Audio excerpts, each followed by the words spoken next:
The story opens with our male protagonist sprawled on his bed amidst a chaotic mess. My name is Xian. Thought I was just a good-for-nothing lazing around at home waiting to die. I've spent my whole life in bed never imagining I'd transmigrate. Came to a fantasy world that everyone greatly admires, and it's been over 3 years. It's a world where everyone rides their immortal swords to get around. And just like in many cultivation stories, I too have a system.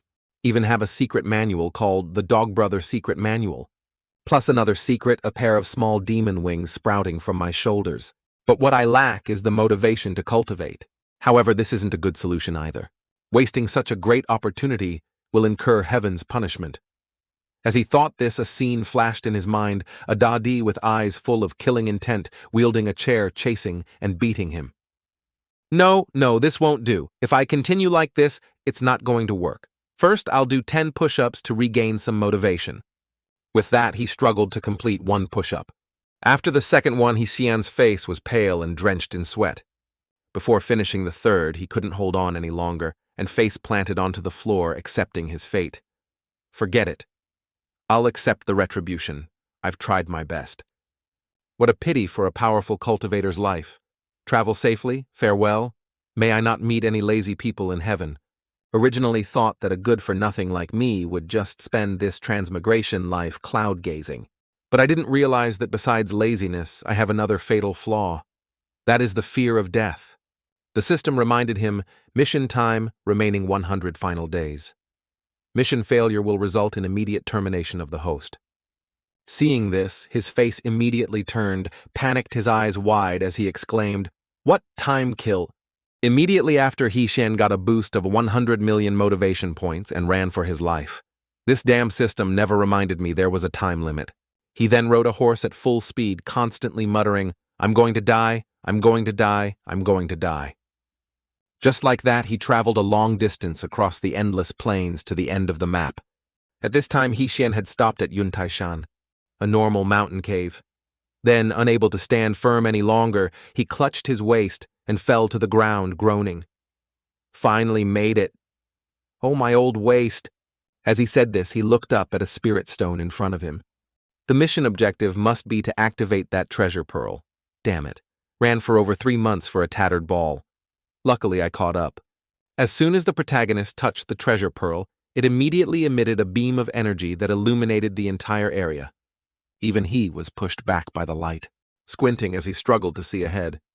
The system then displayed a notification. Congratulations on successfully activating the treasure pearl. Next, allow me to introduce the situation of the Tiangong. The contemporary Tiangong is in the era of the Yu Huangda Di, and this era is called the Golden Age in the history of Tiangong. Among the 12 peak martial arts masters, randomly choosing one could defeat any leader from other periods in Tiangong. However, the entire Tiangong was still destroyed in the year 1473 of the Jade Calendar, and all 12 peak martial arts masters died in battle. The masterminds behind the scenes were 9 mysterious figures who suddenly appeared from the west, calling themselves the Black Sin Organization. And you are currently in the Jade Calendar, year 773, 700 years before the Tiangong was destroyed. Your mission is to increase the potential of the 12 peak martial arts masters. Let them surpass themselves and develop into grandmasters above grandmasters to save the common people in 700 years from now. The introduction reward is complete. Congratulations on completing the first mission and receiving the reward. Holding the reward in his hand, Xian was surprised to see it was the Dashengge consumable item. It can allow the user to achieve peak strength for a short period, capable of defeating Buddha. The system then announced the start of the second mission. Mission objective: go to Huagosan and find Sun Wukong in his rookie stage, and increase Sun Wukong's potential value by 30%. After the announcement, the screen began to display an image of Sun Wukong enraged with bullet-like eyes, growling a few times. Seeing this, the protagonist angrily threw the system to the ground and shouted, "How can you call this the rookie stage? And is it necessary to travel half the map just to watch a video? Can't I just do it directly on the system? I really suspect your system is playing dirty tricks on me. Do you know how I survived for 3 months? This is driving me crazy. Luckily, the first mission was delayed for over 3 years. And this mission will probably be similar. No need to worry about solving it immediately. This is truly the most terminally procrastinating cancer patient Wolf has ever seen. But the system said no to that and displayed another notification. Time limit to complete the mission 3 days. Seeing this, He Shen couldn't remain calm anymore, flew into a rage, gave the middle finger, and shouted, "Damn system! Are you deliberately targeting me?" There's no time to stand around talking anymore. He immediately attached an engine to his rear and sped forward, muttering 2 words repeatedly. Dead, dead, dead. Scene changed to 3 days later in the outskirts of Huagosan. A crowd of people had gathered surrounding something. In the middle of the crowd was our protagonist with a terrified expression, speaking in a trembling voice. "Esteemed immortals, let's talk things over slowly. Please, by all means, don't resort to violence." The people surrounding He Shen all looked at him with sharp, murderous eyes. An old man from one of the 3 major righteous sects, the master of Tianmen Liu Yuan at the late-stage nascent soul cultivation level, asked curiously, "What is a mortal like you doing in this Shanmai district?" "I was just picking herbs and carelessly wandered into this place." "I hope the immortal master will forgive me. Just a mere mortal dares to enter an area full of demon beasts. You don't know your own limits. Scram quickly." Right. This lowly one will scram immediately." Hey, wait a minute. I have a better idea. Why don't we drain this brat's essence blood and refine it into a blood chi pill? Perhaps it can attract 2 more demon beasts." Hearing this, He Shen lost his composure, his eyes wide and mouth agape as he exclaimed, "What? Drain all my essence blood? Clothes? Aren't your clothes those of righteous people? How can you do such a thing? Besides, doesn't the cultivation world have a rule that cultivators can't harm ordinary people?" Hearing this, all of them couldn't help, but burst out laughing. "Little brother, you're truly naive and adorable. What rules are you talking about? The big fish eating the small fish is the only rule in the cultivation world." Hearing this, the protagonist fell back, stunned and dazed for a moment. Then he quickly stood up, regained his composure, and said loudly, "Don't come any closer. Let me tell you, I have a secret weapon." With that, he reached behind him, took out the Da Shengge card and thought, "There's no other way but to use it first. When I meet the Wukong Monkey King, I can think of other ways. This feeling, it's coming soon, almost there. A steady stream of power is flowing into my body. I feel like I'm about to explode." Seeing the protagonist like this, Liu Yuan and the others were astonished, their eyes wide, as they stammered, "What? What's happening? What's with this kid's aura?" He, on the other hand, was about to transform into a super saiyan and thought gleefully, "Awesome! Is this the feeling of a strong person? It feels so good." After successfully transforming, He Shen turned his bloodshot eyes to the crowd in front of him and spoke, "Come here, you damn scoundrels. Didn't you want the big fish to eat the small fish? Today, let this great master teach you a lesson." Just as the protagonist finished speaking, the power in his body dissipated, much to his bewilderment. What's going on? A short time isn't that short, is it? The system panel then displayed a notification, "Congratulations, host. Dashengge has been successfully used. Your Dashengge will arrive on the battlefield in 10 minutes. 10 minutes? If there's a cooldown, why didn't you say so earlier? Isn't this too embarrassing for a brother? I'm dead. This time, I'm really dead." Liu Yuan then approached, grabbed He Shen by the collar and interrogated him. "Speak now. What exactly was that aura just now?" Suddenly a voice came from behind him, causing him to turn around in surprise. "Hey, you hairless, tuskless brat!" Behind him was a massive dragon growling along with a figure exuding a murderous aura who continued to speak.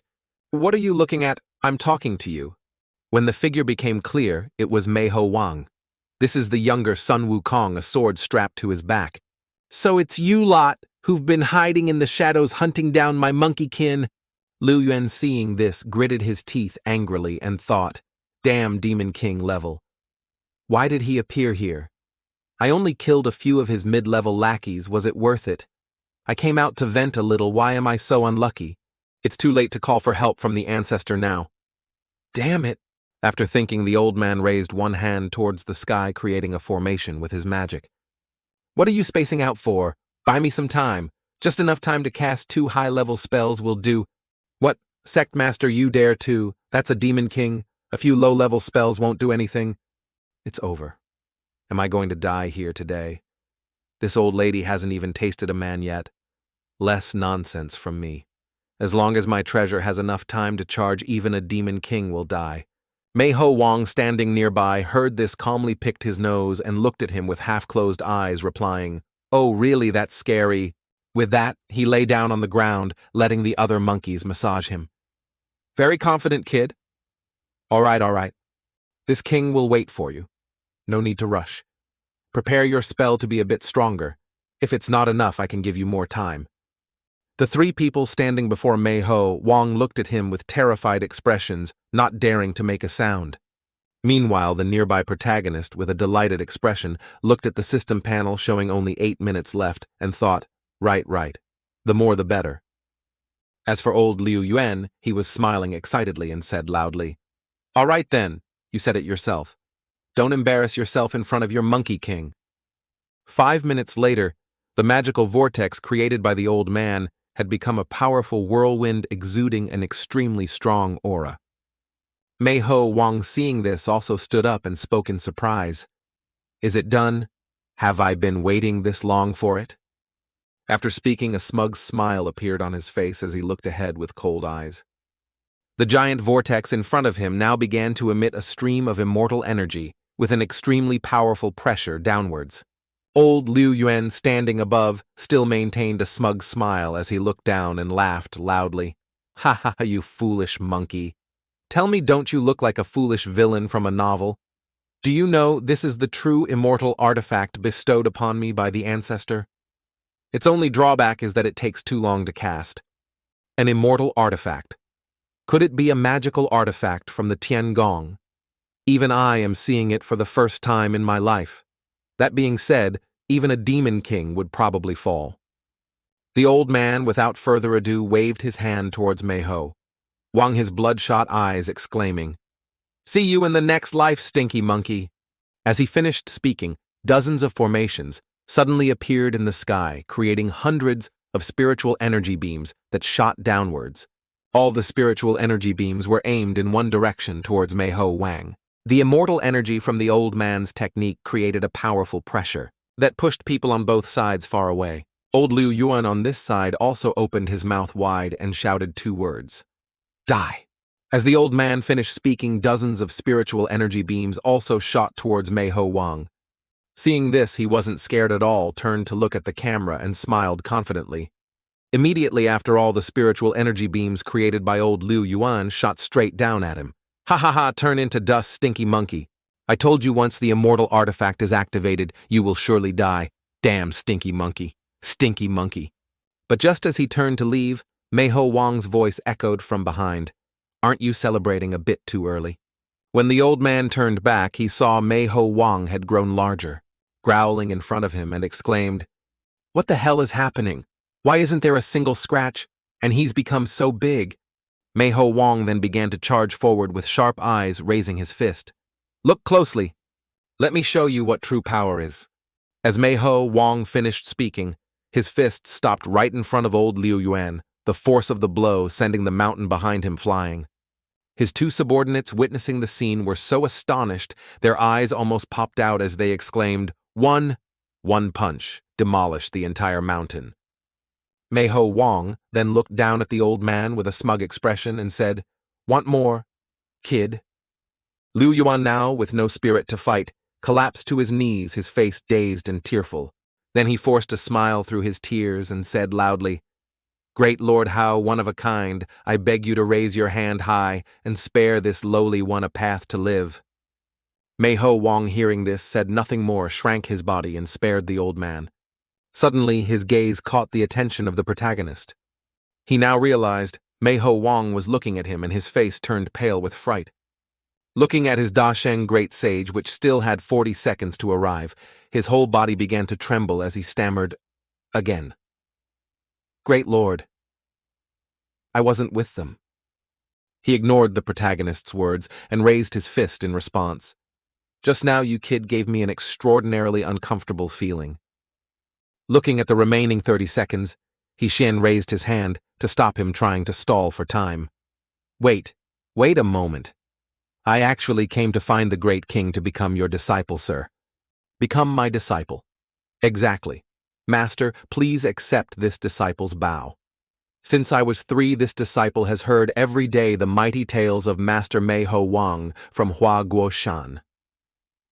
The greatest dream of every child in the village is to go to Huagosan and acknowledge you as master. Today, I finally have the chance to fulfill my wish. Please, you must accept this disciple. Otherwise, I won't be able to live. Oh, am I really that famous out there? Really now. If I'm lying, may I be struck by lightning 5 times. With only 5 seconds left, Wong's face clearly showed anger as he continued in a low voice. If that's the case, then you deserve to die even more. Hearing this, He was astonished, his eyes wide as he exclaimed, Great! Why? Because you humans are fundamentally unworthy of being my disciples. Just as the last second remained, Wong's fist swung down, creating a massive explosion that shook the entire area. As the smoke gradually cleared, he looked around in surprise, wondering, what happened? Where's that human? Isn't that kid immortal? At this, he turned to look behind him, his mouth agape in surprise. In front of him now was the back of the protagonist exuding an aura as he spoke. As expected of the 12 peak grandmasters. Truly terrifyingly strong. Seeing this, Wong's face turned fearful, breaking out in a cold sweat as he thought, what the hell is this situation? Why this familiar feeling? While he was still astonished, the protagonist suddenly disappeared from the cliff, surprising everyone there. Immediately after, He appeared behind Liu Yuan, whacked him on the butt with a staff and said loudly, Old immortal, didn't you just want to refine this young master into a blood-cheap hill? Come here and punch quickly. Didn't you say the big fish eats the small fish? Where was your arrogant strength just now? The old man, now beaten black and blue by He hurriedly begged for mercy. Senior, I was wrong. This Zun duo was wrong. Wong, standing nearby, was looking at the two with a dazed expression, completely stunned. Then his expression turned incomparably sinister, his bright eyes wide with excitement as he spoke.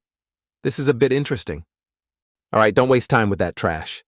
Come here and play with this king for a bit. Hearing this, He was also a bit surprised, glancing at Wang and his dragon with a cold expression. Just as he was about to rush in and give him a beating, a loud voice echoed from the sky. Audacious beast. When everyone looked up, they saw a figure with an extremely powerful aura forming a circle around their body. Old Liu Yuan, recognizing it was an acquaintance, immediately opened his mouth wide and exclaimed, Immortal! Unexpectedly, it's a true immortal. Immortal, please save me! With that, the old man pointed at the protagonist and laughed loudly. Ha ha ha, a true immortal from Tiangong has descended to the mortal realm. You demons and monsters are definitely dead. The immortal above also smiled and chimed in. Not wrong, not wrong. You bunch of beasts. Seeing a high immortal from Tiangong, why don't you kneel? Tiangong, it's just a pile of feathers. When this old master has free time later, I'll carve it up there and surpass you all. With that, Wong raised his hand, gathering a stream of golden light for an immobilization spell. Then he shot a rope straight at the immortal, tying him up, while the immortal maintained a calm expression. He then glanced down at Wong with a disdainful expression, sneered, and replied, You who don't know the immensity of heaven and earth. Is this all the skill you have? Then let this revered one do it gently. As he spoke, the immortal strained backward, trying to break the rope. But looking again, he saw it was still on him, and his expression stiffened, standing there dazed for a moment. Then he tensed his butt muscles and tried again. Following that were more and more attempts, writhing back and forth, his face no longer calm as before. Realizing he couldn't break free, he accepted the truth and thought in panic, What the hell is going on? This young master has been in seclusion for several years. Have the demon beasts of the lower realm all become this strong?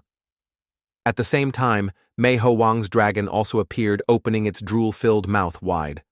Hey. I was just passing by and wanted to act tough, that's all. Before the immortal could finish his sentence, the dragon had chomped him down, leaving nothing behind, only a voice echoing out. Fellow Taoists showing off down there, be extremely careful.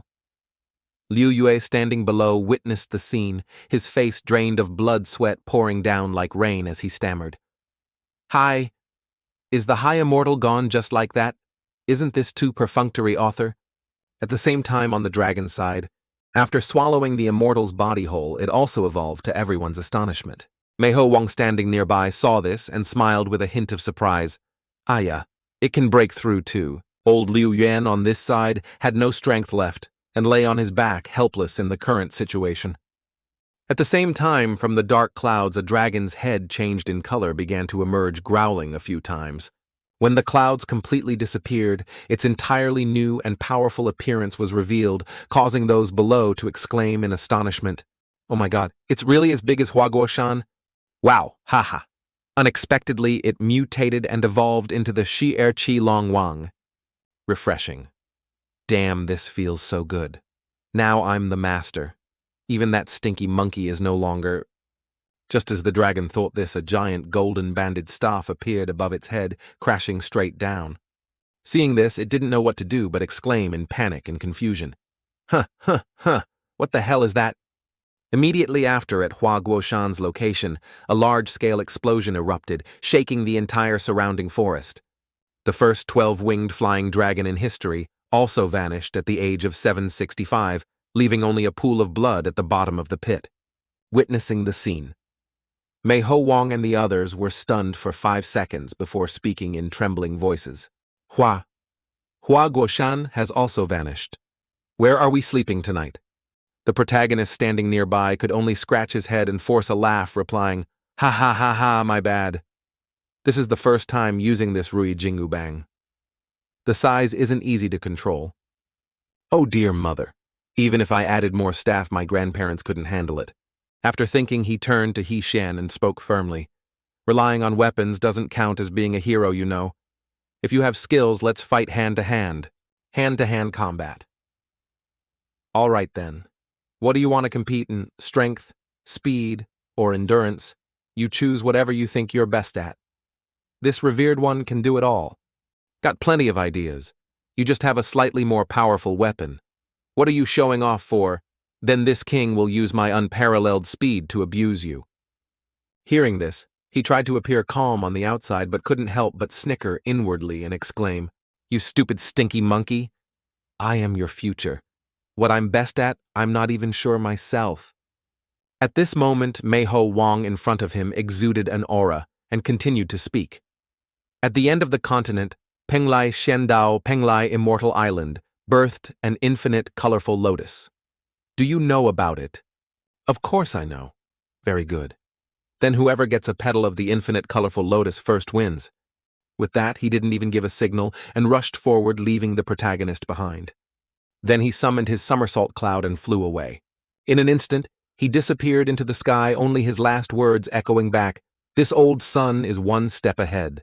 Liu Yuan and his subordinates standing to one side saw this and couldn't help but exclaim in astonishment, their mouths agape, Penglai Shendao, it's estimated to be millions of miles away. At this, the old man also turned to look towards the protagonist, but didn't see him, and was once again astonished, continuing, That monkey has disappeared too.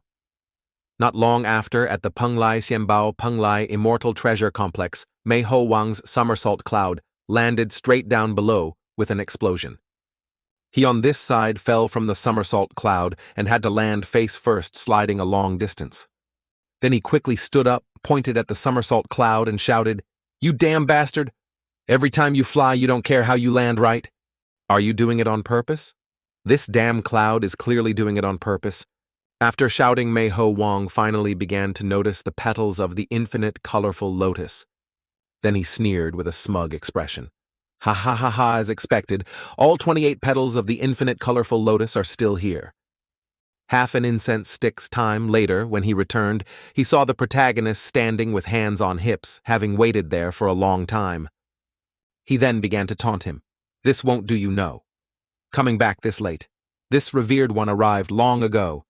Wong, still aching from the fall caused by the somersault cloud, looked away and replied, This king just happened to have some other business to attend to, that's all. Afraid of falling again, so I chose to fly back myself. Don't act all high and mighty there. So what if I arrived early?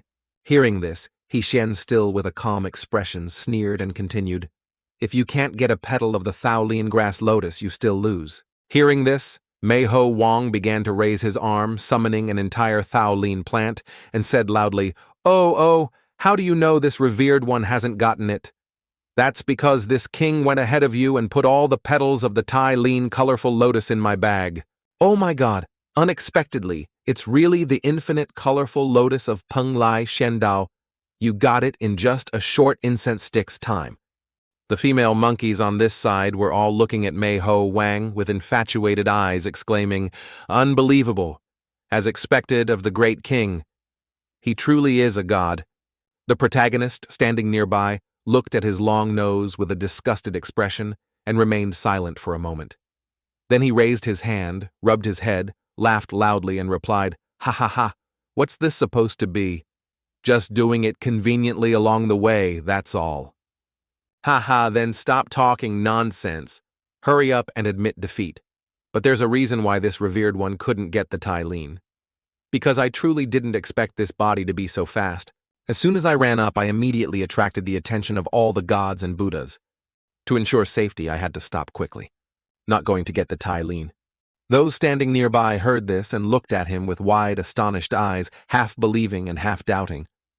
Wong at this moment couldn't help but burst out laughing. Ha ha ha, you're quite good at bragging too. What gods and Buddhas are paying attention? Why don't you just say the Yu Huang Dadi saw you and was so scared he fell down? If you can really do that. This king will do a handstand for you to see. Xian, hearing him challenge him like that, didn't reply immediately, but calmly picked his nose. Then he got into a preparatory stance and spoke. It's true. It was very dangerous just now. Do I still have to perform again? At this, he glanced at Wang with a confident expression. Watch carefully, don't close your eyes. With that, Xian shot forward like a flash of light, causing the ground to sink where he passed. Xian was now running in circles around a nearby piece of land, causing a circle to appear. His speed, increasing rapidly, created a giant vortex with the power to destroy everything in its path. Everyone witnessing the scene was wide-eyed and speechless. At the same time, a bloodshot eye appeared in the sky, gradually opening. Following it were hundreds of other eyes wide open, looking down below. Wong, witnessing this, couldn't help but exclaim in astonishment just 2 words. Damn it! Xian then stopped running and landed in front of him. His expression now was not much different from the others, as he thought, Is unleashing full power like this too exaggerated? Luckily, I have a trick to deceive the eyes. Next time, I can't use it carelessly. Too dangerous. At this moment, the young Wong felt an emotion he had never experienced since jumping out of the stone. Then he realized what this emotion was called, the emotion of disappointment. Ding ding. Congratulations, host, for successfully increasing the young Wukong's potential by 5%. Current potential value, 15%. Wong now sat dejectedly on the ground, a disappointed expression on his face as he spoke. I lost. But I'm not convinced. You definitely relied on those luxurious items on you. Winning without using martial arts. If you say so, can I lend you my equipment to try on? That way you won't have any more excuses, right? Ha ha ha, all right. Then give it here. Watch me beat you into a pile of crap. At this he suddenly stopped, blushed, and unexpectedly remembered something. Then he turned back to the protagonist and continued. How about I spare you today first? We'll fight again some other day. Little brother, let's go. Hearing this, he was a bit surprised, glaring at him with a confused expression, question marks appearing above his head. His subordinates standing nearby were also surprised and spoke up in unison. Boss, this is a golden opportunity. That's right. If you exchange equipment, he's definitely no match for you, boss. Huagosan is gone. Boss, you must take revenge. Otherwise, how will you face our ancestors? All right, I know. So annoying it's killing me. Give me the equipment. I'll go over there and change. Seeing him change his mind so quickly, Xian frowned, looking at him with a probing gaze, feeling that something was very strange about this. A moment later, Wong hid behind the rubble and began to take off his clothes, placing them on the ground. Then he hurriedly took off the rest, urging himself, Change quickly. If I'm discovered, I'm dead. But as he looked up, he saw the protagonist already standing there, covering his mouth and giggling. He was stunned for 5 seconds, his eyes wide, not knowing what to say, and thought. Screwed. I'm screwed. Hishen then ran away, clutching his stomach, pointing at him and bursting into laughter. Ha ha ha ha ha, you, come back here, stop for this old master. But as he finished speaking, Wong realized something, immediately stopped and turned his head to look beside him. In front of him were his subordinates, staring at his naked body with surprised, speechless expressions. All their eyes were focused on a tattoo of cute teddy bears on their boss's bicep.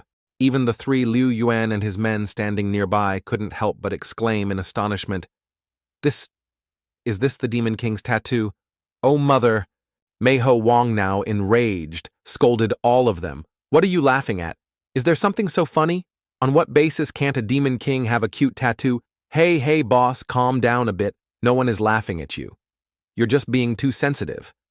Wong, then feeling wronged, curled up on the ground, tears streaming down his dejected face. On what basis can't a man like cute things? How can this old master face anyone when I go back? How will they still obey me? After half an incense stick's time, Wang had finished putting on the protagonist's clothes and stepped onto a nearby rock. Then he closed his eyes tightly, trying to calm himself. Don't think anymore. Focus entirely on the battle. The next second, his entire body exuded an extremely powerful aura, rushing towards He Zhen, who was standing nearby. Wong then glanced down at him and laughed loudly. Ha ha ha ha! As expected, it's an equipment issue. Go die! With that, he, at a speed several times faster than before, rushed straight towards the protagonist without hesitation. Then he raised his Ruyi Jingu Bang and began to swing it down with a loud roar. Hishin, standing opposite, didn't mind and raised his fist with a calm expression. What should I name this punch? Let's just call it a normal punch. Wong, seeing this, spoke disdainfully. A move with 100,000 openings, how can it defeat me? As he finished speaking, their moves clashed, causing the surrounding ground to shatter into small pieces. Even from a distance in the air, the shockwave was clearly visible. In that instant of the contest, everything like flower, desolation, suffering, consciousness, trust, writing unknown things, communication, reason, hope, and hundreds of thousands of other things simultaneously appeared in Wong's mind, causing him to clutch his head in pain and scream. The young Wukong seemed to have seen through all truths, but it was like losing everything. Returning to the present, he was lying at the bottom of a giant crater created by the protagonist's normal punch. Wong below now opened his eyes wide with a dazed expression, his body covered in wounds. Hishen, standing at the edge of the crater, saw him wake up, smiled, and said, Can't understand it, right? What you just experienced is called Dao principles. It's a kind of realm power. Hearing this, he immediately jumped up and hurriedly asked, How can I achieve it? Your martial Dao is too obsessed with perfection. Whether you're pursuing the strongest weapon or an eternal immortal method, you've ignored the fact that the great Dao is not yet complete. Only by abandoning perfection and simultaneously accepting reason and chaos can the true great Dao artistic conception be born. At that time, martial Dao will no longer be just mere skill but art, a realm. After hearing those words, Wong's entire body seemed to fall into a certain void, constantly muttering, The great Dao is not yet complete. What does it mean for the great Dao to be incomplete? In the mist, Wukong only felt something inside him collapsing, and with it appeared a large, tightly closed door. Inside was something he had never imagined. It was a new path. Wukong's potential value successfully increased to 30%. Congratulations, host, for completing the mission. The system rewards you with a peak character card, Naja. Seeing this, Hishen accepted it with tears of joy. Unexpectedly, every mission reward is a peak character card. So happy, my safety is finally guaranteed. At the same time, Wong approached, knelt before him and pleaded, Great Lord is my benefactor. Please accept me as your disciple. Please. Accepting a disciple isn't impossible, but you must meet one condition of mine. Just say it. No matter what it is, I can meet it. Very simple. From now on, you are not allowed to interact with anything cute anymore. Hearing this, his expression changed and he stood there dazed for a moment. Then he looked at the protagonist with a dissatisfied expression and exclaimed, "Hey, hey, hey! What kind of request is that?" "Heh. As long as you swear I will accept you as my disciple. Becoming a true man or a strange wife is your choice." Faced with these two extremely important choices, Wong's face turned purple, his hands and feet trembling, speechless. Then he slammed his fist on the ground in pain and replied, "Forgive me, great lord. I cannot. I also know that strong people shouldn't have strange hobbies, but I can't resist. I can't resist, you understand." Heeson, seeing his expression, couldn't help but try to cover his mouth and giggle. Then he approached, put him in a headlock, smiled, and continued, "Just kidding, you fool. We have the right to like anything as long as it doesn't harm anyone. Damn it, those bastards who dared to laugh at you.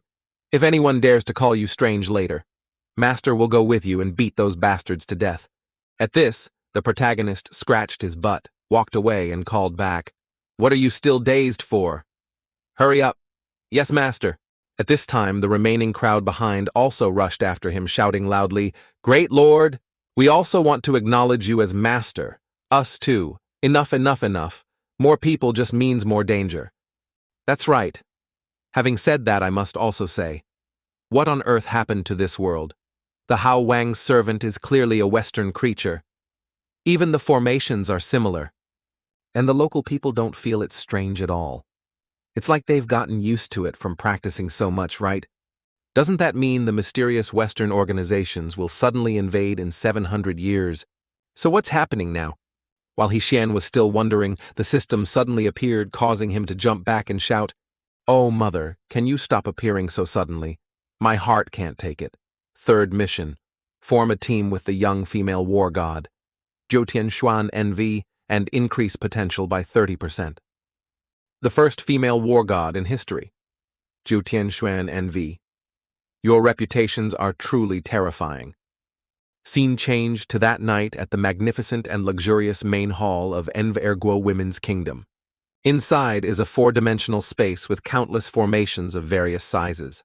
On this side is a demon king tied up by chains from those formations. He then turned to look at a figure sitting on a nearby chair and spoke as expected of a country's monarch. Truly not on the same level as those minor sects and factions. The woman he mentioned is the Queen of Enverguo. Queen Xiliang, sitting on this side, also began to reply, 3 days of hard battle to capture you, Demon King.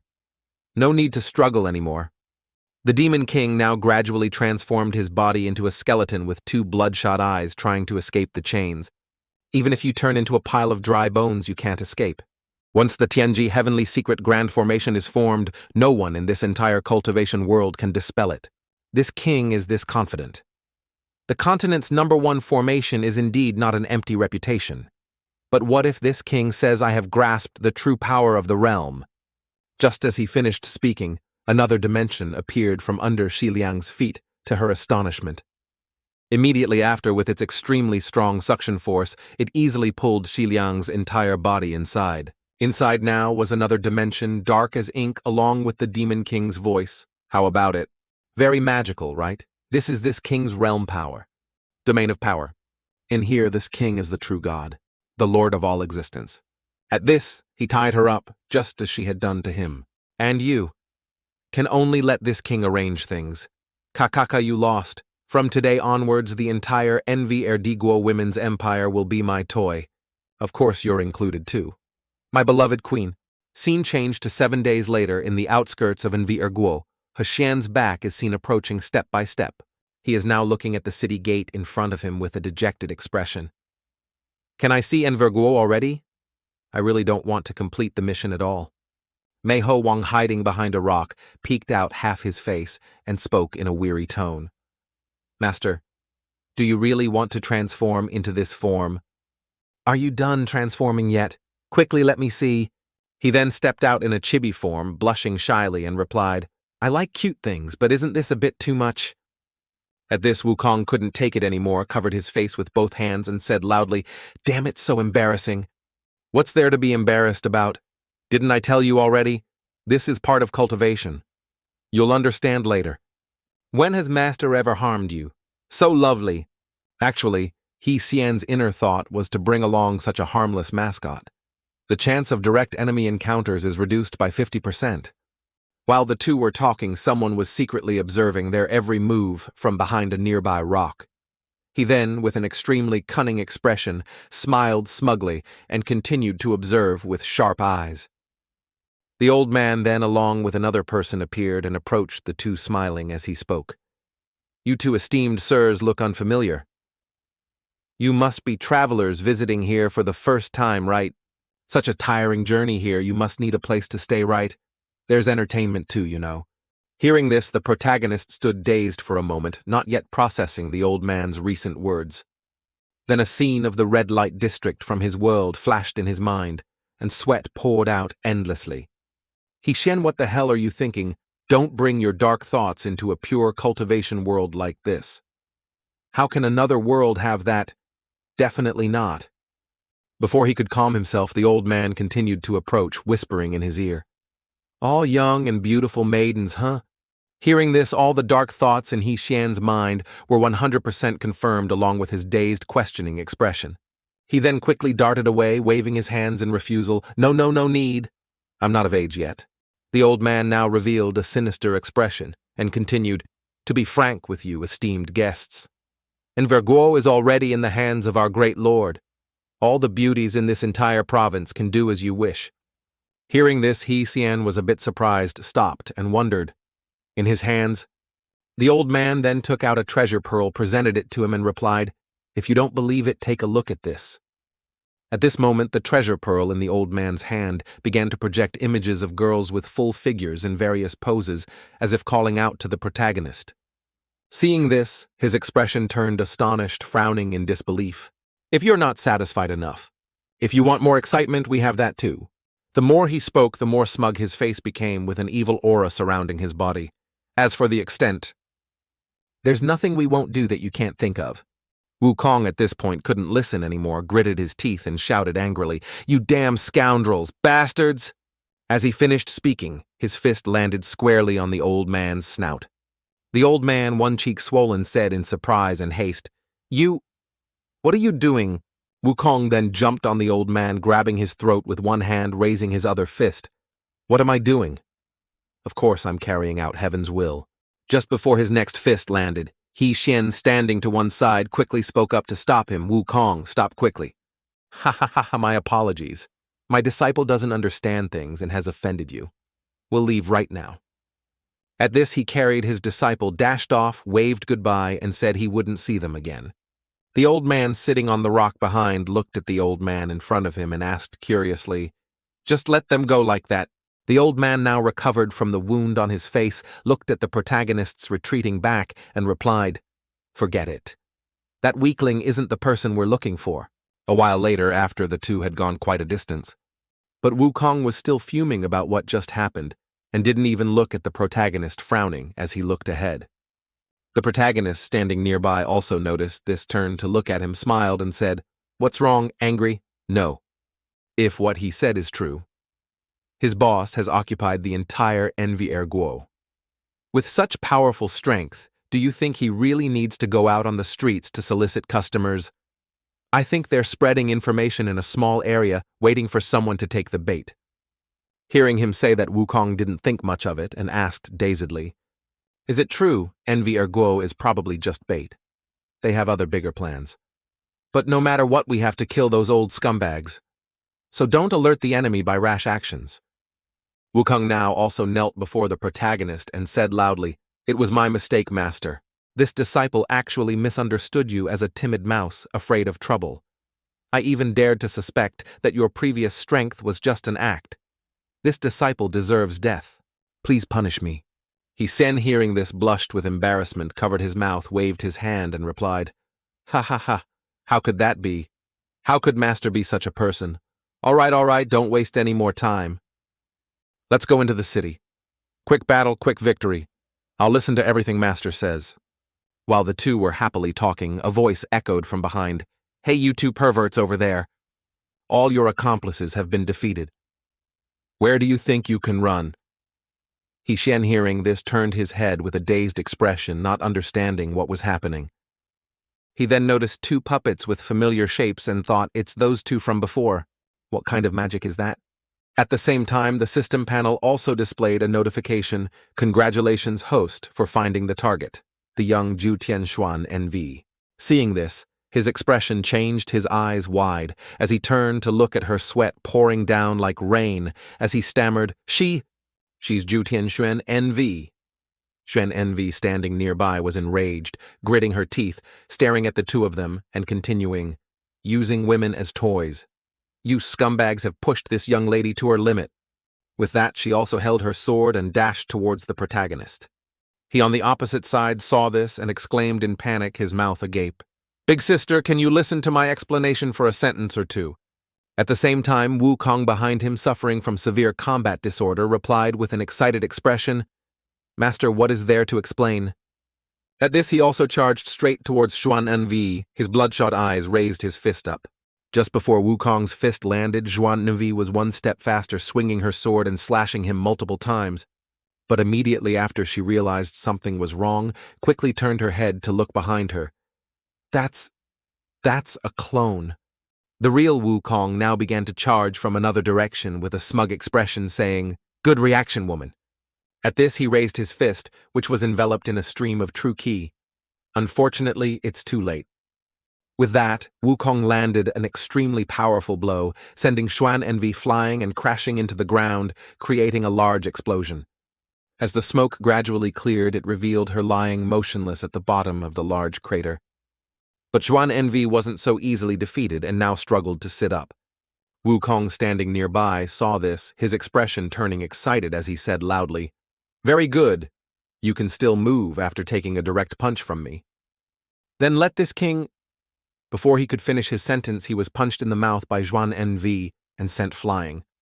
Next, he took the full force of her Li Shang Jian Wu, departing sorrow sword dance technique, causing blood to splatter in the air.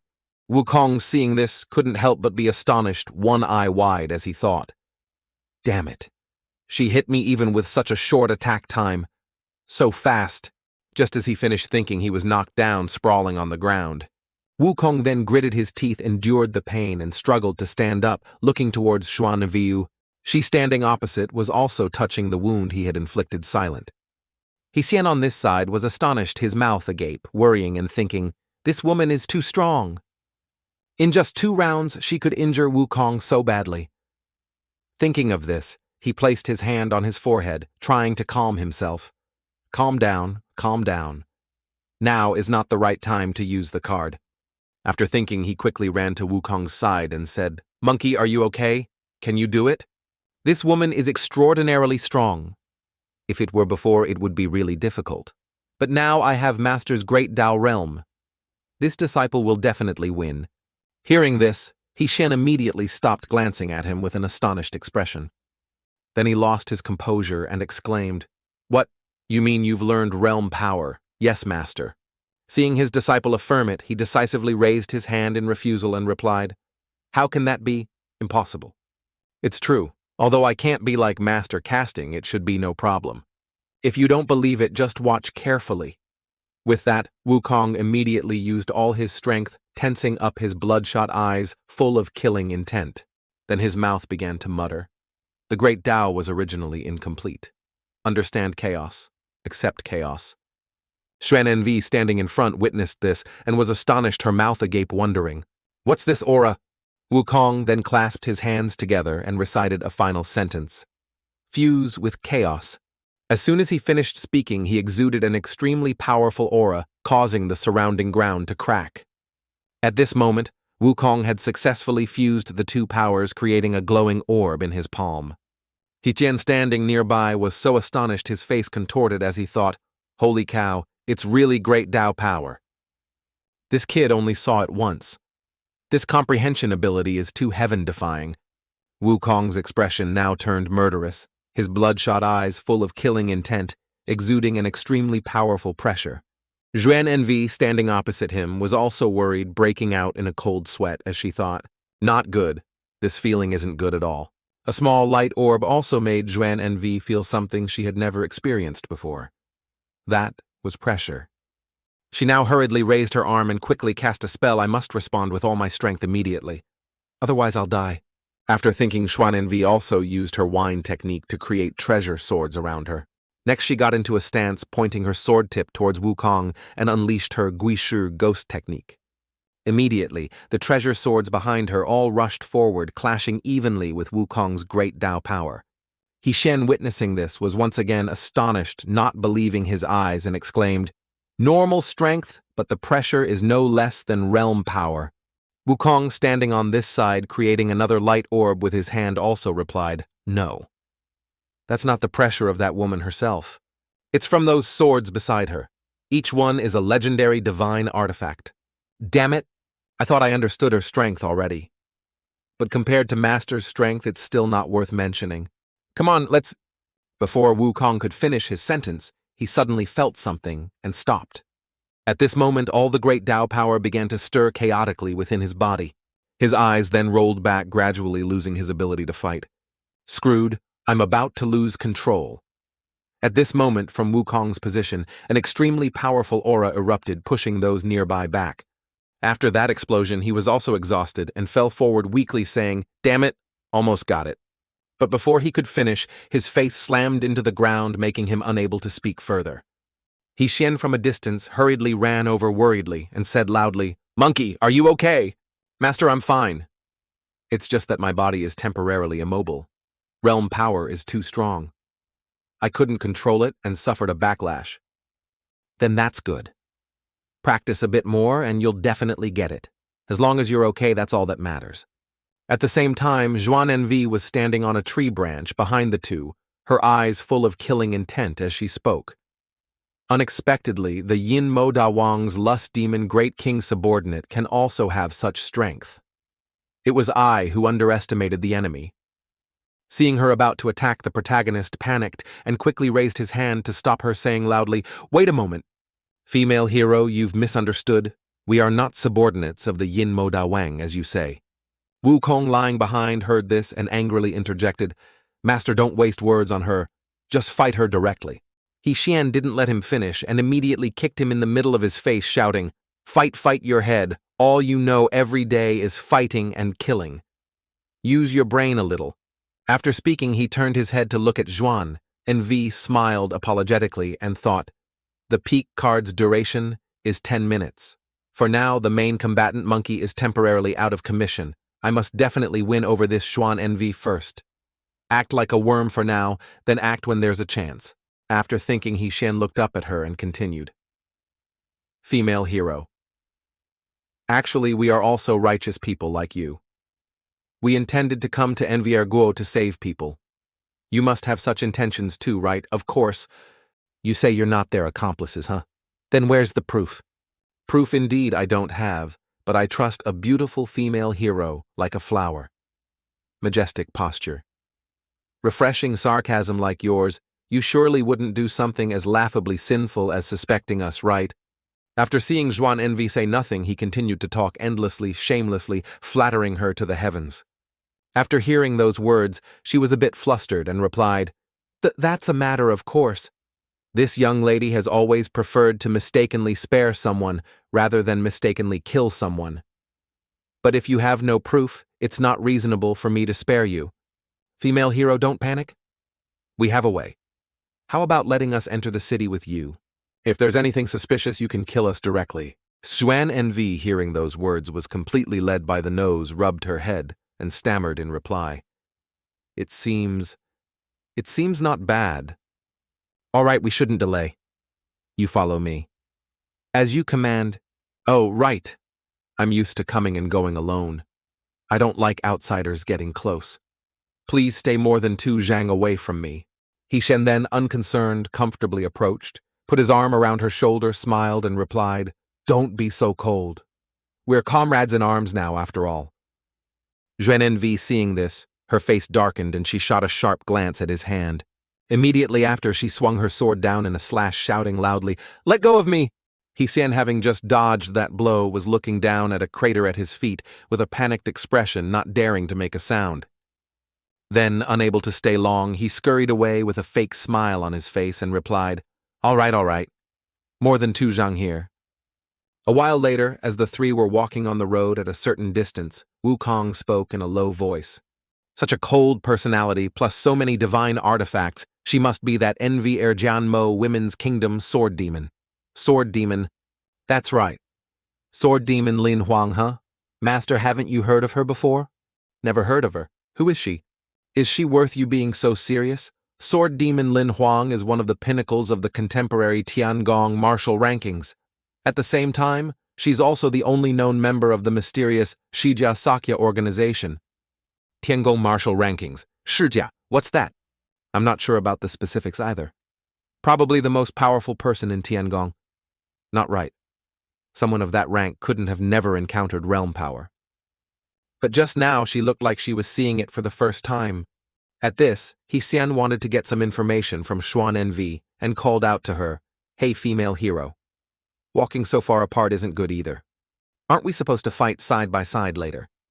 We also need to discuss strategies and tactics, right? How can we do that from so far away?" Before the protagonist could finish, she interrupted him, surprising him. "Who needs you to fight side by side with me? What, wouldn't it be better to fight together? Monkey says in a bit he will." No need, no need.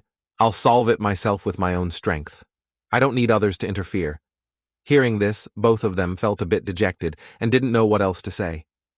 Wukong then couldn't contain his anger and shouted, "You're so young, what are you showing off for? On what basis do you think you can do it yourself?" Xian at this point didn't let him say more quickly, covered his mouth, forced a laugh, and whispered, all right, don't say any more." Zhuan Envy, walking ahead, also spoke up, "I also didn't say I would definitely win. If I lose and die, it will naturally be your turn to act. But until then, I don't need help." Hearing this, he could only remain silent and watch her walk forward step by step, looking at the indifferent back in front of him. For some reason, Xian suddenly felt an indescribable loneliness. After walking for a while, all three arrived at the gate of Tu Erguo Disciples' kingdom. Xian now, with a curious expression, looked at it and thought, "I wonder what the scenery behind this gate will be like." At the same time, Zhuan Envy also turned her head to look at both of them and spoke. "Let me remind you again, my business doesn't need others to interfere." Understood, understood. Guaranteed not to interfere. Extremely enjoy watching drama unfold eating melon. Very safe. After giving instructions, Zhuan Envy pushed the gate and entered. As the gate opened, her expression immediately turned angry, frowning at the scene before her. Opposite the three was a demon beast, with a strange appearance exuding an aura around its body. It then approached the three and began to speak, "Aya, Aya. Another group of fools has arrived." Xian, seeing it, his face immediately turned panicked sweat pouring down like rain as he thought, "It's Demon King level. Monkey can't guarantee his own safety now. I need to think of a way for Zhuan Envy to fight while protecting me." Wukong beside him was also looking at the demon beast with a disgusted expression and spoke, "Can we kick these insects out of the demon race? Damn it, so disgusting I want to die." While the two hadn't yet recovered their senses, Zhuan Envy, holding her sword, quickly dashed towards the demon beast. Hey, big sister, don't charge forward so fast. I haven't even thought of a plan yet. What if the Demon King attacks from behind?" At the same time, the demon beast also opened its mouth. Then it shot all the energy beams with terrifying destructive power straight down at Zhuan Envy. Immediately, those energy beams from the demon beast crashed into the ground, creating dozens of large explosions.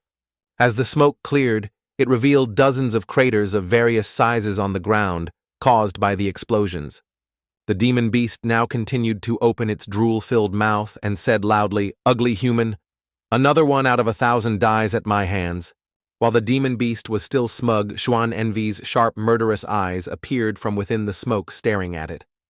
Next, she shot past the demon beast's head like a flash of lightning, leaving a large hole there. Not stopping so easily. Zhuan Envy continued with a few more strikes, making the demon beast's entire body look like a beehive. Its body then exploded in midair, splattering a large amount of blood everywhere. The protagonist standing nearby witnessed this and was stunned, not believing his eyes. Just one strike. The Demon King vanished too. At the same time, applause echoed from the sky along with a hoarse voice. "Aya, Aya, what a pity." Hearing this, Xian's group all turned in surprise to look in the direction of the voice.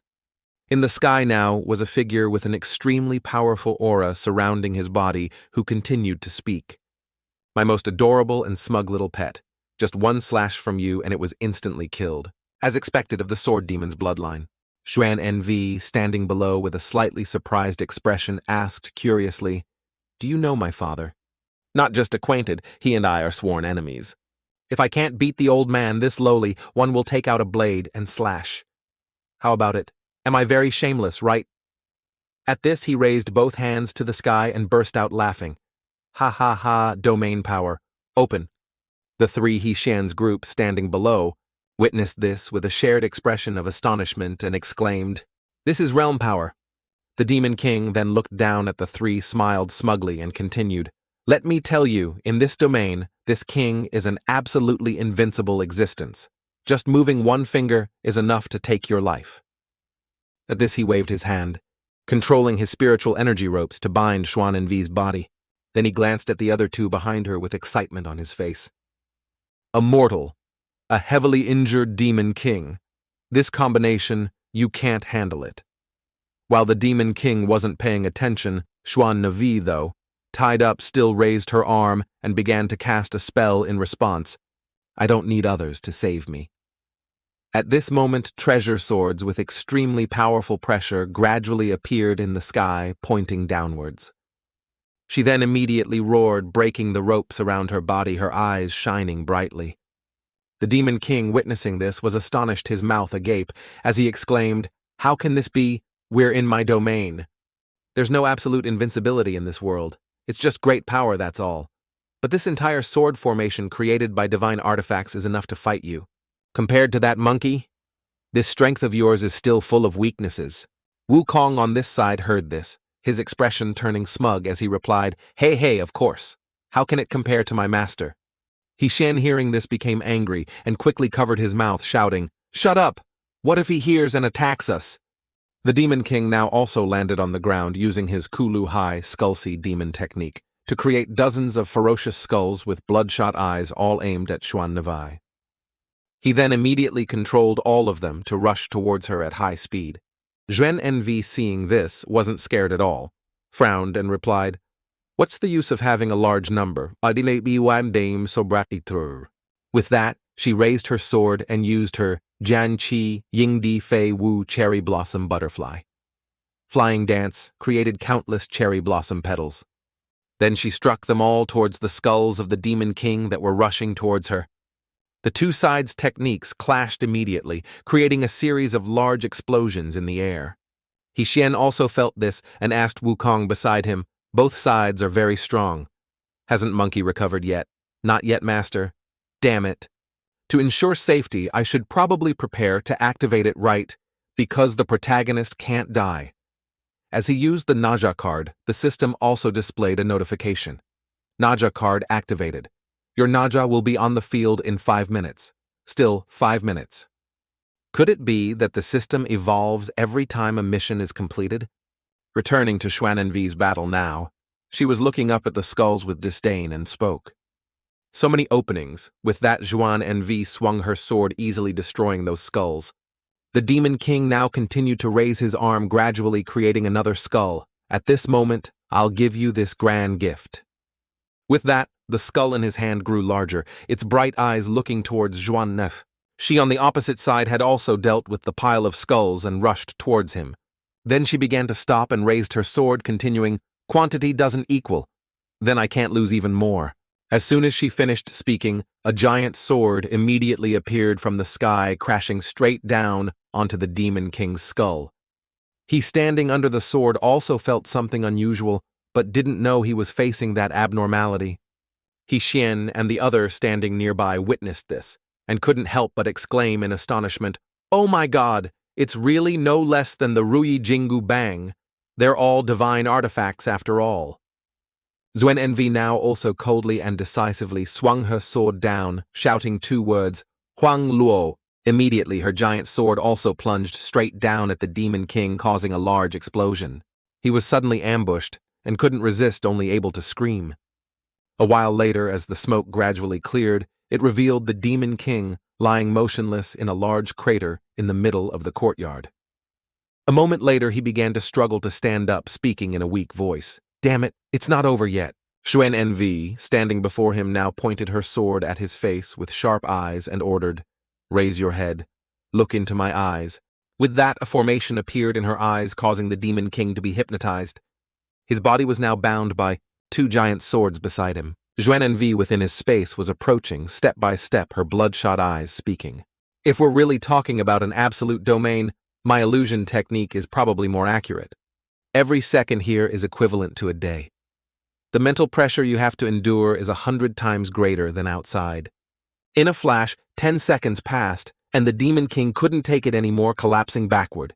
His expression now turned gaunt and weary, lifeless. Zhuan Envy then also felt it was enough and gradually dissipated it.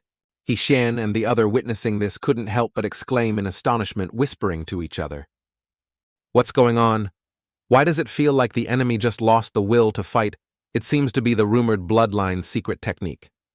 It's said that only the peak individuals of the clan have this perverted ability." Exactly. Those eyes of hers are definitely it.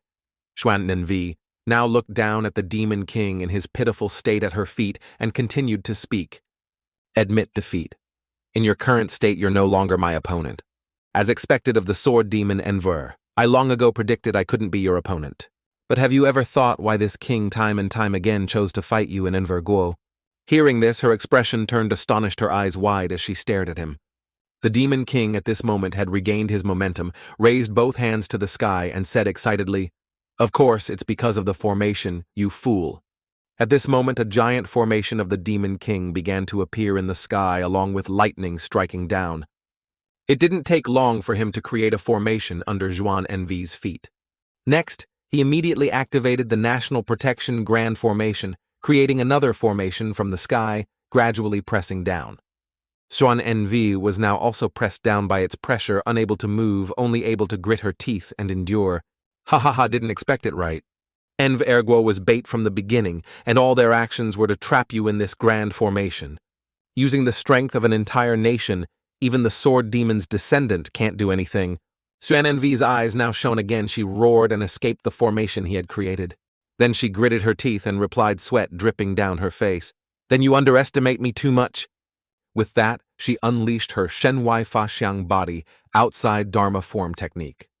Chen Shoujian Huang, Thousand-Hand Sword Emperor, created a Dharma form with dozens of arms holding weapons.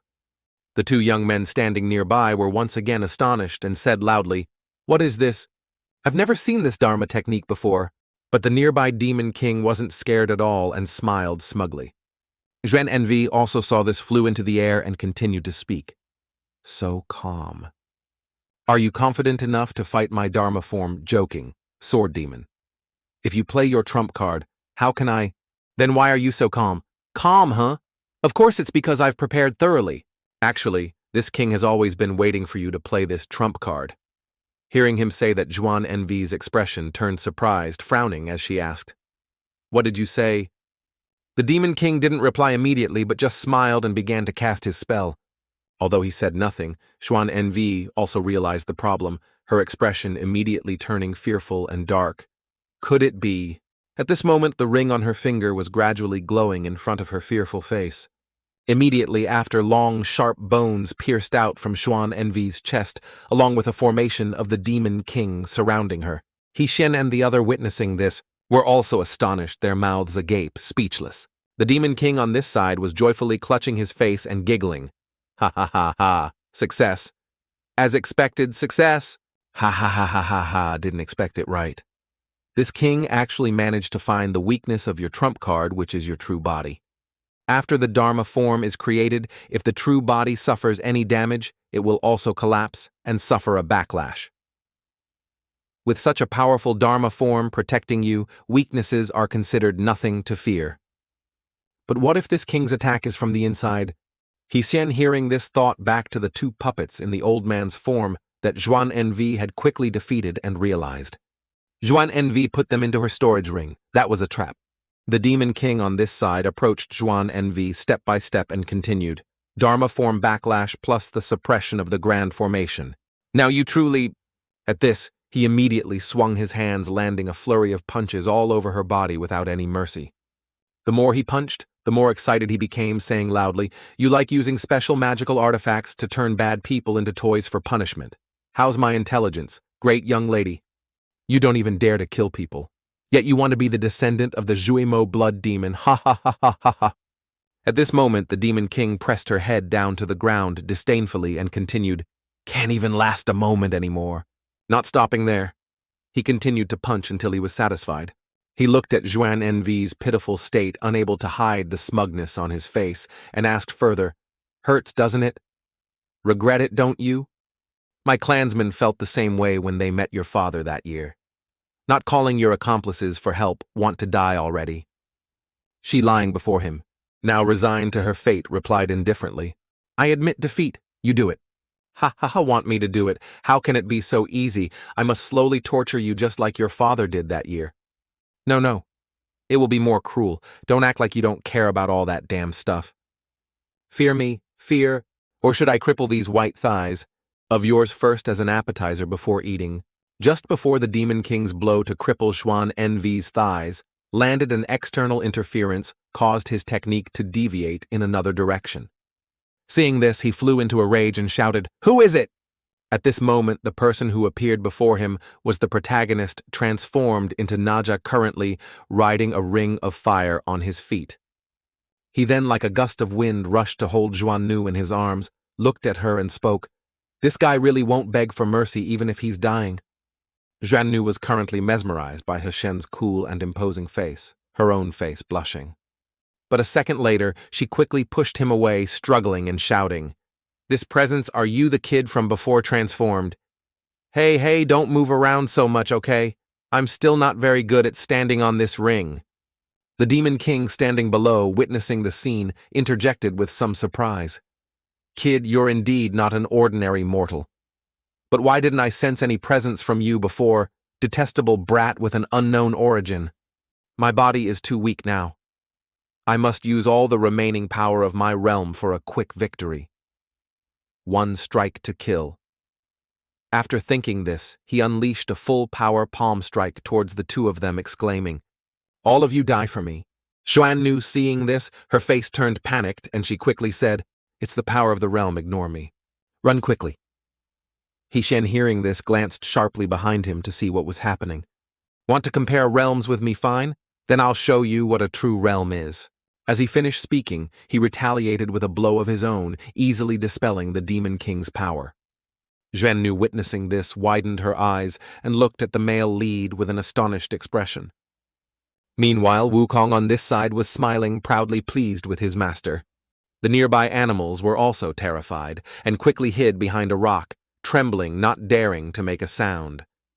Hsien didn't stop there, but continued to create a Dharma image of himself with 3 heads and 6 wings. His entire body then began to glow as he looked down at Zhuan Nu in his hand. As for the Demon King, witnessing this scene, he was so terrified that he fell to the ground speechless. His face then softened, his eyes starting to well up with tears as he stammered, You! Hsien immediately landed opposite him, an excited expression on his face, interrupting, "You what, you? Speak." Though his mouth had been open for a while, the Demon King still couldn't utter a word. In his previous life, the Demon King was a giant carnivorous eel in an unnamed fish pond. Other small fish in the pond would either flee upon seeing it or become its food. Even if a hegemon from elsewhere came in front of it, they couldn't escape such a fate. Gradually, it became an existence that other small fish dared not even discuss. Over time, life at the top of the food chain made it firmly believe it was the true strongest king of this world. Until one day, after a super strong storm hit, the entire lake was swept up into the clouds, and the great Eel King saw something for the first time in his life. The scene before its eyes now was a vast ocean with swallows gliding through the sky. After falling into the seawater, it finally understood what true ocean hegemons were. At that time, it also gaped like that, staring for a long time, until it became food. Now, even though a long time had passed since that incident, it still made the Demon King once again recall the despair and insignificance of his past life and the humiliation of his self-righteousness. Returning to the present, the Demon King had bowed his head and knelt before Hsien. "Great Lord, I surrender. Please spare me. In this life I am willing to be your beast of burden at your command. Hearing this, his expression became dissatisfied as he thought to himself, surrender. Are all my cards wasted like this? We haven't even fought yet, and you're already surrendering. Without much thought, Hishin immediately advanced, grabbed him by the collar and shouted, "Stop your damn nonsense, get up and fight me. I dare not, I dare not. I am merely an ant before the great lord. Are you going to fight now or not? Fight or not, huh? Not fighting, I won't fight even if I die." On the other side, Najia Feng's incredible power also left Xuan Nu in a daze for a long time. She had only ever felt this kind of power from one person. That was her father, starting from when she was young. Xuan Nu had followed her father to harsh and cold places to cultivate.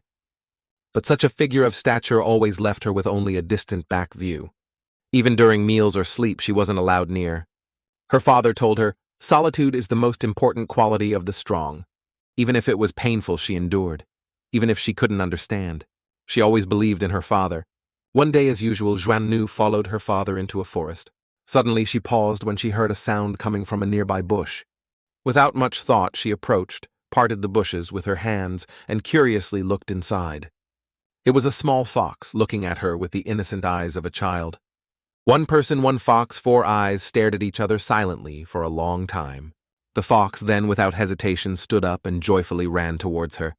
That was the first time Xuan Nu had intimate contact with another living being. An unknown emotion surged into her heart. But a second later, her father's foot decisively stomped hard on the fox, causing blood to splatter everywhere. Not long after, its eyes rolled back and it stopped breathing. Xuan Nu, witnessing this, could only stare in astonishment at the fox's corpse with wide eyes. Her father, his eyes blazing with killing intent, looked at her and spoke.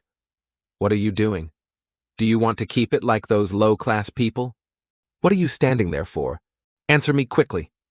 The corners of Xuan Nu's eyes began to tear up in fear as she bowed her head and replied, "Forgive me, father. You must remember, solitude and coldness are the best paths to greatness. No, it should be said the only way is correct." After that day, little Xuan Nu no longer dared to get close to or involved with any living creature. Day after day, year after year, on the vast cursed ice, the small figure was always alone. Her father's words were indeed never wrong. She had indeed quickly grown stronger. It just seemed that something had been lost unconsciously. And now, looking at the unusual man before her, clearly the low-class personality her father spoke of possessed power no less than her father's. For the first time in her life, Xuan Nu felt doubt towards her great father, so she made a momentous decision right then. She approached Hishin, who was struggling, blushed, hesitated for a moment, then spoke up to ask, causing Hishin to stop and turn his head to look at her. Yen knew her face still beet red, glanced away shyly and continued, "Can you accept me as your disciple?" Hearing that, the male lead's jaw dropped in shock as he asked back, "Huh, what did you say?" At the same time, the system also displayed a notification. The worldview of Jutian Xuan Nu has undergone a major change. Potential value increased to 35%. Congratulations on completing the mission. Immediately after, the system rewarded him with an extremely cool Yan Wang Peak card. Holding the reward in his hand, Hishin's face was still bewildered, not understanding what was happening. The scene changes to an island floating in the sky called Wang Du Di Fu, capital of the underworld.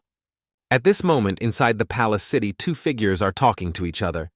This platinum-haired young man is holding a gem in his hand, showing it to the person in front of him. Upon seeing it, his face turned fearful, and he broke out in a cold sweat incessantly. The young man then used his oppressive aura to squeeze the gem hard, causing sparks of electricity to radiate around it. Instantly, the gem shattered, erupting with an extremely powerful energy that sent the demon flying backward. As the energy gradually dissipated, the gem was revealed, with cracks around it, no longer intact as before. "Oh my God! Young master, you managed to crack the dragon pearl just by using your aura. It's truly astonishing. This is the hardest natural material in the underworld. With this level of magical power, even in the heavenly palace, you could rank among the top 100 martial masters. Ha ha ha ha, how could that be? How could a tiny piece of trash like me compare to the great figures in the heavenly palace? But at least I won't be punished anymore, hey." At that moment, Yan Wong appeared behind him and spoke in a deep voice. "What are you laughing about? Are you very happy?" Seeing him, the young man's expression immediately became fearful and timid, shrinking back. "Father, no, it's not like that." Yan Wong then reached out and took the precious pearl from his son's hand. Next, he looked at it with a disdainful expression and continued, "Is this the capital you dare to be so smug about?" Saying this, he merely squeezed lightly and crushed the precious pearl with an emotionless face. "Is that all? Do you still feel you're very skilled now?" Hearing this, the young man didn't dare say anything more and sadly turned his head away. Yan Wong, seeing his attitude, glared and raised his fist.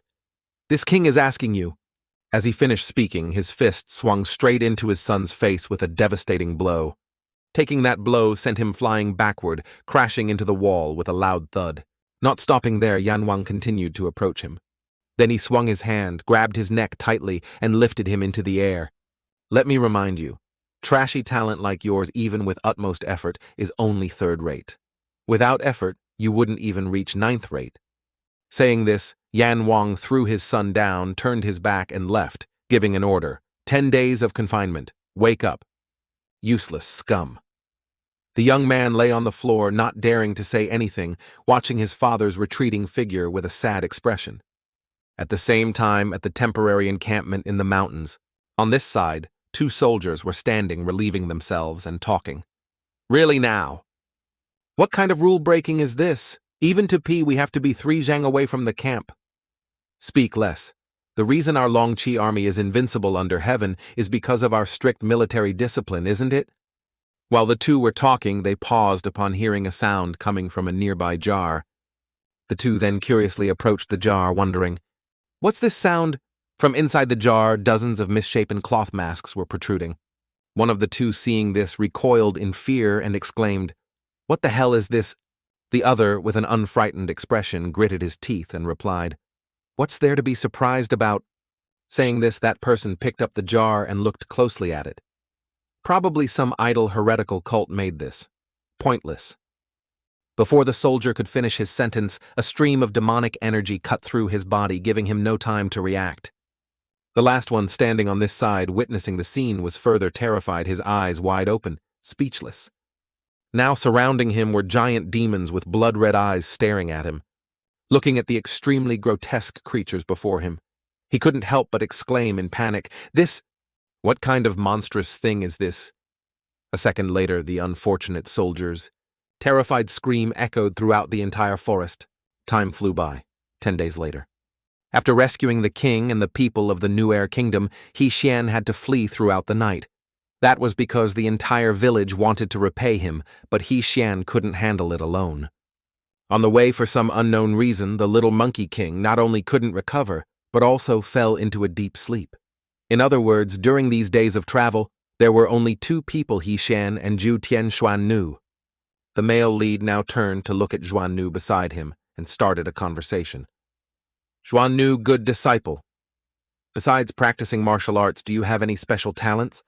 "No, I only know how to practice martial arts." "Then do you have any happy memories from the past?" "Forgive me, I only practice martial arts every day." "Then tell me a bit about things you're interested in. We can talk." Practicing martial arts." The conversation ended there, duller than ever. For the following days, the 2 of them silently moved forward in an awkward atmosphere. "Oh my God, monkey, please wake up quickly. This is embarrassingly awkward for me. This kid won't have any problems, right? But his aura is completely normal. Is he just unconscious?" What was even stranger was that since using the card twice, a vague source of power suddenly began to appear in He Xian's body. This energy truly felt like a close relative, no, even more familiar, as if it belonged to him. At this moment, the system also displayed a notification, "Target range reached." Looking at the temporary encampment in front of him made the male lead a little surprised and curious. Why is Yan Wang in a mortal's military tent? Upon entering, what struck his eyes were the dried corpses of soldiers piled up and scattered on the ground. Witnessing this scene, He Xian couldn't help but exclaim in astonishment, "Did a war happen here?" Zhuan Nu quickly approached from behind and placed her hand on the body of a nearby corpse. "The yin energy is too dense." "What's going on? Even if ordinary people die, it wouldn't be like this." At the same time, He Xian's system displayed an arrow pointing in another direction with a notification. Yan Wang's residence. After walking a bit more, both of them stopped in front of the only tomb in that forest. Inside the tomb door, a stream of yin energy was radiating along with a sign that read, "This is the residence of Yan Wang." Seeing this, He Xian's face turned terrified, his jaw dropped and his eyes rolled back.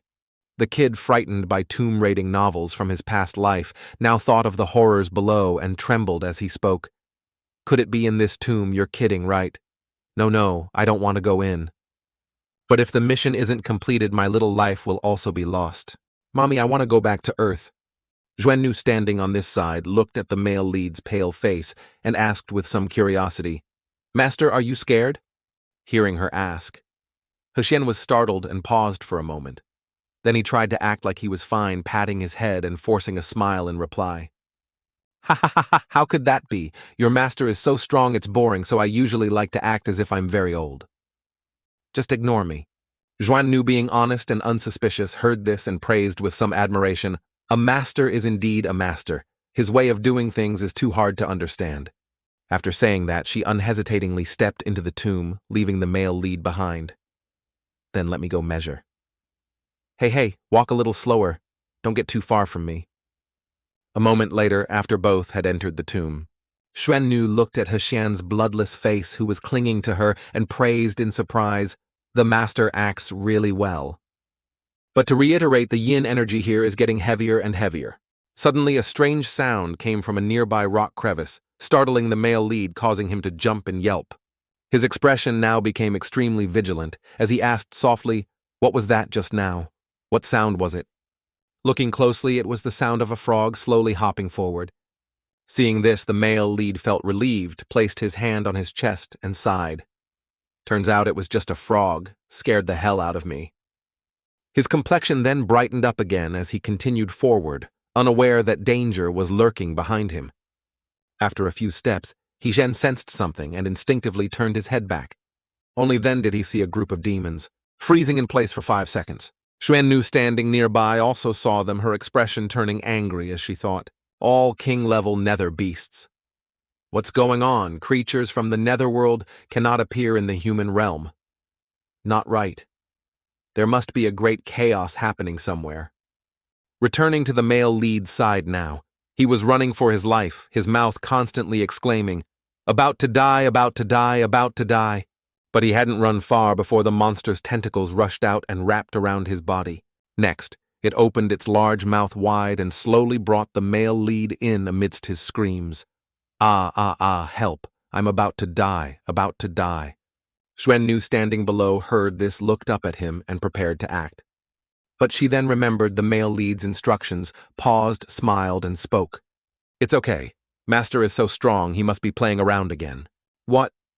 Hey, what's with that relieved expression of yours? I'm about to die here."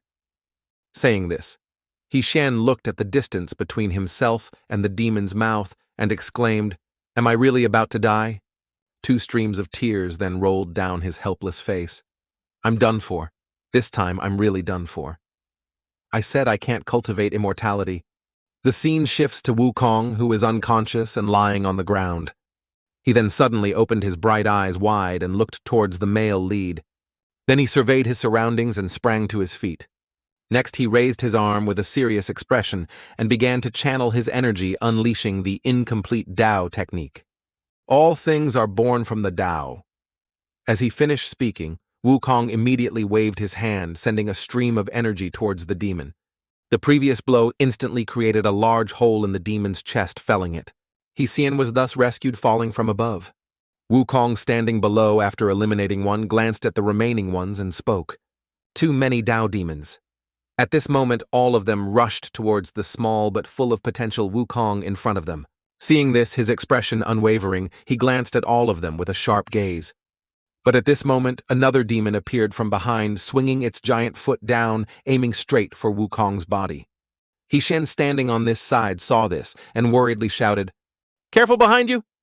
Just as the giant foot swung down, it was blocked by Wukong's 2 arms. No matter how hard the demon tried, it couldn't stomp on him. His eyes had now become cold and sharp, filled with killing intent, as he spoke in a deep voice. It must collapse. As he finished speaking, Wukong immediately tensed up, emitting an extremely powerful energy that pushed back the demon's giant foot. Then that energy accumulated into glowing orbs flying around his body. Next, his gaze continued to sweep over the demon in front of him as he spoke. So the more one ignores martial arts, the deeper one can enter the Tao. As Wukong finished speaking, all the demons rushed straight towards him, their mouths wide open. He had never been afraid of anyone, so he glared, frowned, and looked at the whole group. Then his face darkened as he raised his arm, which was enveloped in his energy. Instantly at his location, a massive burst of energy erupted, blowing all of them away. That energy burst grew stronger and stronger, illuminating the entire cave. Xian, standing on this side, witnessed the scene, his face unable to hide his astonishment as he stared at Wukong's back in front of him.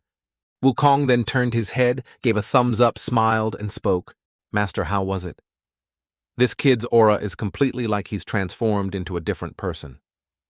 Zhuan Envy, standing near him, couldn't help but think in astonishment. Strong. Too strong. I am definitely not his opponent now. Clearly not long ago we were still evenly matched. It must be because a master taught him. At this moment, Zhuan Envy's admiration for Xian had increased. This level can still be surpassed even further. Thinking of this, she covered her blushing face with both hands in embarrassment. "Why is my face so hot?" At the same time, on the male lead side, he was looking at Wukong, who had just landed in front of him, and asked curiously, "I say, monkey, what on earth is going on?" "Ha ha ha, my master is skilled, isn't he?" The deep sleep before was because I was readjusting the meridians in my body after failing to use the realm last time. Now I can do it 8 times. Hearing this, Xian had no words left and thought to himself, 8 times. This kid's talent is truly formidable. The peak card can only be used a little over 10 times, right? If this continues, I'll end up tormenting my disciple. I need to find a way to get stronger quickly. At this moment, from the monkey's perspective, the male lead was Xian, who was biting his lip, looking at him angrily with a disdainful gaze. "Only 8 times? Then your kid's talent is truly formidable. God. Is this tone and expression of master mocking me? Are you saying I'm too arrogant to become a great monkey?" Thinking of this, Wukong unhesitatingly knelt down, kowtowed, and said loudly, "Master disciple knows he was wrong. Please don't be disappointed. And please don't send me away. I still have many things to learn." Xian, hearing this, frowned in confusion and asked back, "What with what?" At this moment, the system panel displayed a notification. "Congratulations, potential value increased from 5% to 35%.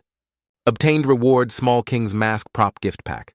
After the notification, the system immediately awarded that mask into the male lead's palm. He was once again dazed, not understanding what was happening, and spoke in bewilderment. "Huh, what did I do again? What does this thing do? This darn system didn't even give any hints." At the same time, Zhuan Envy on this side had approached Wukong and asked curiously, "By the way, doesn't master like to act like a chicken? Why interrupt? Aren't you afraid of being punished? Hey, you don't understand this." According to my observation of master cooperating with him to act out the rescuing the newbie chicken scene is the most fun. While the two were talking, a soul suddenly appeared from behind, rushing towards them. Both of them now noticed its presence and immediately whipped their heads around. Wukong then started to act first, shouting loudly, "Which vile creature is this, such audacity?" But as he finished speaking, the soul did nothing and flew right through his body. Next, it flew straight in another direction behind the two. Following it were dozens of other souls also swarming in. None of them had any malicious intent towards the 3 of them. Xian and company and all quickly flew past them. Xian, seeing this, still didn't understand what was happening and turned to look at Zhuan Envy, puzzled. "What is this, reporting to master? They should all be mortal souls. But under normal circumstances, one needs a special magical artifact to see them. It's said that unless there's an extreme mission, one cannot see them." After hearing her, the male lead looked at those souls in surprise and thought to himself, "Who on earth killed these living beings? Could it be Xiaoyan Wang?" Not long after, a passage gate appeared in front of the 3 with streams of dark energy emanating from within. All 3 were now staring at it with vigilant expressions, not letting their guard down. This aura is unmistakable. Unexpectedly, someone actually dares to open a passage between the two realms. Who on earth has such guts? No matter who he is. If he dares to disregard life, we'll fight him first and talk later. His two disciples, hearing this, silently looked at him as if waiting for something. After a while, all three remained in that posture, only that the two disciples' faces had become solemn. Wennu, unable to wait any longer, spoke up curiously, "Master, why are you motionless?" Wukong, standing beside him now, also understood the male lead's hidden meaning from his frozen expression. Then he immediately volunteered to go inside and spoke. "Master, don't compete with me. I'll be the vanguard." "I like being the vanguard the most." Very good, very good. Worthy of having Wu enlightenment in your name." Saying that, Wukong also confidently and leisurely entered the passage gate. He Shen then continued as the last one to enter, carefully looking around and speaking. "Don't go too fast, wait for me." Saying this, he instinctively looked to one side of him with a very vigilant expression. In front of him now was a female demon with a giant body and thorny roots wrapped around her lower half. Witnessing that terrifying sight made He Jian's soul fly to the clouds as he fell backward and exclaimed, "Damn it, it's really the cursed old woman." After saying that, he also backed up close to a cliff behind his two disciples. "Master, don't be afraid." It seems to be in a deep sleep. Hearing that, his whole body still trembled like a leaf as he asked back, "Sure. Are you sure it's not?" Xuannu and Wukong then began to approach the feet of the cursed old woman. Then they placed their hands on a random root beneath her feet. Instantly, Xuannu could feel the mournful cries of resentful souls within. Wukong then also turned to look at the male lead and recounted what he had seen. Xuannu then also interjected, "This guy must be afraid of attracting the attention of the upper realm, so he sent a group of spirit beasts to sneak into the human realm to help him kill people and collect souls." But aren't spirit beasts in the human realm very prone to falling into a state of madness?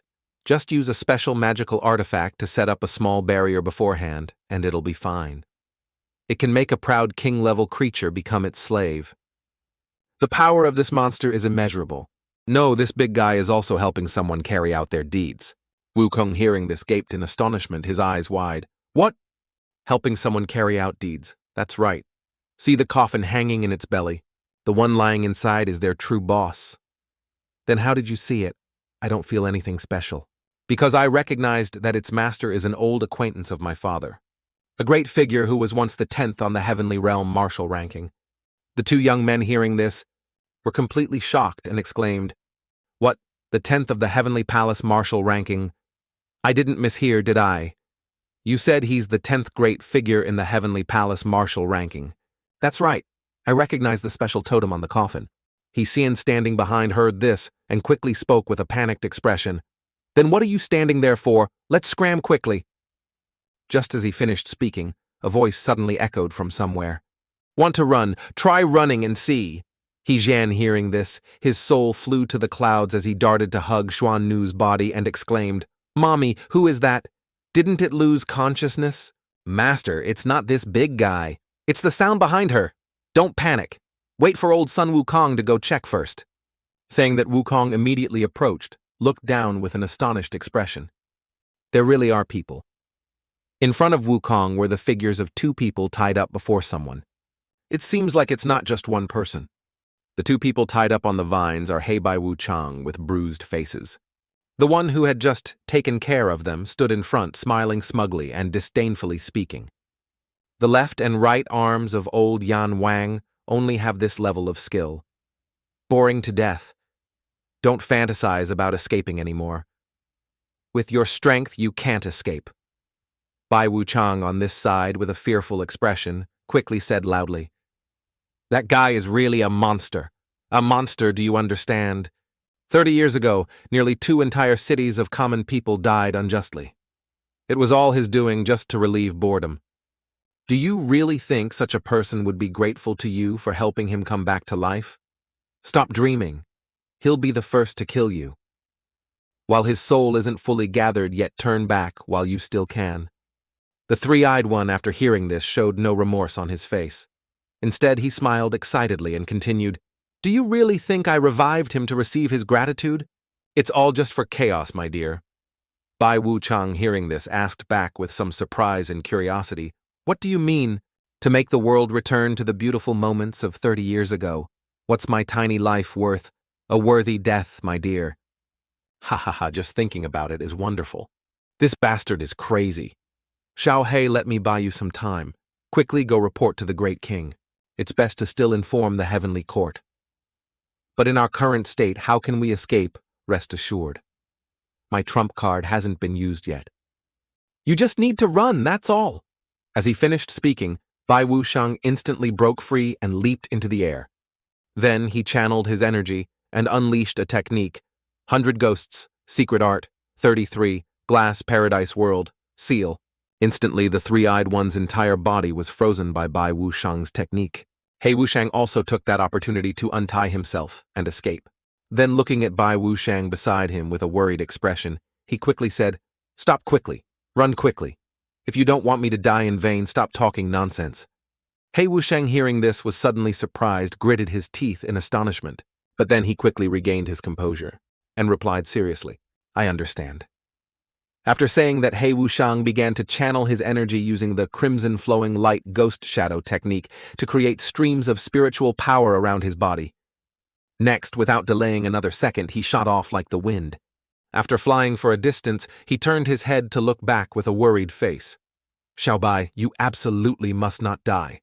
I'll bring you back right away."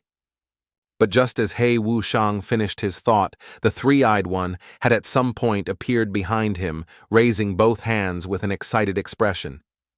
Even Bai Wushang, standing on this side, didn't know when he had escaped, gaping in astonishment. The three-eyed one then immediately swung his hand, delivering an extremely powerful blow to He Wushang's body, causing him to crash down onto the ground below with a tremendous sound. Bai Wushang, standing on this side, witnessing that, could only helplessly call out the two words, "Xiao He." As the smoke gradually dissipated, it revealed him lying motionless in a large crater on the ground. The three-eyed one then also leisurely approached him, whistling. He Wushang, now barely breathing, looked up at him, weakly begging, "This will cause so much suffering for so many living beings. I beg you, please stop, I beg you." He paid no attention to his words and maintained the excited smile on his face, laughing loudly. "Ha ha ha, noisy fellow." Saying this, the three-eyed one immediately swung his arm, which was imbued with his true energy, straight down onto He Wushang's body. "Go die." But when he was just a short distance away, he suddenly paused, struggling to move his body. The three-eyed one's body was now stopped by some invisible force, standing motionless. "What's happening? Why can't my body move?" Bai Wushang on this side also sensed something and immediately whipped his head around. This aura, could it be? Just as he sensed. From afar, Yan Wang's son was approaching, rubbing his head. At the same time, on the male lead side, the system also displayed a notification. "Congratulations, host, you have found the target. Is he Xiaoyan Wang?" The three-eyed one now also turned to look at Xiaoyan Wang with a surprised expression, thinking to himself, "This bastard looks cowardly. But the aura radiating around him is truly terrifying. Moreover, who is this Lord Lin he speaks of? I'm afraid I'm not his match." Thinking of this, he turned to look at the giant old woman sleeping behind him and said loudly, "Second deity, help me." The second deity on this side, hearing this, was immediately awakened, her two bright eyes opening wide. The coffin lying on her stomach also slid off. The second deity then looked up at the sky and roared, causing the roots around her body to be released, emitting an extremely powerful dark energy. Immediately after, she and those roots began to rush towards the three-eyed one, whose mouth was wide open. In an instant, the second deity's body transformed into a stream of energy and entered his body. On his face now, half of the second deity's face had also appeared, speaking in unison loudly. "My wife and I, too, become one, becoming peerless in the world." After the introduction, he began to lift his foot and step towards Xiaoyan Wang with an extremely powerful aura radiating around him. "Ready to die yet?" But before he could be cool for 2 seconds, both he and his wife froze with bewildered expressions. Their faces then turned panicked as they exclaimed, "Why can't we still move? How outrageous! Which deity are you exactly? Boo-hoo, don't play with me like this, okay? Who on earth are you? I'm really just an errand boy in the underworld. It's all Lord Chi's doing. Saying this, Xiaoyan Wang began to raise one of his fingers, creating a wave of spiritual power. If you don't believe me, I'll show you. Just as the young man finished speaking at the three-eyed one's location, a giant Qilin clearly appeared, holding him tightly. This damn thing is it, the legendary Qilin divine beast. I've grown this old and have only heard about it in fairy tales. This wave of spiritual power, even if we two deities combine, we are no match. We must find a way to escape and wait until the great senior revives. After thinking, they began to beg. Big brother, I know I was wrong. Can you spare me? Sorry, but that won't do. My father has given the order. Your father isn't here. Give me a chance. No. Father, the old master, is everywhere. He Xian, standing nearby, now placed his hand on his chest and took a breath. The power of the 10th on the martial ranking is truly terrifying. Luckily, he was, by the powerful Yan Wang. No. The power of that great lord hasn't even been used by a fraction. Otherwise, except for Master, everyone else would have to stand still. I affirm that. As for Master, I'm not sure either. Damn, it's that terrifying? Is he only the 10th? Wukong, standing on this side, was already full of fighting spirit, warming up his limbs with an excited expression, and spoke. Master, this person is too strong. My hands are itching too. That's good. You try against him once. Remember to be careful. Understood. As he finished speaking, Wukong immediately went full throttle, rushing straight towards Xiaoyan Wang with a belligerent expression. The young man on this side also noticed him rushing over and began to become vigilant.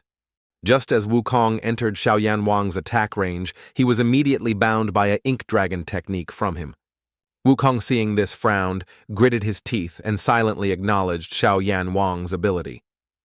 Indeed, this guy is very strong. But I'm not as useless as before. As he finished speaking, an energy orb gradually formed in his palm. Next, he immediately clasped his hands together and used a great Dao power blow to destroy Xiaoyan Wang's technique. The young man on this side, seeing this, covered his face. His jaw dropped in astonishment as he exclaimed, "What is this source of power?" Too terrifying. Wukong didn't stop there but continued to rush forward with a serious expression. Xiaoyan Wang now also began to raise one of his fingers, creating a wave of spiritual power, and continued softly. So sorry, Xuan family. Divine beast summoning Xuan Wu barrier formation. At this moment, from within his wave of spiritual power, a giant Xuan Wu black tortoise appeared, roaring a few times. Wukong, pained by its roars, couldn't bear it, fell to the ground, clutched his head, and exclaimed, "My head!" Pain, Xuan Nu on this side, witnessing the scene, couldn't help but exclaim in awe, "All of them are rare divine beasts in the world. Each one is extraordinary. Heaven is truly unfair. How can someone with a mountain of divine artifacts criticize others? Speaking of which, one has supreme comprehension. One has supreme talent. Only my master has nothing." Just as the male lead said this, a wrath from high heavens descended, striking him straight on the head as a warning. Returning to Wukong's side now, he was frantically punching the shell of the Xuan Wu that was protecting Xiaoyan Wang. Half an hour later, that shell was still intact, shiny, without a single scratch. Seeing he couldn't break it, Wukong couldn't help but shout angrily, "Come out and fight me fair and square, your excellency, Demon King. How can this humble one be your opponent? I surrender. Surrender. What kind of man are you? No skill at all. This was all bestowed by my father. Without it, I am nothing." "Bullshit. Do you take old son me for a fool?" Summoned beasts are due to one's own talent. How can they be bestowed by others? That's also because of father's genetic inheritance. It has nothing to do with me. Open your mouth, it's father. Close your mouth, it's father. How old are you, kid? That's the truth. If father hadn't allowed it, I couldn't have acted. Aya, this bastard is annoying me to death. Get out for me. Xuan Nu, standing on this side after hearing their conversation, couldn't help but burst out laughing. Ha ha ha. What kind of person summons a bunch of divine beasts and then calls himself trash? Genius isn't enough to describe him. That's right.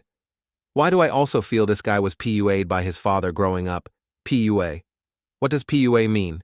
How can I make you visualize it? You can understand it as a type of control magic. After explaining, He Xian's expression became serious as he looked towards Wukong. Need to confirm a bit.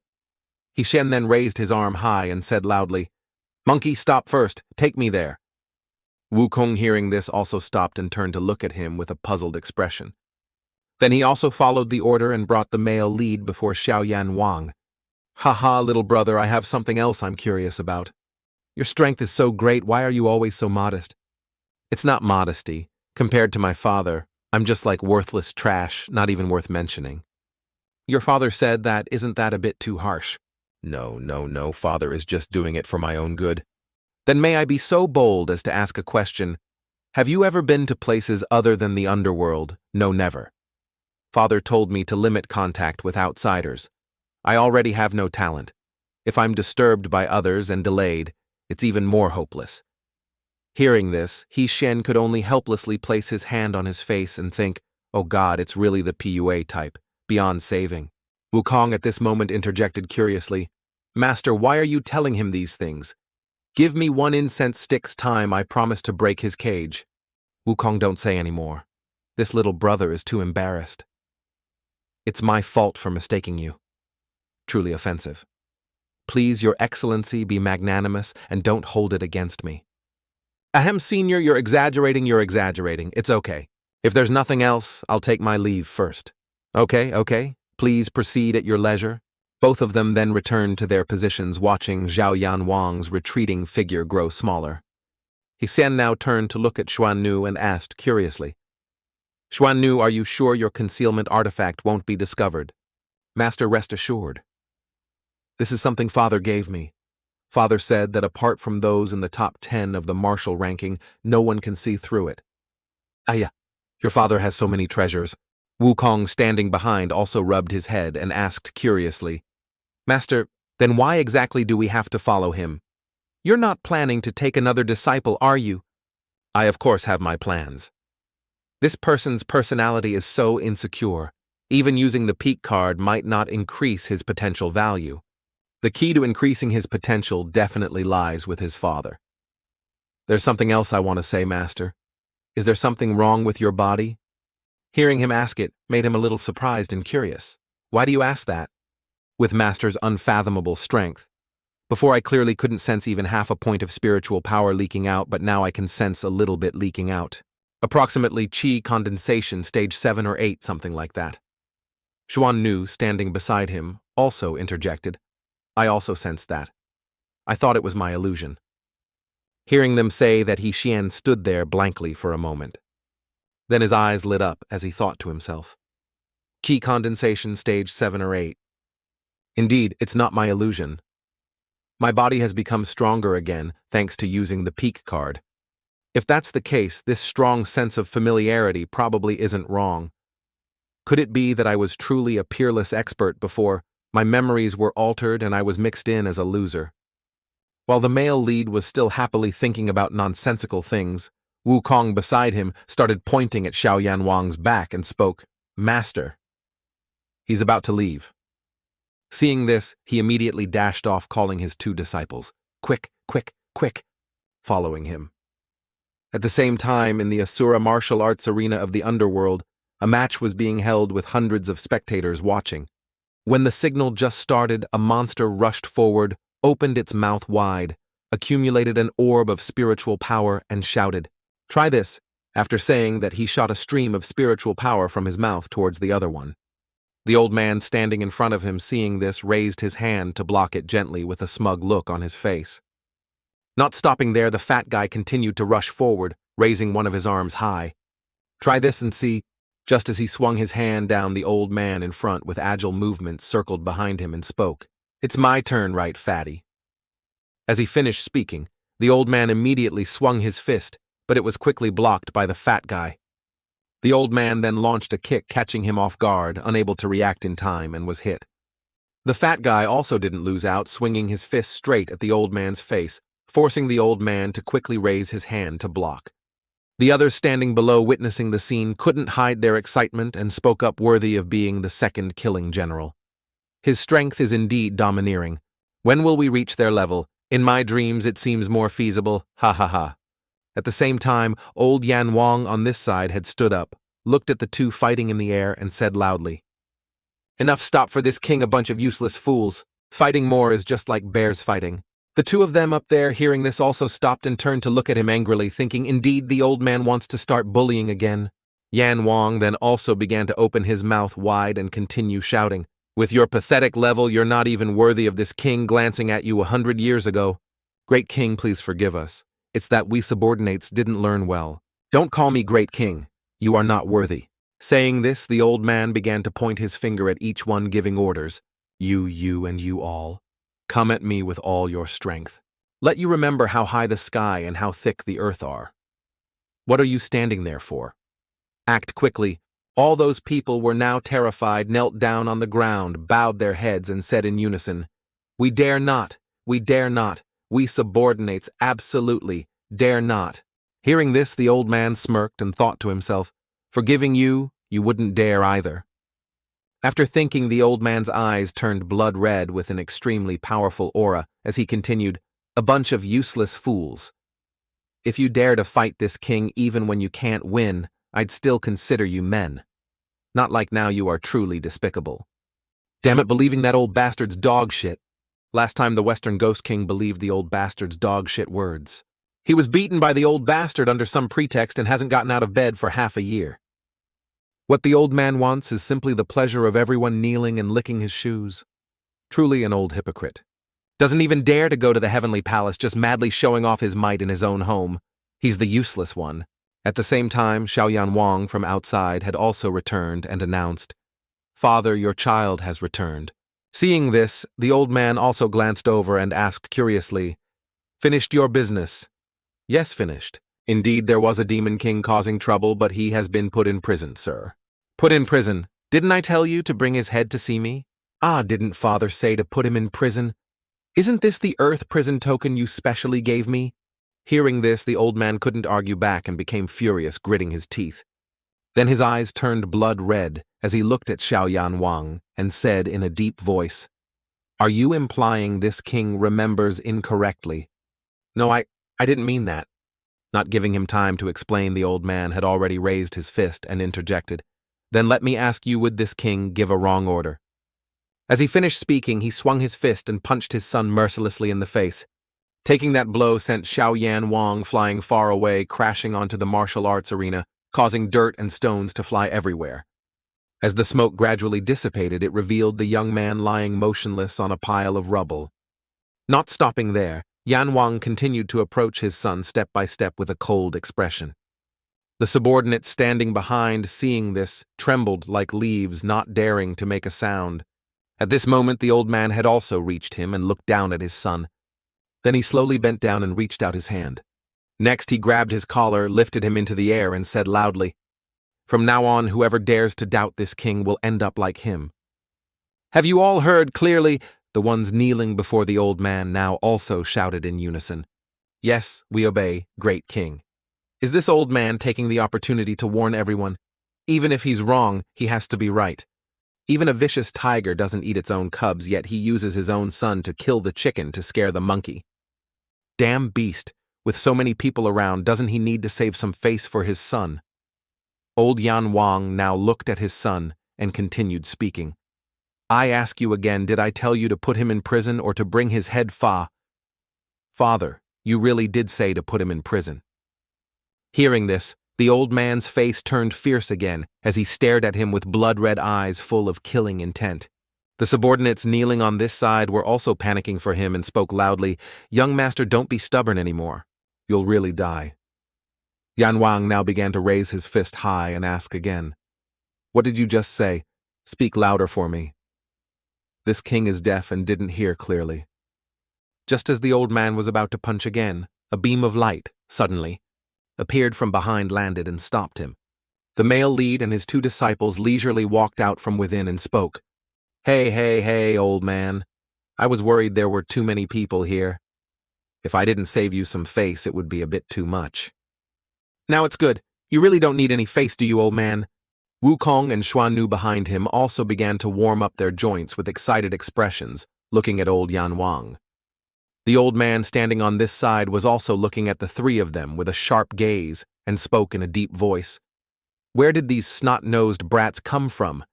daring to come to the gates of the underworld to cut off their own path to life. Wukong then also volunteered and stepped forward quickly saying, "Master, let me deal with him." But the male lead now, unlike usual, replied with a serious expression, "No need, this time let me handle it myself." Hearing this, Wukong was very surprised, turned to look at him and replied, Oh, master, you want to do it personally? I'm looking forward to it so much. I can learn again." Hishan then began to take out the Yanwang card, holding it in his hand, thinking to himself, "The cooldown time has been shortened to just 1 minute. Next time, perhaps I can cast it immediately." Just as he finished thinking, his body began to grow larger, emitting an extremely powerful aura. The form he transformed into was the strongest Yanwang in history, Qingguang Wang. Hishan then looked at the old man in front of him with his sharp gaze, thinking to himself, "Indeed, an interesting ability. Good. This time I'll play something different with you." Old Yanwang, standing on this side, watched the male lead slowly sit down and also thought to himself, "Transformation not worth mentioning, but what's with this aura? This isn't—" Before he could finish thinking, He Zhen, sitting opposite, spoke. "Old man, this time let's play a little trick. This king will sit still for you to hit. If I move 1 step, consider it my loss. How about it? A brat like you, if you can withstand 3 of this king's moves, it's not too late to show off later. Okay. As he finished speaking, he immediately summoned a Lei Gui thunder demon from his formation. The demon species then immediately rushed towards the old man in front, raising its fist. Seeing this, the old man didn't even bother to move, frowned, and let out a heavy breath. Then he gently swung his hand, delivering a fatal blow to the demon's body. It immediately rolled over, vomited blood, and lay on the ground. Old Yan Wang then turned to look at the male lead and spoke disdainfully. "Is this the skill that makes you so arrogant?" He on this side, without any worry, smiled excitedly and replied, "It's not over yet." Just as Hishan finished speaking, the Lei Gui behind him had already started to get up again, as if nothing had happened. Old Yan Wang then also said nothing more and turned around, getting into a stance ready to fight it. The Lei Gui was now more ferocious than before, roaring as it rushed towards the old man. Old Yan Wang was no less quickly rushing forward, swinging his fist in an uppercut to the Lei Gui's chin. Then he decisively threw another punch to its left cheek. Next, he threw a kick straight to the other side of the demon. When it fell to the ground, the old man became even more violent, continuously throwing dozens of punches all over the Lei Gui's body. Finally, it was old Yan Wang's most excited stage. That was tearing the Lei Gui's body in 2. After defeating it, the old master's face became extremely excited as he turned to look at the male lead and said loudly, "Useless, I told you. You couldn't defend either." Xuanyu and Wukong, standing on this side, hearing this, both looked at the old man with annoyance on their faces. Old Yan Wang then continued to speak boastfully. "Just this little bit of power is completely insufficient against me." Hishan, hearing this, didn't rush but smiled calmly and replied, "Oh, is that so?" Old Yan Wang, seeing his attitude, clearly showed his displeasure and thought to himself, "Damn it. Clearly a little brat who still smells of milk yet always puts on a high and mighty act. Today I will teach you what is called seniority and rules, naturally using your life to pay the price. Sorry in advance. You're old and haven't even hit any one of mine yet. Don't stand there crowing." Just as he finished speaking, the Lei Gui's corpse, which had been dismembered by old Yan Wang, suddenly recovered at a dizzying speed. Seeing this, the old man couldn't help but be astonished, his eyes wide as he thought, "Super speed regeneration. How is this possible? This is a super-level talent that only top-tier existences possess. Moreover, this guy is clearly just a summoned beast." At the same time, the other half of the dismembered body was also gradually recovering and sat up. Immediately after, the number increased to 2, both stepping towards old Yan Wang. "Damn it, not only regeneration, but also splitting. I've never heard of this summoning talent. Which deity is this exactly?" While the old man was still astonished, the male lead sitting opposite smiled smugly and spoke, Hey, I say. Making such an expression is very boring. Our game has just begun." "Good, very good. Then this king doesn't need to hide it anymore." As he finished speaking, the old man instantly unleashed all the true power suppressed within his body. Each layer of clothing on the old man's body was now torn apart by a different, more muscular form. Wukong standing nearby saw this, his face turning astonished as he thought, the quality of the oppressive aura has completely changed. Now old Yan Wang's entire body had transformed into a completely new appearance, with a third eye opened on his forehead. After successfully transforming, the old man let out a piercing roar. Accompanied by those roars were streams of his spiritual power rushing towards the Lei Gui. Standing below, seeing this, it also began to raise its fist, which was covered in dark energy, and rushed towards those streams of spiritual power. The two streams of energy from both sides collided, creating shockwaves that radiated to the surrounding area. While the Lei Gui was still struggling to block the spiritual power in front of it, old Yan Wang had instantly teleported behind it. Next, he raised his fist, his eyes wide, and rushed from behind the Lei Gui. Then he immediately launched a flurry of punches, striking its body directly without missing a single one. But at this moment, the other Lei Gui had also appeared from behind the old man, raising its fist high. Next, it swung down with all its might, while old Yan Wang no longer had a chance to defend. But the old man then turned his head, and just by using his gaze, he was able to block the Lei Gui's entire hand. The others standing on this side, witnessing the scene, all gaped in astonishment and exclaimed, "Is this king that strong? Turns out he was hiding such great power." The old man on this side had also thrown a final punch, sending the head of the remaining Lei Dian thunder lightning flying. Wukong, observing from beginning to end, couldn't help but be astonished, gritting his teeth and thinking. Completely different levels. Zhuan Envy nearby also shared the same thought as him, looking at Yan Wang with a serious expression. The combined power of me and monkey is no match for him. At the same time, at the location of the headless Lei Gui, flesh buds were gradually growing back. Seeing this, the old man's face showed a smug smile as he thought to himself, "Indeed, the recovery speed is quite slow. Ha ha ha ha, I told you so." What thing is truly immortal? The situation with this thing is just like that. Although my Asura state doesn't last long, it's enough to kill the Zhao Huang beast and then kill its main body.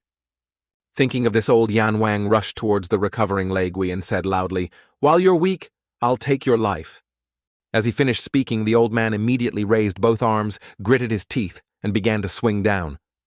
But at this moment, the male lead's voice came from behind, stopping the old man. "Wait a moment." Hearing this, old Yan Wang also stopped and turned his head to look at him with an angry expression. "You want to admit defeat, but it's too late." No, I don't mean that. "Old master, you've misunderstood. I just want to ask you, are you ready? Because I'm about to show off my might." Hearing this, the old man's face also became cautious as he stared at him. Wukong and Xuannu, standing nearby, their faces turned smug as they smiled and silently observed the situation. Returning to He-Shen's side, he continued to speak. "I ask you, what do you think of our summoned beast's strength? Is that all? This king only used half of his power, enough to kill all of you." Hearing this, a gleeful smile appeared on He-Xian's face as he continued, "Only half very good." Saying this, he raised his hand, creating giant lightning bolts that descended from the sky. "Come on, come at me!" Old Yan Wang, hearing this, became furious and frantically rushed forward. Trying to act mysterious, to buy time, or to launch a sneak attack, right? "I won't let you have your way."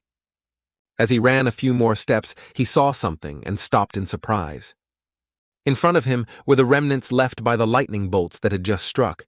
He-Sen, seeing his expression, smiled smugly and said, "Don't be so tense, okay? It's just a pile of dirt pits."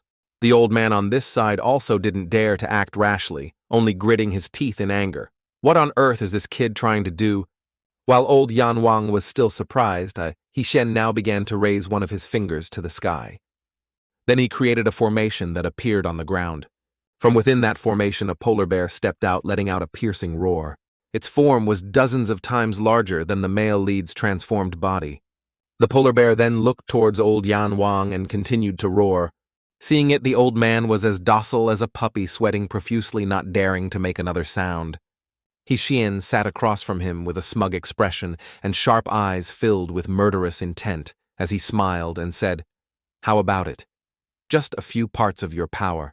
Are you sure about that?" The only thought in old Yan Wang's mind now was one word: run. His fighting instincts over many years told him he was not on the same level as this monster. Once a fight started, he would die within 3 rounds. But at this moment his legs could no longer hold firm and were trembling. Can't even take half a step. Damn it. What should I do now? What to do now? Seeing the old man trembling before him, Shen calmly reassured him. Don't be afraid, don't be afraid. After reassuring him, he continued to raise two of his fingers with a smug expression. There's more. Hearing this, old Yan Wong was even more astonished, his eyes wide and blinking. More, there's more. Hey, of course. As he finished speaking, the male lead immediately swung his arm behind him and shouted loudly. Heavenly Seal activate. At this moment at the position, he pointed to a golden formation appeared shining brightly. A second later, from within that formation, an extremely powerful beam of light erupted, illuminating the entire sky. The people standing nearby witnessing this scene all gaped in astonishment, speechless. The power of the light beam grew stronger, causing the ground to sink deeper. A triumphant smirk was now clearly visible on Xian's face as he looked at old Yan Wang opposite him. Not long after, everyone present was once again gaping in astonishment, not believing their eyes. Before their eyes was a legendary golden dragon with blazing eyes letting out a roar. The male lead now also stood up along with the two beasts he had just summoned, looking towards the old man in front. The golden dragon, with a pair of blood-red eyes full of killing intent, stared at old Yan Wang as if wanting to eat him alive. Shen's two disciples standing to one side couldn't help but exclaim in awe, thinking, even though I was mentally prepared, I still got a fright. Master is too exaggerated. Compared to father, who is stronger, Yan Wang's subordinates on this side were still not over their shock and started talking amongst themselves. Five-clawed golden dragon. Isn't this an ancient divine incantation that has been extinct for thousands of years? The great king is done for this time. The old man on this side had no words left, just stood there frozen, crying silently in his heart.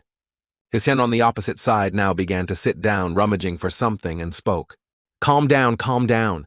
There's more. It's just that this one needs props too. Where is it? Let me find it. You try to wait a bit, okay? Almost done. After searching for a while, he took out a fragment of something, holding it in his hand with a satisfied expression. Finally found it. This one.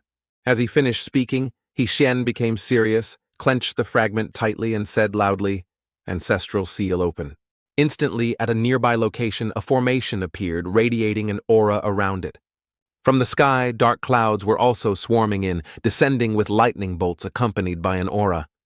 Not long after, it formed a tornado with extremely strong winds sucking nearby things inside. After a while longer, that tornado had become a waterspout, sweeping away everything it passed. Shen, witnessing that sight, was also a little astonished, sweating profusely in awe. Is this the peak of that insecure brat? I can't believe it. Everyone present now had turned to stone, staring at the scene before them, with no emotion left. Wukong and Xuan Nu, standing nearby, were no exception, their eyes wide as they stammered, Shine. This creature is... From behind the clouds in front of everyone was a giant eye staring straight down without blinking. The most panicked person now was none other than old Yan Wang, witnessing the male lead and the three things he had summoned, all of which were things only seen in fairy tales. The gazes of all three creatures now also caught the old man's attention, and he didn't blink. The old man also didn't know what to do, but stand motionless, looking at the three of them with a bewildered expression.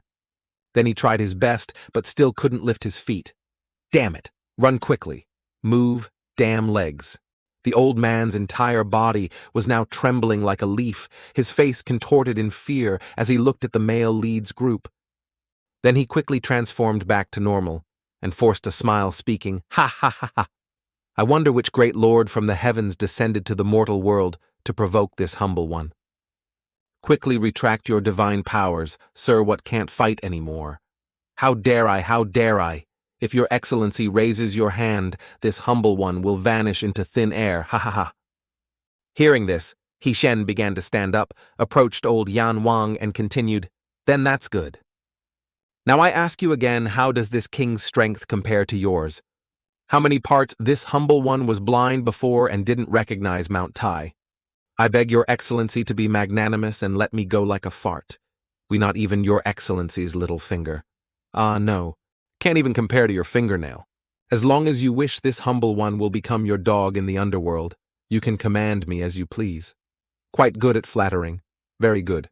Then if I tell you that this king also has a special ability to summon the bodies of others in the future, and the body I'm currently using is the future body of your son, how would you feel? Hearing this, the old man was a little surprised. His face darkened and he stood there stunned for a moment. Then he burst out laughing and replied, "Ha ha, Your Excellency, you jest very well. That brat is just trash. How can he be even 1 or 2 10,000ths of you? Joking, whether it's a joke or not, you know better than anyone in your heart." Right, father. Hearing the male lead call him that, the old man felt an oppressive aura weighing down on his body, gritted his teeth and bowed his head. Now do you feel the distance between you and the son you humiliated all day, same age too? At that time, were you even worthy to carry his shoes? Your Excellency, your special trip to my underworld this time surely isn't just to humiliate me, right? Is there any enmity between us? Humiliate you? Are you worthy? This king's purpose in coming here is to take your son away. He's not like you. He's a true genius. Following an old waste like you will only drag him down. As for you, if you don't dare to fight, tuck your tail and scram, I'm not like you. Bullying the weak isn't interesting at all. The life of someone like you is truly pathetic. After hearing those words, old Yan Wang didn't dare say anything more. His face darkened as he clasped his hands and replied, "Understood, Your Excellency. I will scram." Saying that, the old man turned and left with a gloomy expression, having no face left. His subordinates and henchmen on this side, seeing this, showed no pity and cursed, "Serves you right. A person like you who only knows how to bully your subordinates all day. Why aren't you arrogant anymore? Go crazy again. Serves you right." At the same time, Xiaoyan Wang, standing nearby, watched the old man approach with a sad expression, his head bowed to the ground. Old Yan Wang's expression on this side was also the same, not daring to look up at his son. But then the young Xiaoyan Wang mustered his courage, looked up at him and asked, "Father, are you all right?" In response to his question was the old man's fury, shouting straight at his face, "Scram now! I don't need your pity." Saying this, old Yan Wang immediately swung his hand, throwing a punch, but the young man dodged it. "No need." The corners of the old man's eyes then gradually filled with tears as he gritted his teeth and whimpered, "Isn't humiliating me like this enough for you, damn bastard?" Hearing this, Xiaoyan Wang also didn't know what else to say. His face darkened as he looked at the old man with a surprised expression. Old Yan Wang now continued to bring his face close to him and whispered, "From now on, we are like strangers. Don't call me father anymore, damn it." As he finished speaking, the old man immediately turned and walked straight ahead, leaving behind his disowned son. Xiaoyan Wang, after hearing those words, felt an unspeakable sadness in his heart and bowed his head. The male lead now also approached him and asked curiously, "Why does he treat you like that? Is there some kindness? My father wasn't like this before." Although he was still arrogant and domineering, he still had a gentle side, unlike now. "Really, I can't see it at all. He practiced swordsmanship with me, played chess leisurely with me. Even traveled everywhere. Now thinking back, it all seems fake. If what you said is true, then how did things turn out like this? It's because something unexpected happened once. One day, father and mother went out on an excursion to celebrate my birthday, but unexpectedly they chanced upon a true god-level demon beast. Wukong and Quenyu, hearing this, their faces turned astonished. Unexpectedly, there really is a god-level, although it's only a low-level god-level demon beast, it's still too strong. Father had to discard all the treasures on his body to barely get mother out of trouble. I was sleeping in the camp, so I avoided one calamity. When I woke up, I discovered mother had permanently left this world. From then on, everything changed after such an unexpected incident occurred. Father started to become violent and gloomy, cruel and bloodthirsty. He also started to be violent towards me. Then it became more and more serious, even developing into abuse. Father probably always considered me the one who caused the death of the person he loved most. "So you endured this injustice because you felt guilty?" Xiaoyan Wang, hearing this, quickly denied it and replied, "No. It's just that I feel if I lose father too, then in this world I'll truly be all alone." Huagosan and his 2 disciples, after hearing his story, all sighed sadly. Xiaoyan Wang stood before the 3 and began to speak again. "But now it doesn't matter anymore. The situation at hand, With father's personality, he absolutely wouldn't want any relationship with me anymore. So I don't need to hesitate either. It's time to leave. Let's look at the bigger world out there. Ting Ting.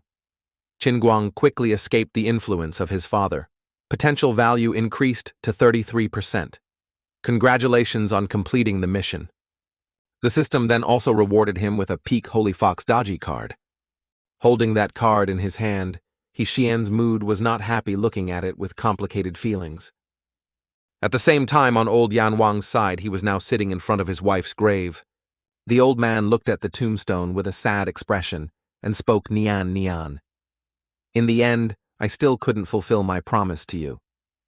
Returning to the scene of yesteryear, when Nian Nian was still barely breathing, lying in front of Yan Wang, she now opened her eyes, looked at the old man, and weakly called out, "Da Mu, agree with me. Absolutely do not let Guang'er know the truth of this matter. Tell him a god-level demon beast suddenly appeared and killed me." Just as she finished speaking, she vomited blood and coughed painfully and continuously. Old Yan Wang, seeing this, whimpered, trying to hold back the tears streaming down his face, and replied, "Don't say any more, rest first. Lastly, I still want to tell you that meeting you is the greatest honor of my life. Agree with me to live happily on. Please don't hate Guang'er.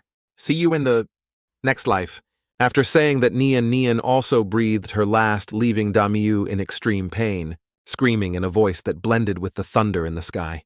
Returning to the present, he was still sitting, looking at Nian Nian's tombstone, and continued to speak. Perhaps that great power can deal with the monster inside it. But it no longer has anything to do with me. I listened to you and didn't let him know the truth, but I really can't not hate him. And I will hate him forever. Curse him because he took your life. Saying this, Damu leaned back, lying on his back, looking at the clear blue sky before him. In this life, if it were always just the two of us, how wonderful it would be. The scene changes to a place called the Human Realm Immortal Hand Cliff. On top of the cliff is a coffin radiating an aura. Immediately after that, aura erupted, violently pushing back the people standing around. All of them, seeing this, were a little astonished, and quickly said loudly, it's here, it's finally almost here. The great lord who was once the 10th in the heavenly palace. At the same time, the coffin was shattered into pieces from within by a force scattering everywhere. At this moment, the little demon, the inside, had also appeared with a smug smile on its face. Another guy standing nearby was also very excited and laughed loudly. Ha ha ha, success, success. I didn't expect it to really succeed. Ha ha, great elder. It was us who revived you. As soon as he finished speaking, the sword auras slashed out by that demon immediately dismembered all of them. After killing them all, the demon's face became excited, its eyes bloodshot as it spoke. Long time no see, fresh and delicious blood is here, come on. Let this old man slaughter the world once more, let blood flow like a river. But then again, my best resurrection spot in the underworld was destroyed by others, those damn bastards. This old man remembers all your auras. Now this old man will find you and chop you into pieces first. At the same time, snakes appeared behind him along with a voice. Hey old man, aren't you ashamed of talking to yourself? Hearing this, he turned around with a surprised expression. In front of him was the scout Mei Du Suo, sitting on a rock, happily raising her hand to greet him. Seeing this, the demon raised one of his fingers to gather spiritual power. Did I let a fish slip through the net just now, before the spiritual power in his hand had fully gathered? Mei Du Suo had already appeared in front of him, with a smug smile on her face. Witnessing that scene, the demon couldn't help but exclaim in amazement. So fast soon after, Mei Du Suo appeared again from behind him and spoke. Fast, isn't it? Here again. Sensing her power, the demon hurriedly rushed back to maintain a certain distance. Next, he raised a hand and gradually gathered a ball of his spiritual power. Not long after, his ball became super huge and showed signs of getting even bigger.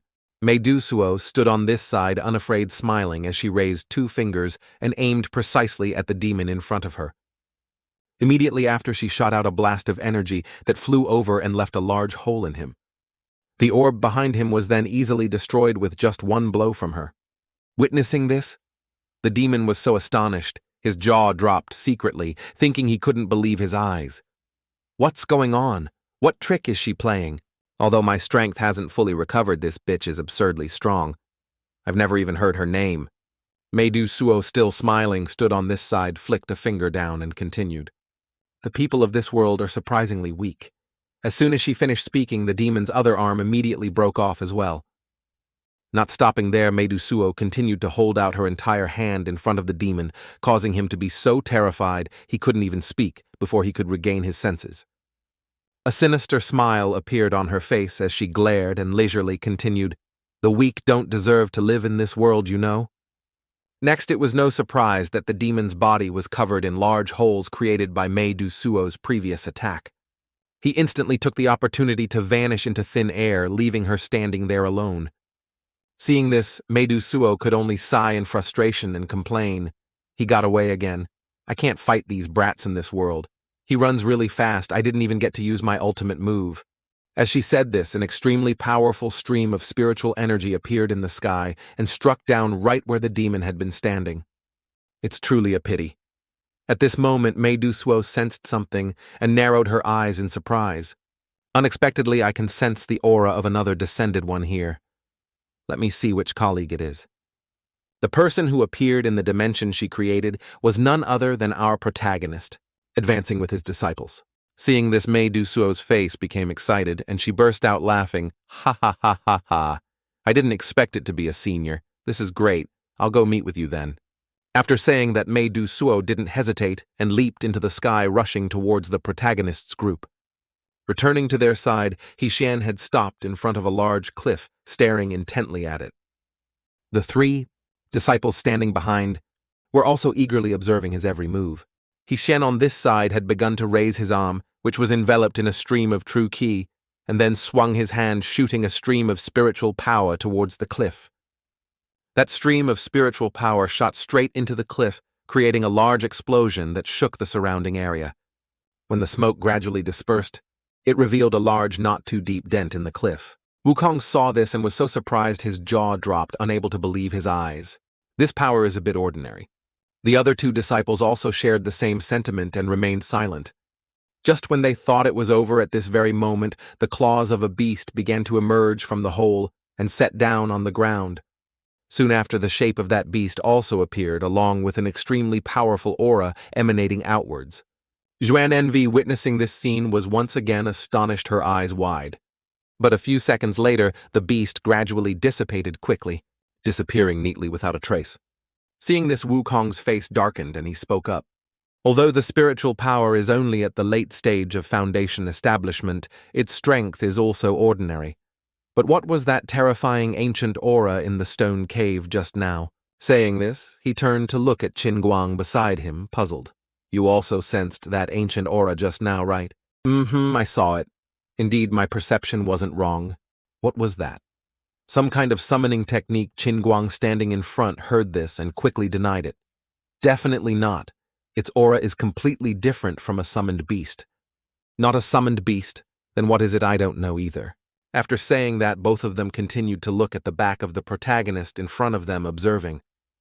After Xian used the peak card for the third time, his body could naturally release power. Moreover, the familiar feeling grew stronger. Every part of his flesh seemed to faintly tell him that it originally belonged to him, but that wasn't right. I clearly transmigrated here, on Earth. I was truly just a university student who suddenly dropped dead. Could it be the hosts? But that's not quite right either. I clearly didn't inherit the original owner's memories, so how could I inherit the strength? Can't explain it, completely unexplainable. Furthermore, after each time this body releases power, what's with that aura that gives people goosebumps? At the same time, Wukong, standing behind, couldn't hide his curiosity and voiced his question. Master, what was that ancient aura just now? Xian heard this and turned his head to look at him, replying with a mysterious expression. This can't say. You guys will have to comprehend it yourselves later. Oh, so that's it. This is a lesson from Master I must learn quickly. After thinking, Wukong bowed 90 degrees to thank Master for his guidance. Xian then turned in another direction, stroking his chin and thinking to himself, if no one has any information, there's no need to think too much about it now. Wait until I use the card a few more times, the truth will naturally become clearer and clearer. So the urgent matter is still to quickly complete the mission to get the peak card, but before that, I have a pretty good idea. After thinking, he turned his head to look at Zhuan Envy and said, "Zhuan Envy, disciple, come here for a bit." Hearing that, she also started to approach, asking puzzledly, "What is it, master?" The protagonist then leaned close to her ear and whispered softly, "Listen to me, blah blah blah."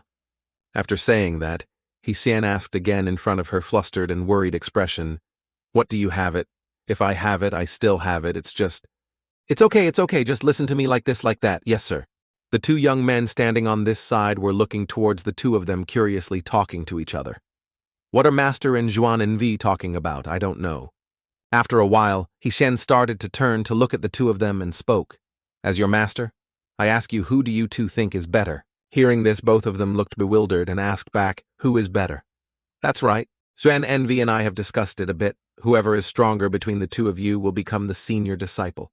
Hearing this, Wukong put his hands on his hips and replied confidently, "Need you even ask? It's definitely me, old son. Who else could it be?" As for Tiangong standing beside him, he was the complete opposite, waving his hand in refusal. "Senior disciple, I definitely can't do it. Just relying on words won't do. The senior disciple must have the strongest martial power, so I need you two to try a bit." "Xiaoyan Wong, didn't you say before that you wanted to become my disciple?" "Ah, yes, master is the most formidable expert I have ever met. Following you, I will definitely learn many things." "Then don't say any more, deal with it with all your might. If you lose, I won't accept you as my disciple anymore." Wukong immediately jumped back a distance. Then he looked at Qin Guang with an excited expression and spoke. "A fair competition is coming." As soon as he finished speaking, he rushed forward and started the combat first. While Qin Guang was still surprised, he kicked the guy in the stomach. Qin Guang then regained his focus and extended his hand to use the Four Kings Beast summoning.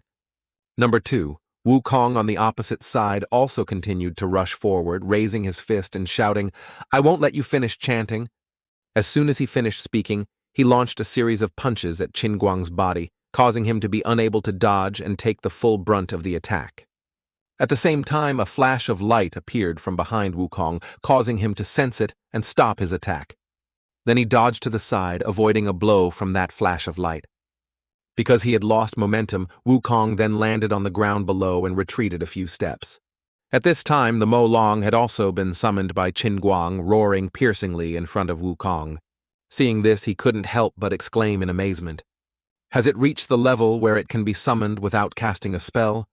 Qin Guang on this side continued to extend his hand and perform another Four Kings Beast summoning move. Number 4. Immediately, a Zhuan Wu with a giant form also appeared in front of him, roaring a few times. Seeing this, Wukong became dejected and sighed. "The turtle monster has appeared again." Saying this, he became determined and opened his firm eyes wide.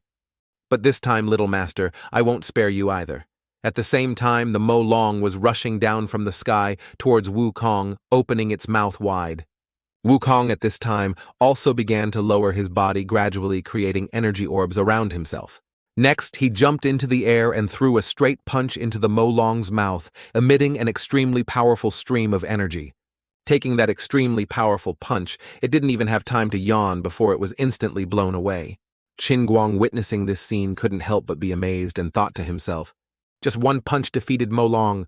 Shen, standing on this side, was also looking at Wukong with a serious expression, realizing something. Indeed, the monkey with the enhanced barrier power. He is no longer an opponent that either Zhuan Envy or Yan Wang can easily deal with. But what if both of them attack together? Haha, poor Wukong.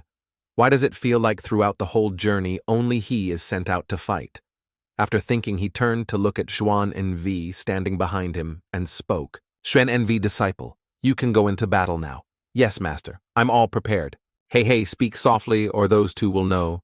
"Understood, master." As soon as she finished speaking, Zhuan Envy brought her face close to a bird made of spiritual power in her hand and whispered, "You hear that? Just be careful." After saying that, she raised her arm high and ordered it to fly away.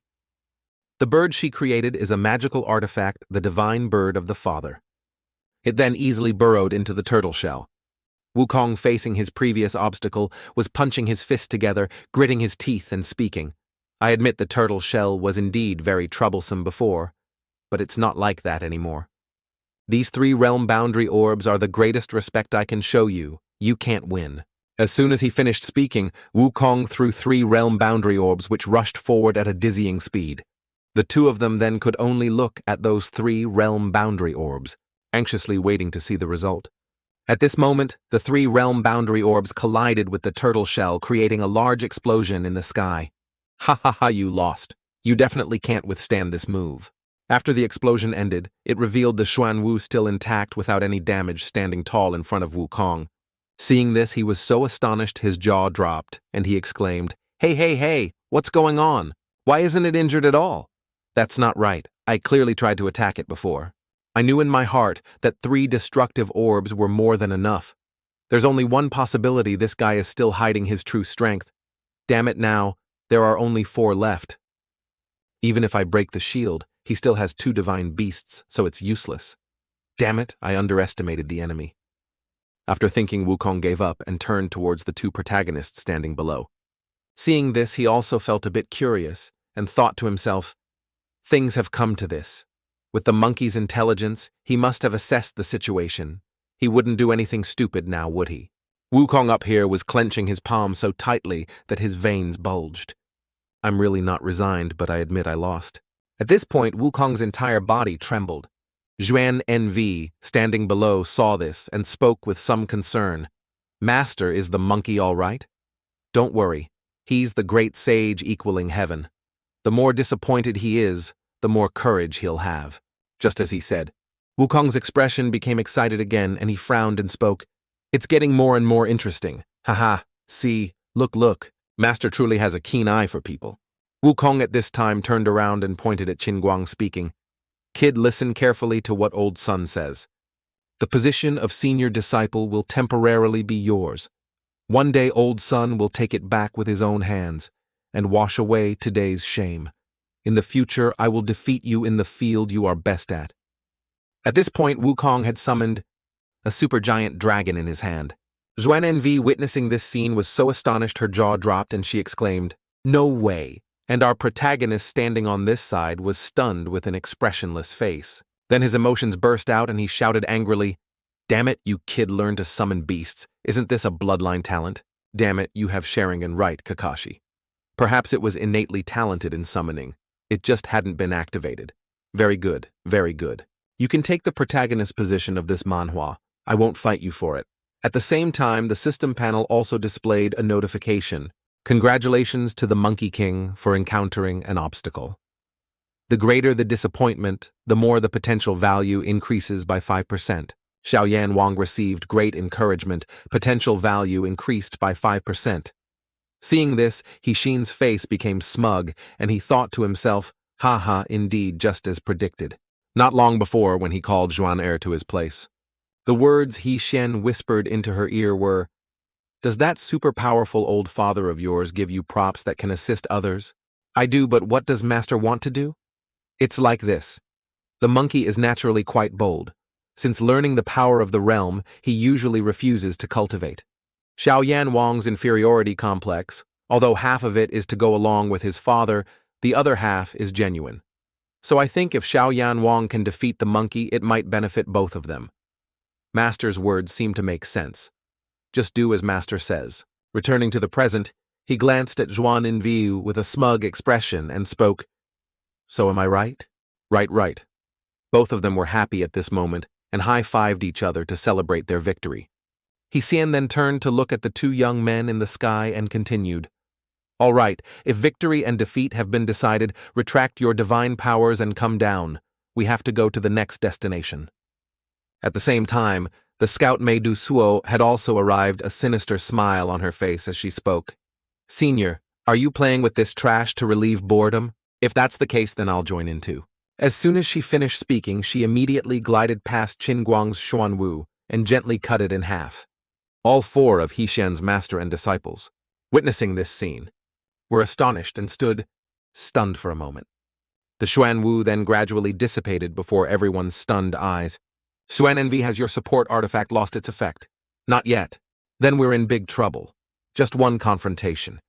Hixin's 6th sense immediately told him about this enemy in front of him.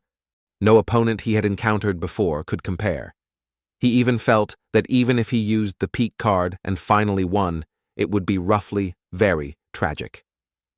But at such a critical moment, his body at this moment was uncontrollably trembling with excitement. Is it because of the peak card? Could it be that even his personality is changing? Damn it. Is this still my Hixien? Mei Dusuo, standing on this side, saw the expressions of the four protagonists and spoke with a bit of sadness. Senior, what's wrong with you? The whole family is having fun, so I can understand if you hate me for bothering you, but you... What's with this hostility and the aura of the other half of this body? The protagonist heard her say that and didn't understand anything, his mind full of question marks. Mei Dusuo, facing him, put her hands on her hips and continued. Up close, I indeed feel that you seem to be a person of this world already. But the remaining half of the aura clearly belongs to a high-level person from our West. How strange. Can you answer my question, Senior? Hearing this, Hixien stood stunned, thinking to himself in amazement. She said it's the West. And her appearance? Could it be here already? Isn't it a bit too early? Moreover, she said I have the aura of the West. Could it be those wings on my back? At this moment, Mei Dusuo, standing opposite the protagonist, was also stroking her chin and thinking to herself. The more I look at this guy, the more he looks like a native of this world. No, I have to test him. Fighting will naturally reveal the nature of his energy. Thinking of this, Mei Dusuo began to raise her arm and gather a stream of spiritual power. Next, she swung her palm, sending that stream of spiritual power towards Hixien. At the same time, she also created a cube around him, enclosing him inside. Wukong and Zhuan Envy, seeing this, both became flustered and worried, shouting in unison, Master, be careful. When Mei Dusuo's energy blast rushed over, it was blocked by the cube surrounding Hixian's body, and nothing happened. He, standing inside, was still warily looking at the cube above his head. Mei Dusuo on the outside showed no movement, and was still staring intently at the protagonist standing in front of her. Then she gave a sinister smile and continued to speak. I believe Senior will definitely forgive this junior's caution. This person seems to be misunderstanding me as their accomplice. If I make a move at this moment, I will be immediately exposed. Moreover, do I have to waste a peak card to deal with this guy? What about the mission? Mei Dusuo stood in front of him with a dangerous expression, urging him, Senior, if you don't quickly break the barrier, the air will disappear immediately. At the same time, Wukong and Zhuan Envy on this side could no longer stand still and began to rush forward with a stream of spiritual power gathering in their hands. Then they simultaneously punched the cube, causing a large explosion that lit up the entire area. When the smoke gradually dispersed, it revealed the cube still intact, even though the ground around it had cracked and broken. Seeing this, Wukong couldn't help but exclaim in amazement, Damn it, no way, it's even harder than Xiaoyan Wang's turtle shell. Hixien at this time had begun to take out the peak card in his hand. The monkey and Zhuan Envy can't be this guy's opponents. There's no other way. There's only one way. As soon as he finished speaking, he immediately held up the peak card, Holy Fox Daji, with a determined gaze. That card at this moment was also emitting waves of shock from the inside out. Mei Dusuo also sensed it and became excited, continuing, Come on. As soon as she finished speaking, suddenly, an orb appeared in the sky along with dark clouds around it. The three protagonists, seeing this, were a bit surprised and became vigilant. What's wrong with the sky? That orb at this time had begun to glow and was emitting lightning bolts around it. Mei Dusuo on this side also sensed its aura and stood stunned, her eyes wide. Just as she turned her head, a giant hand emerged from inside the orb and rushed down quickly.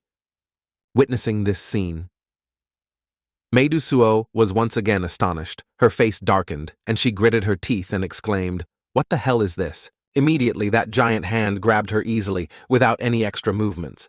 She lay in that palm like a tiny ant, helplessly gritting her teeth, unable to do anything. Then she used all her strength to open her mouth wide and scream, Damn it, I can't escape. Along with Mei Dusuo's screams, another voice echoed down from the sky, I've come to buy you some time. Hurry and recover your strength. Hixien, standing below, heard this and was so astonished his jaw dropped, unable to believe his eyes. With that said, the giant hand also disappeared from the sky, returning it to its original clear blue. And it left Hixien and his three disciples still bewildered, not understanding what had happened. He then quickly turned to look at the disciples behind him and asked puzzledly, What did those words just now mean? Words. Was there any sound? I only saw a large hand take that snake demon away.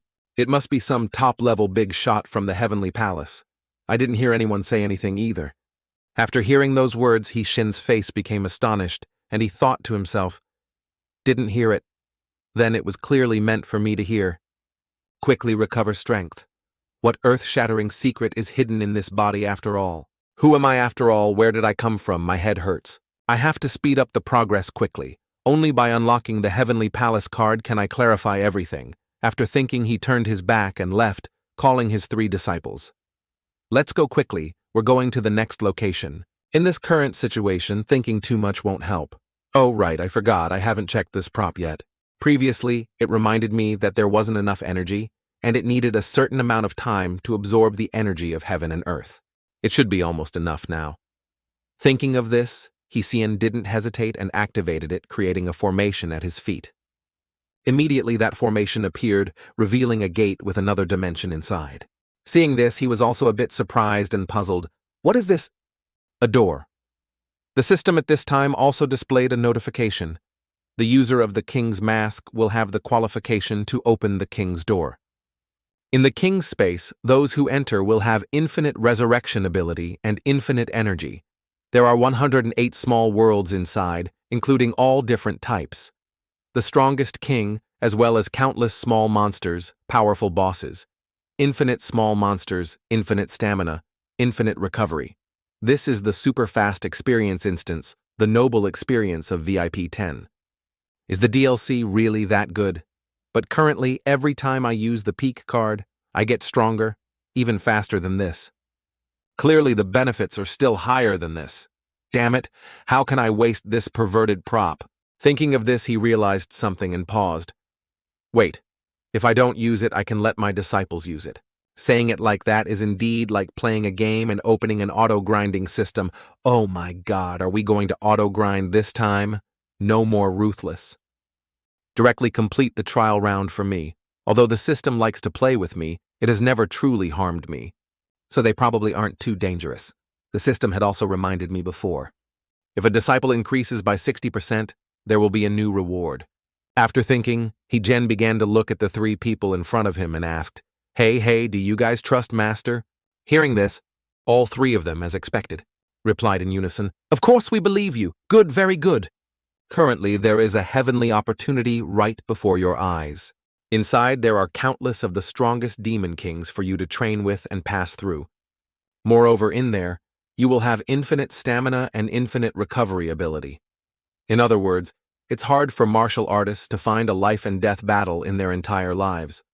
Inside it, it becomes as common as daily meals. After hearing this, all 3 of them looked astonished, half believing and half doubting, and spoke. Infinite recovery. The strongest demon king. As for whether you dare to enter or not, let's see your courage and judgment. Wukong at this time had begun to warm up his limbs and replied with a smug expression. Wealth and honor have always been sought in danger. What is there that old son wouldn't dare? If I have chosen to become a disciple, I will trust Master unconditionally. I'll go in too. If a strong person like you wanted to harm us, you wouldn't need this kind of trick. I'll go in too. Very good. Then let me see what your limits are. Wait until you come out of seclusion. Looking forward to you all a rebirth through molting. After hearing this, the 3 disciples also clasped their hands, smiled, and replied in unison, We accept Master's blessings. As soon as they finished speaking, all 3 of them turned around and went straight inside the king's door. He-Shin, standing behind, watched the backs of the 3 people with an eager and curious smile. When they come out, I wonder how strong they will become. I'm really looking forward to it. Keep it up. Whether this world can be saved depends on you. I also have to quickly set off to complete the mission. Lately I feel more and more motivated. Is this still my He-Shin, at the same time in the mortal city of Tyion? Inside the city, Lord's mansion at this time, a man and a woman were bowing their heads and kneeling down with dejected expressions. Lord, City Lord, you must bring justice to this little girl. This beast not only violated my body but also seized the only property my father left me. Lord City, Lord, please don't listen to her slander. She's slandering me because I abandoned her, so she came here for revenge. That garden was sold to me by her father when he was alive. I have the papers. Those papers were forged by him. Your lordship, please investigate. The lord sitting in front of them was the young Naja, smacking his lips in reply. It's really complicated. Everyone has a point. Who should I listen to after all? Lord City. Lord, every word I say is true. If I lie, may I be struck by lightning. What I said is the truth. Your lordship. A sinister smile appeared on Naja's face at that time as he continued. It's better this way you name your price. Whoever gives more money, I'll rule that person is telling the truth, okay? Hearing this, the girl's face turned astonished as she looked at the lord opposite her with disbelief. An attendant walking beside Naja at this time also urged, What are you still standing there dazed for? Are you deaf? Hurry and name your price. All the remaining money I have for a year has been sent to pay taxes. Taxes have increased too much. It's lucky enough not to starve to death, let alone have any money. Hearing this, that attendant immediately became angry and shouted loudly, Insolent commoner. Are you blaming the city lord? You've got some nerve, you don't dare, huh? You don't dare. Even if I borrowed 100 livers, I wouldn't dare. Naja, sitting on this side, also turned to look at that person waving his hand and speaking. Hey, you have to be a good city lord. You shouldn't be so fierce with my people. If there's no money, then I have a proposal. If you become my concubine for a month, then I'll rule that you won today's lawsuit, okay?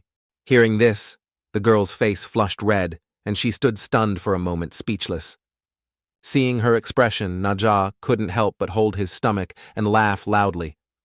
Ha ha ha, do you really think this great master would be interested in a village woman like you? Ha ha ha, it's hilarious. Being teased like that, the girl couldn't help but feel ashamed and turned her face away, tears welling up in her eyes. The scene changes to a red-haired kid with his hands on his hips, fiery eyes, and an excited smile speaking loudly. Sooner or later, there will be a day when I let this title resound throughout the world. Just you wait. As soon as that kid finished speaking, the people sitting and eating in front of him turned to look at him with a judgmental gaze, remaining silent. The man standing next to him felt embarrassed for him and spoke softly. Little counter-chief, don't say any more, it's a bit embarrassing. What's there to be embarrassed about if you have a dream and don't even dare to speak it? How can you achieve it? In the future, I will announce it once every day to many people in the shop. Speaking frankly is my way. Shen, who was also eating nearby, glanced at him and interjected. That's really embarrassing. Let me interrupt a bit. On my way here, I saw a cultivation sect in the outskirts. Why don't you go join them? Talking here every day is useless. Hearing the protagonist say that, the red-haired guy turned to look at him with an annoyed expression. Then he approached his dining table, looked closely at his face and spoke. This guest looks so unfamiliar. You're not a local, are you? Hearing the question. Shen didn't hide anything, crossed his arms, smiled, and replied, That's right. I'm a traveler passing through, so if you don't understand the situation, don't give others bad advice. Don't talk nonsense. What does a wanderer like you know about how difficult cultivation is? A normal outer sect disciple's listed price is 300 taels. My father left me this tavern also for only 300 tiles. So isn't that just enough? Just enough, my ass. Don't I need to live? Don't I need to spend money? When I go to the sect, am I supposed to live like a poor person? What's more, even if I have enough silver, I have no connections in the sect, no backing. Without a guide, it's definitely a difficult step to take. The damn cultivation sect is definitely as dark as this old city. But no matter what, sooner or later, I'll figure out a way to become stronger at the peak of the cultivation world. The protagonist listened to him rambling on, his expression showing no surprise, still dazed. Seeing this, the red-haired guy's face also became astonished. His jaw dropped as he stared at him. Then he became angry and shouted, spitting saliva. What kind of expression is that? Are you looking down on me? Do you not believe I can become a great figure? Damn it, what right does a wanderer like you have to look down on me? What the hell are you? Hey, I didn't say anything. Too sensitive, right? Stop wasting words. Your expression says it all. Saying this, he turned around to look at his accomplice and ordered, Big guy.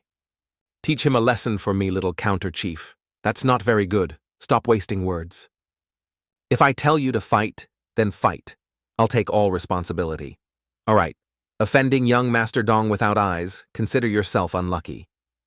Hearing this, the protagonist showed no reaction, rested his chin on his hand, and glanced at him with a bored expression.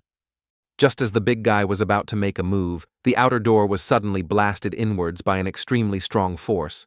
Following it was a scarred-faced man looking inside with a sinister chuckle, saying, Your family's protection fee seems to be 2 months late, right?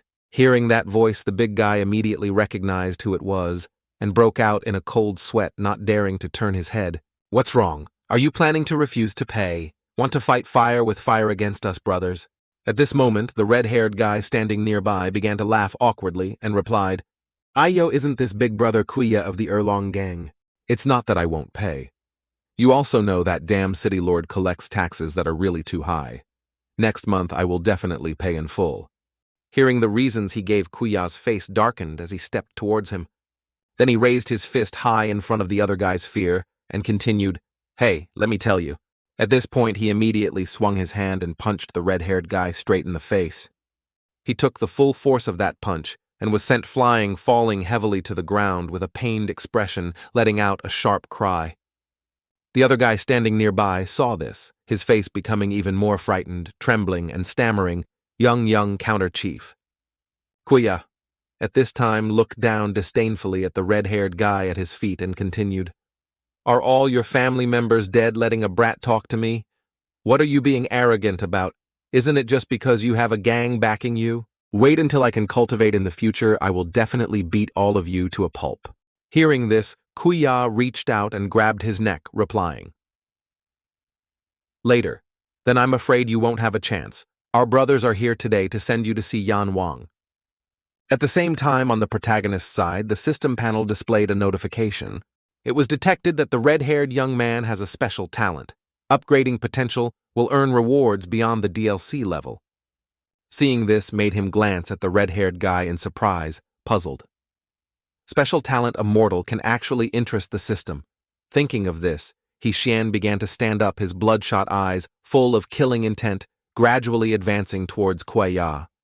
Anyway, the last DLC was indeed too good. After thinking, he slowly opened his mouth and spoke softly. Hey! Just as he said 2 words, Xian immediately rushed over, grabbed his head and slammed it to the ground. So embarrassing. The only way is to wrong you. The entire tavern also cracked and shattered into pieces with a loud noise. After an earthquake from behind the thick smoke, Kuya lay motionless on the rubble. The entire tavern at this time had also been more than 80% damaged, with only the walls still swaying, not yet collapsed. The protagonist saw the consequences he caused, his face turned pale, and he broke out in a cold sweat, thinking to himself, Oh crap, I overdid it again. This time it's over. There's nothing left to lose. After thinking, he approached the red-haired guy, sat down and spoke. It's really embarrassing. I don't have experience, so I didn't control my strength well. I'll compensate according to the price. He then stared at him with a flustered expression and quickly replied, No. No need, Lord Immortal Elder. I am very honored that you destroyed my house. How dare I ask for compensation? Previously, this humble one did not know the Immortal Elder's identity and offended you greatly, a crime deserving 10,000 deaths. At this point, he swung his hand and repeatedly slapped his own face, along with sounds of deserving death. Seeing this, Xian could only chuckle and think to himself, Are cultivators in the mortal world respected like this? Is this the arrogant and unruly kid from just now?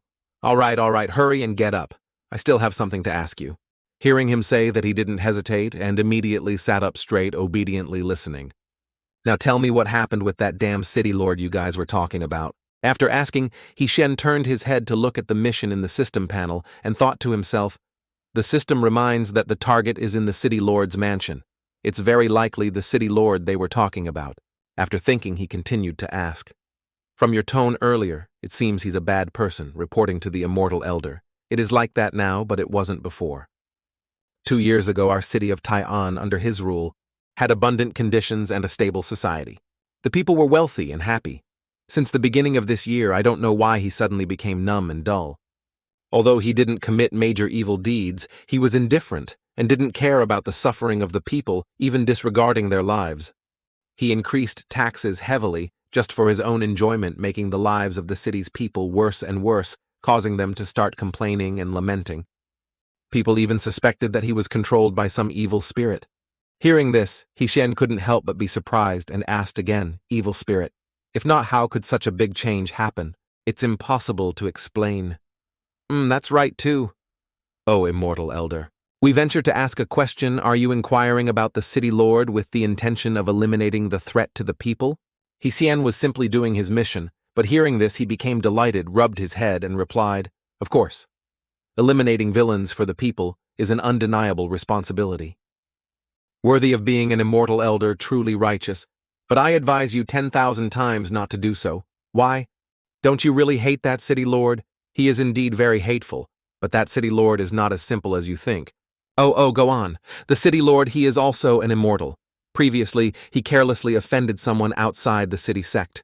He was beaten half to death by him. But unexpectedly, the opponent was the leading young master of the sect, leading to over 100 cultivators coming to seek revenge. But guess what? All the sects were beaten by him until they wet their pants. Hearing this, the protagonist immediately realized who it was and thought to himself, it's definitely Naja. There's no way back. That's not all. That sect, I don't know what trick they used. But they invited a true immortal from the heavenly palace to help. But that immortal, seeing our city lord, kowtowed and knelt down. I know you immortal fairy definitely don't believe me, but I saw this with my own eyes. Ha ha ha ha, how could I not believe it? Who would dare not to kneel before the son of Li Tianwang? But that's not right. Why did he come to this mortal city to be the city lord? Moreover, what demon would dare to possess him? Without thinking much, he immediately stood up, pointed forward, and spoke. All right, I know. Let's go. You lead the way to the city lord's mansion. What immortal elder? Didn't you hear me just now? That city lord is an existence that even the gods in heaven can't mess with. Hearing this, Xian, unafraid, turned his head to look at him and replied, The person I'm looking for is him, and he's busy accepting disciples. Hearing that, the counter-chief was extremely surprised, his eyes wide. Accepting disciples? Am I meeting a true great master? Immediately after, he quickly chased after the protagonist in joy. Come on, I'll take you there. After moving for a while, Xian's group arrived at a magnificent, splendid, and luxurious city. The red-haired kid then also eagerly introduced himself. Immortal elder. My name is Lu Shiyi. You can call me Yi. Hearing this, the protagonist replied indifferently, not interested in knowing. Just lead the way for me. Hearing this, Yi eagerly ran to the front and shouted, Don't be so cold. I know a great figure like you must have long since decisively cut off all worldly desires. But that's so boring. Immortal elder. You must have come from some famous cultivation sect, right? It must be so. Your background really makes people admire you. You could enter the immortal path since childhood. Those of us from the lowest class are not as lucky as you. Our parents are just ordinary small merchants. Wanting to cultivate is truly impossible. Hearing these words, Xian frowned in annoyance and spoke. Hey, are you listening to me? I said I'm not interested. Born in a bad place and then met this useless city lord. Everyone says that my fate is decided by me, not by heaven. But for people from the same low class as us, what choice do we have? The class barrier was long ago crushed to death by the upper class. Hearing this, the protagonist put his hand on his forehead, angrily gritting his teeth. Enduring it, he's still a child.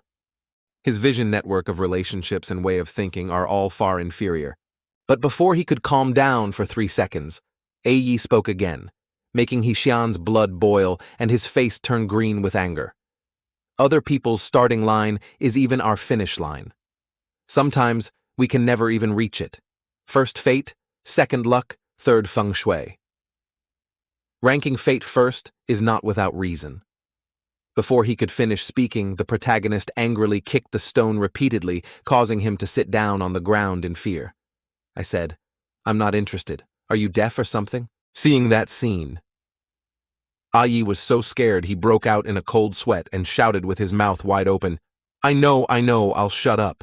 With that said, Xian's group continued to advance. But after walking for a while, Yi spoke up again and asked Immortal Elder, do you really not want to chat? Mortal life might help you achieve enlightenment and breakthroughs in cultivation. As soon as those words were finished, the protagonist angrily held his head and shouted loudly, Oh my God, why did I pick up such a talkative monster? It's truly the complete opposite of Zhuan Envy. The scene changes to the schoolyard behind the majestic and large city lord's mansion. At this moment, a beast with a burly body and gleaming eyes was standing opposite a small boy in green. A moment later, it fixed its murderous gaze on Naja and growled, Little Naja, your father sent you to the mortal world to train not to be a meritorious official. Hearing this, Naja showed a disdainful expression and snorted coldly. That's what those commoners deserve to endure. Upon hearing those words, it became enraged, its entire body emitting waves of killing intent. Commoners previously, although you were arrogant, you wouldn't say such things. If I weren't standing in front of you right now, I would really suspect you were possessed by some evil spirit. Hearing this, Naja clenched his fists and asked coldly, Master Hu, since when did you become so talkative? What exactly are you doing down here? Are you following my father's orders to bring me back? Facing his question, it replied seriously, It's nothing much, just that the heavenly king sent me to wake you up. Hearing this, Naja fixed his sharp gaze on it, a thrilled smile appearing. Is that so? Then that's great, because this disciple has long wanted to find an opportunity to truly spar with Master. Hearing this, it unleashed powerful streams of spiritual energy towards Naja, shouting loudly, Then do as you wish. In an instant, those streams of spiritual energy transformed into silk threads, forming a cocoon that trapped Naja inside. Immediately after, it gritted its teeth and growled, Let me show you my latest breakthrough, this sealing technique that even the heavenly king praises endlessly. With that said, it opened its mouth wide and let out a piercing roar. In an instant, thousands of chains flew fiercely towards the cocoon. Not stopping there, it continued to unleash powerful streams of energy. Instantly, those streams of spiritual energy strengthened the thousands of chains, making them harder. Not stopping there, it continued to turn its head to the side and said smugly, But to ensure it, I also borrowed a supreme treasure that ordinary people wouldn't dare to imagine. With that said, Master Hu touched his two fingers together, gathering spiritual power in one place. In a flash, it took out a 7 treasures exquisite pagoda of the heavenly king, which was emitting powerful streams of spiritual energy. And as time went on, the exquisite pagoda emitted even more powerful streams of spiritual energy, looking extremely majestic. Next, it moved the exquisite pagoda behind it into a defensive stance. Not stopping there, it continued to throw the exquisite pagoda up, causing it to enlarge rapidly. Without a moment's hesitation, Master Hu immediately controlled the exquisite pagoda to descend upon the cocoon, trapping Naja. When the exquisite pagoda touched the cocoon, it immediately created an earth-shattering explosion, with streams of aura continuously shooting outwards powerfully. A moment later, it gritted its teeth and growled, You should know better than me that once your father's exquisite pagoda hits its target, as long as it's a living thing, it's impossible to escape. With that said, it fell silent and carefully observed the exquisite pagoda. In a flash, it realized something and showed great alarm. What's going on? The life force in the pagoda is madly disappearing. It's the young master's aura completely dissipated. With that said, it immediately rushed towards the exquisite pagoda at supersonic speed, shouting, Young master! What the hell happened? Young master, meanwhile, streams of aura were still continuously emanating from the dazzling pagoda, was absorbed by something. A moment later, those streams of aura converged and transformed into someone. In an instant, those streams of aura quickly regenerated Naja's body. Next, Naja said confidently, living things can't escape, so what if I tear myself apart first and then regenerate? Witnessing that scene, Master Hu was extremely surprised and asked, Regenerate? At the same time, streams of aura were also continuously regenerating Naja's arm. In a flash, it realized something and trembled as it asked, Could it be that, young master, you have entered the Nirvana realm? Facing that question, he answered frankly, Isn't it clear enough? Hearing this, it was so overjoyed that tears streamed down its face as it spoke loudly. Ancestral blessings. The Nirvana realm, which has been lost for 3,000 years in the heavenly palace, has been cultivated by a disciple like me. Immediately after, it hugged Naja tightly and said joyfully, 3,000 years, disciple, you are truly amazing. Immortal and indestructible, infinite internal energy. Young master has succeeded. You have achieved true immortality. The more it spoke, the tighter it hugged Naja, causing him to become annoyed, his face darkening as he shouted loudly, Get out of here, you disgusting thing. I'm only interested in beautiful older sisters. Hearing this, it immediately released. Naja clasped its hands together and continued, Jade Emperor blesses Buddha, blesses all members, bless. Young master, this matter should not be delayed. I will go and report this good news to the heavenly king. As soon as it finished speaking, it transformed into a beam of light and flew into the sky at the speed of light. After Master Hu left, Naja put on a smug face and picked his nose. So noisy. The Nirvana realm is indeed terrifying, but for a genius like me, what does it count for? It's just a small matter. Wait a few hundred more years until I grow up, and the entire heavenly palace will naturally be my era. Cultivation is truly too simple for this young master. It's not as fun as finding little older sisters to play with. Let's go home and play with the little older sisters. After observing all those scenes, He spoke up. His arrogant personality is exactly like the monkey's. It's easy to deal with, just punish him once. Suppressing it a bit will increase its potential. Next, the protagonist took out a card with a picture of a beautiful fox girl and held it between his 2 fingers. It's just that this name later meets the monkey. It's likely that they are like fire and water, both believing themselves to be supreme. Let's go. Let's begin. As soon as the words finished, an extremely powerful beam of light descended from the sky onto the protagonist. Immediately after, the clouds also gathered in one place, making the scenery here extremely majestic, causing Naja to be so frightened that he turned his head to the side to observe. In a flash, He transformed into a fox girl with 9 tails and firm breasts, looking extremely beautiful and no less majestic. Not stopping there. He face was no less impressive, with thick eyelashes and rosy lips that enhanced the charm of her snow-white face. Seeing this scene, Yi was so astonished that his face darkened and sweat poured down, leaving him speechless. Seeing his expression, the protagonist immediately asked disdainfully, "Tell me, is it a bit strange for a great man like me to transform into this appearance?" Facing that question, he quickly covered his mouth, but saliva still kept flowing out as he stammered in reply, "No, not at all, Lord Immortal." Hearing this, the protagonist's face immediately darkened. Oh my God. Luckily, my university friends from my previous life didn't see me. Otherwise, I would definitely be played for a fool. At the same time, Naja also approached his entire body, emitting waves of cold killing intent as he spoke in a cold voice. "Where did such an eyeless little thief come from, daring to sneak into my house?" Hearing this, the protagonist immediately turned his head to the side, revealing his seductive face, causing Naja to stand frozen on the spot, his face completely blank. But very quickly his heart was made to beat erratically by He beauty. His cheeks flushed red as he exclaimed, "This older sister is so beautiful." Hearing this, the protagonist became angry and forced a smile. Quickly end this damn embarrassing feeling. With that said, the protagonist immediately got into a horse stance and erupted his spiritual power furiously like Son Goku.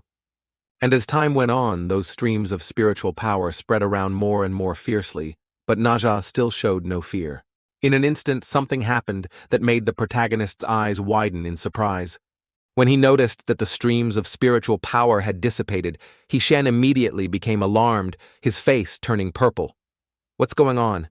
Why don't I feel any power?" Immediately, the system displayed a notification. Holy Fox Daji in its daily state has no power and needs to absorb a large amount of external spiritual power to fill its dantian. Only then can it enter a combat state and unleash its divine power. After hearing these words, the protagonist's face became lifeless, his throat constricted, and he said nothing. But very quickly, He became furious and shouted with his mouth wide open, "Damn it, is this a late-game hero? Are you playing me again? Why didn't you tell me sooner? Now where do you expect me to find a large amount of spiritual power for you? Give me another card." As soon as the words finished, the protagonist angrily turned his head to the side and thought, "Damn it, the only way is to anger Naja and make him unleash his ultimate move, then absorb his energy." After thinking it through, He clenched his palm and rushed towards Naja, shouting loudly, "That ugly stupid brat, take a punch from me." With that said, the protagonist threw a punch at Naja, but he was unharmed and still stood motionless in the same spot. Next, Naja looked down at the protagonist and said nothing. But He on this side was extremely scared, sweat pouring down. The next second, the protagonist collapsed and knelt on the ground, lamenting. It's like he's acting spoiled stupid. Seeing this, Naja smirked, a sinister smile appearing. "All right, stop wasting time. This young master can't stand it anymore." Hearing this, He was terrified and retreated, asking, can't stand it anymore. What do you want to do? Facing that question, he slung the protagonist over his shoulder and replied loudly, causing Hsien to panic. What am I doing? Of course I'm making rice. Upon hearing those words, Hsien's face turned deathly pale, devoid of any blood. Damn it, what should I do now? The greatest crisis in history. The scene changes to a majestic and magnificent building. Seeing Naja carrying the protagonist, the soldier was extremely surprised. Immediately after, their group clasped their hands behind their backs and bowed respectfully. Welcome back, your lordship. But he didn't care about those words and directly walked forward without saying anything. At this moment, their group also realized something and spoke in surprise. What's the situation? His lordship has always only used charm to conquer women. Why is he using such a strong move this time? It's the first time I've seen something so strange. After entering the building, Naja closed the door. Without a moment's hesitation, he immediately threw the protagonist to the side. A moment later, Hsien sat up, his face purple with fear, and shouted, "Don't come here! I'm telling you I'm a man!" Hearing this, he fixed his murderous gaze on the protagonist and said with a darkened face, "Shut up and be quiet for me. Don't say anything." Hearing this, Hsien bit his lip tightly and said nothing. At the same time, Naja was also extremely vigilant, as if he had sensed something. Not stopping there, he continued to get into a tense fighting stance, looking around. After a while, Naja gritted his teeth and looked up intently, and his face also darkened accordingly, saying nothing. In a flash, a burly man emitting waves of demonic aura shot up from the ground, causing Naja to widen his eyes in terror. "Not bad, little Naja. I didn't expect you to see through my surveillance." "Since when?" "At the martial arts school. It's only been a few years and you've grown up quite a bit, haven't you?" Immediately, Naja turned to the side and said nothing. Next, Naja fixed his terrified gaze on the man. At the same time, he was also baring his teeth in a sinister smile. In an instant, he erupted waves of demonic aura around him fiercely and spoke, "What's wrong? Don't you recognize this old man? My good grandson?" Hearing this, Naja was so alarmed his throat constricted and he couldn't speak. And he on this side was also speaking with a sinister face. "Just as your father took care of me, this old man is still as clear as day before your eyes." When he realized it was Tulo Mo Quan, Naja showed great fear. Tulo Mo Quan once ranked 10th on the shell list. Wasn't this guy killed by my father? Hearing this, he became angry, his eyes blazing. "I really didn't expect you, kid, to actually be able to reach the Nirvana realm. Heaven is truly helping this old man. Come on, proactively hand over the Nirvana essence. Uncle will let you have a complete change." Hearing this, Naja's blood boiled, and he gritted his teeth tightly. "Such big talk. Do you really think you're invincible? You're just a general under my father."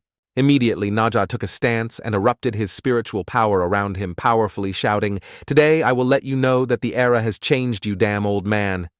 After hearing these words, the demon lord showed no fear and still looked disdainful. "Is that so?" In an instant, those streams of spiritual power strengthened Naja's fist as he shouted, "Of course!" As soon as he finished speaking, Naja rushed towards the demon lord at a dizzying speed, but he showed no fear and still stood motionless there, saying nothing. When he noticed that the demon lord was letting his guard down, Naja was extremely surprised, his eyes wide. Taking that opportunity, he quickly darted away, leaving the demon lord no time to react. After running a distance away, Naja shouted loudly, "Heavenly ranking number 10, I open it." Only a fool would fight you. But the demon lord didn't care about those words and still stood motionless on the spot, silent. After a while, Naja continued, "But you wait for me, little master. One day I will avenge today." In an instant, the demon lord erupted his demonic aura, creating a giant hand. The next second, that hand punched Naja with great force, causing him to scream in pain. Not stopping there, he continued to control that fist and hit Naja again, causing him to flip over. Next, the demon lord erected a barrier of demonic aura, trapping Naja inside, causing him to panic. "What's going on?" After a while, the demon lord approached Naja and spoke. "Why aren't you running anymore? Do you really think this old man would come to catch you unprepared? Who do you think I am? Hand over the essence quickly or else.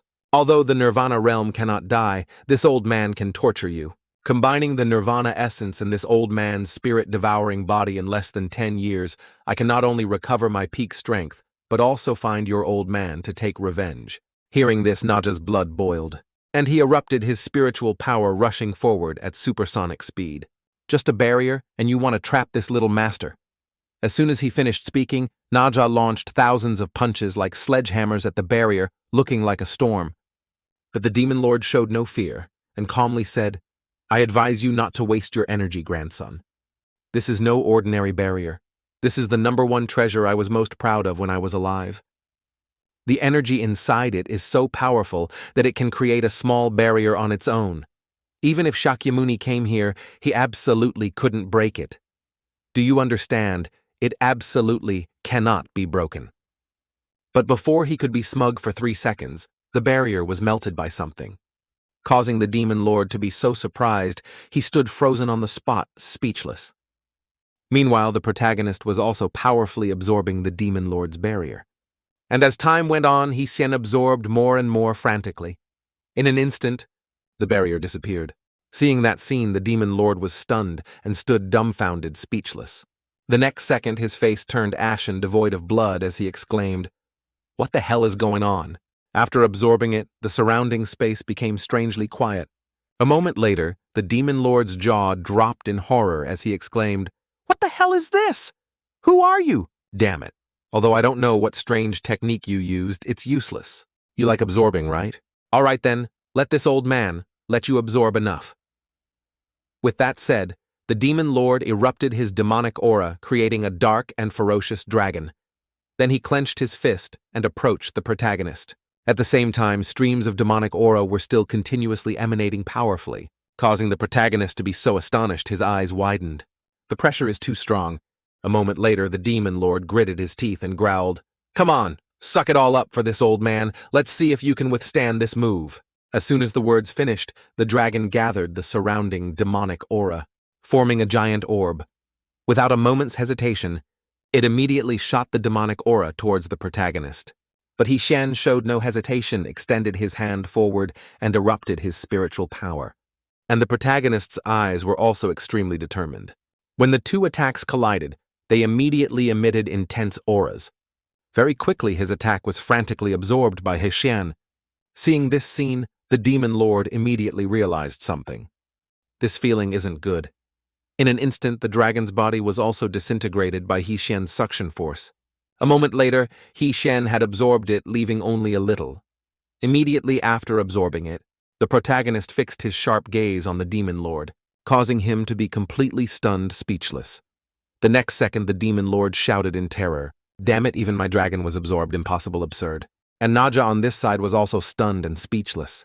Not long after, the protagonist, Naja, and the old man stood dumbfounded in one place, saying nothing.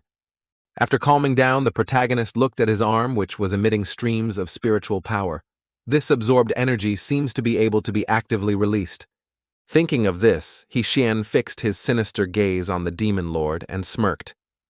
Then this will be fun." Seeing that expression of the protagonist, the demon lord was so scared that sweat poured down. "What's with this expression of yours? What do you want to do?" But the protagonist didn't care about those words and said coldly, "Come here, be our guinea pig, okay? Let me check how much energy I can absorb after all." With that said, Hsien powerfully absorbed the demonic aura from the demon lord's body. Causing him to be terrified, his face darkened and he gritted his teeth. And as time went on, Hsien absorbed more and more fiercely, leaving the demon lord unable to resist. Not long after, his eyes rolled back in pain as he screamed miserably. After a long while, his face became gaunt, looking extremely horrifying. Meanwhile, the demon lord's body had also withered, causing him to be unable to stand firm and fall face down on the ground, his butt in the air, dying instantly. But the protagonist on this side was still very calmly releasing streams of spiritual power around him. Seeing this scene, Naja immediately exclaimed in amazement, "Just one technique has drained one of them dry. The battle is over. What damage is the room preparing for? Who on earth is this guy? I've never heard his name." Seeing that the energy flask was still not full, Hsien spoke in annoyance. Hey, it can't be like this, can it? The enemy is dealt with, but I haven't absorbed enough energy yet. Is this absorption amount too heaven-defying? Is Daji this strong? What should I do now? The system doesn't even remind me if Naja's potential has increased. It must be that the swaying power is not enough. But this person is already dried up. Where can I find more energy? In a flash, the protagonist realized something and turned his head to the side. No, isn't there still a little bit here? When he noticed Xian fixing his sinister gaze on him, Naja showed great alarm. Next, he opened his mouth wide and shouted, "What are you looking at me for? I just did that to you to confuse the enemy. It's just a misunderstanding." Hearing this, the protagonist's entire body emitted waves of killing intent, as he said with a darkened face, "Don't be so tense. I'm just borrowing a little bit of your energy to use." Without a moment's hesitation, the protagonist immediately shot streams of spiritual power towards Naja, shouting loudly, "Be good now." With that said, Xian immediately absorbed his streams of spiritual power towards himself. Noticing this, he immediately got into a horse stance, gritted his teeth, and resisted stubbornly. In an instant, Naja's eyes flashed as he shouted loudly, "Damn it! I'm not as weak as that 10th-ranked, seriously injured guy. Don't forget, Little Master is now in the Nirvana realm with infinite energy." As soon as he finished speaking, Naja erupted his spiritual power, creating a large and majestic spirit beast. Next, Naja opened his mouth wide and shouted smugly, "Infinite energy, do you understand? Is it you?" But before he could be happy for 3 seconds, the protagonist increased the intensity, causing Naja's face to become distorted, and his body also became limp, as if he had lost his soul. After stopping, Naja's face became limp like mud as he struggled to speak. "Damn it, this woman sucks too much." As soon as he finished speaking, Naja tiredly lay down on the ground, his whole body trembling. Meanwhile, his face also turned pale, his eyes white, and he said nothing. Seeing this, the protagonist panicked and helped Naja up. Hey, don't die, I've stopped." "You're the mission target." At the same time, the system also displayed a notification. Energy is full. Seeing this, Xian was extremely surprised. "It's enough. It seems like there's a surging source of energy in my body that's constantly increasing." After thinking it through, Xian spread his legs wide and clenched his fists into a stance. Not stopping there, the protagonist continued to erupt his spiritual power around him powerfully like a storm. In an instant, Xian's entire body was enveloped in streams of spiritual power. At the same time, the system also displayed, "Congratulations to the host for entering Daji's spellcasting state. Holy Fox Daji is the only soul-type mage in the Heavenly Palace. Her attacks ignore defense and directly strike the soul, causing the mentally weak to collapse and the strong to lose their minds. Moreover, she can also invade the target's sea of consciousness and distort their memories." After hearing about such overpowered skills, the protagonist was extremely surprised. Distort memories? Is this a movie or something? Such an overpowered ability. If that's the case, then I don't need to pretend anymore, right? Directly using divine powers to change, Naja's memories might even increase his potential. That's theoretically feasible. Let's try it. As soon as he finished speaking, the protagonist walked over to Naja, who was lying motionless on the ground. Immediately, Xian performed his technique, causing his eyes to shine brightly. At the same time, Naja's eyes also flashed due to the protagonist's power. The next second, dazzling beams of light shot out from somewhere.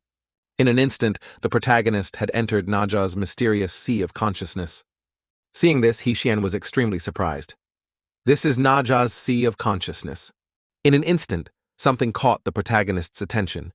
Seeing a hideous monster emitting waves of demonic aura, Xian was extremely surprised. Seeing a hideous monster emitting waves of demonic aura, Xian was extremely surprised. What is this again? Could this evil thing be the source of malice in Naja's heart? Let's go in and see. As soon as he finished speaking, Xian walked towards that evil object with an extremely imposing manner. A moment later, the protagonist jumped onto its body, which was emitting powerful evil auras. Seeing this, Xian's face immediately darkened, and he said nothing. After a long while, the protagonist placed his hand on its body and spoke. "The evil aura is too strong." When it sensed the protagonist's presence, it became enraged and emitted dazzling beams of light, causing Xian to be blinded and cover his face with his hand. And as time went on, the beams of light spread around more and more fiercely. At the same time, Xian had also escaped Naja's sea of consciousness in a squatting position. Not long after, a girl with pink hair also walked by, catching the protagonist's attention. Noticing Hishan staring at her, the girl uncomfortably turned her head to the side. Seeing such a beautiful girl, the protagonist immediately clasped his hands and exclaimed loudly, "Little sister is so beautiful." The pink-haired girl, at this time with a dejected expression, didn't dare to look up and said shyly, "I'm very sorry, Lord Holy Master. I refuse." Hearing this, Naja frowned in surprise and asked, "I didn't hear wrong, did I? You must have heard about my strength, right? Many people wouldn't even dare to dream of such an opportunity. Do you understand?" The protagonist, standing on the side, witnessed this scene with a bewildered expression, rubbing his head in confusion. Can't they see me? Am I in Naja's memories now? It's so real, isn't it? Returning to their conversation, the pink-haired girl continued to speak. "I know you are a noble immortal in the heavenly palace, but my mother taught me since childhood not to take advantage of others." "Take advantage of others? What are you talking about? I just want to accept you as my disciple. You waste so much of your precious time and energy, and I can't repay you for anything. This is taking advantage of others. That's not right. Mother also taught me. I've heard people say that your mother is indeed a famously good person. This holy master also respects your choices, but it's truly a pity to waste such talent. How about this? The time I spend teaching you to cultivate, you come and serve me. That way it wouldn't be considered taking advantage of me, right? So rest assured it's just simple service. I won't force you. I'll let you decide. Think carefully and then come find me at the city lord's mansion." After hearing the whole story, Hishan was so surprised his jaw dropped, and he thought to himself, Naja is actually quite good at this time. Much better than later. The original owner's memories are starting to fade. Are we about to reach the next memory node? It seems Daji's ability can only read the deep memories of the target. Then the scene changed to a place inside the city. At this time, 3 commoners were gathered together, whispering loudly and softly. "Hey, hey, did everyone hear Envy, heir of Shishu, is about to be accepted as a disciple by the city lord? I heard. That weak widow, I don't know what trick she used to climb to the position of the city lord's wife. So hateful. If she's that beautiful, what tricks can she still use? Of course, it's kung fu, what else? I heard a rumor that both mother and daughter were taken in by the city lord as playthings. No way, that little girl isn't even of age yet. Age doesn't matter. As long as she's beautiful, that's enough. His lordship's desires are just that simple. Hey, what else? Having 2 women like that, just thinking about it makes me hot." Just as those people were saying this, Naja had already appeared above them, his eyes bloodshot, and he spoke in a deep voice. "Do you like it that hot? Or should I treat you to some barbecue?" Seeing him, all 3 of them immediately bowed their heads and knelt down quickly, saying, "Lord City Lord, spare our lives. Your lordship, spare our lives." "This time I'll spare you. In the future, if anyone dares to speak nonsense again, I absolutely won't forgive them easily." "Yes, your lordship. There absolutely won't be a next time." Seeing this, the He family immediately. There's also a bit of surprise and praise. Naja is truly generous now. The scene continued to shift to another part of the memory. The pink-haired girl at that time, with a highly focused expression, was beginning to cast her magic. Immediately after, she swung her hand and released a stream of spiritual energy forward, sweeping away everything it passed. The ground after that blow was also significantly destroyed compared to the girl's small body. "Okay, very good, very good. You did very well. In just half a year, you can control spiritual power to this extent. Even among the people of the heavenly palace, there are not many with talent like yours." The pink-haired girl then turned and bowed before Naja, speaking up. "I am extremely grateful to Master for nurturing me. Need to thank me. Should be thanking you instead. In the past half year, you not only focused on cultivation, but also excellently completed your maid duties, keeping the room and garden always clean and tidy. Continue to maintain this persistence and seriousness, and sooner or later there will be a harvest you cannot imagine." Hearing those encouraging words, her face immediately became joyful and affirmed. "Master, I will not let you lose face." Hishan stood aside, witnessing that scene with a stunned expression, adding another layer of surprise. To achieve this level from a mortal in just half a year, it is truly a heaven-defying talent. The scene shifts to another time period in a certain house where cherry blossom petals are fluttering everywhere. Sitting inside was the pink-haired girl's mother, attentively embroidering and sewing a piece of fabric in her hand. Suddenly at this moment a small stone flew in from outside the window. It then hit the old woman right on the head, startling her and making her sit up straight. She then went to the window and looked at the kids below, who were shouting loudly, "Shameless things! Doing nothing yet enjoying life, shameless. Dragon begets dragon, phoenix begets phoenix. The daughter of a pheasant is only for calling to bed. Ha ha ha ha." Hearing this, the old woman immediately pursed her lips in anger and looked at them. She then immediately glared and shouted loudly, "Get lost, you ill-mannered brats! Are you done? Don't your parents know how to teach you? My daughter is not like that." The three of them heard that and continued to mock without any fear, not listening, not listening. Wangbu Nianjing. But immediately after all three stopped abruptly when they saw Naja appearing standing tall behind them with sharp eyes full of killing intent. Naja immediately after gave each of them a slap across the face, causing their mouths to swell up. The three of them then, like the others, bowed and knelt down before Naja, shouting in unison, "City Lord, spare our lives, we know we were wrong." But this time Naja was completely angry and ordered her subordinates with a serious face. "Take the three of them back to the City Lord's mansion," understood my lord. Not long after they were all brought into the City Lord's mansion, kneeling before him. He then cast a cold, sharp gaze down at all of them and ordered, "Adults, 50 strokes, children 10 strokes begin hitting."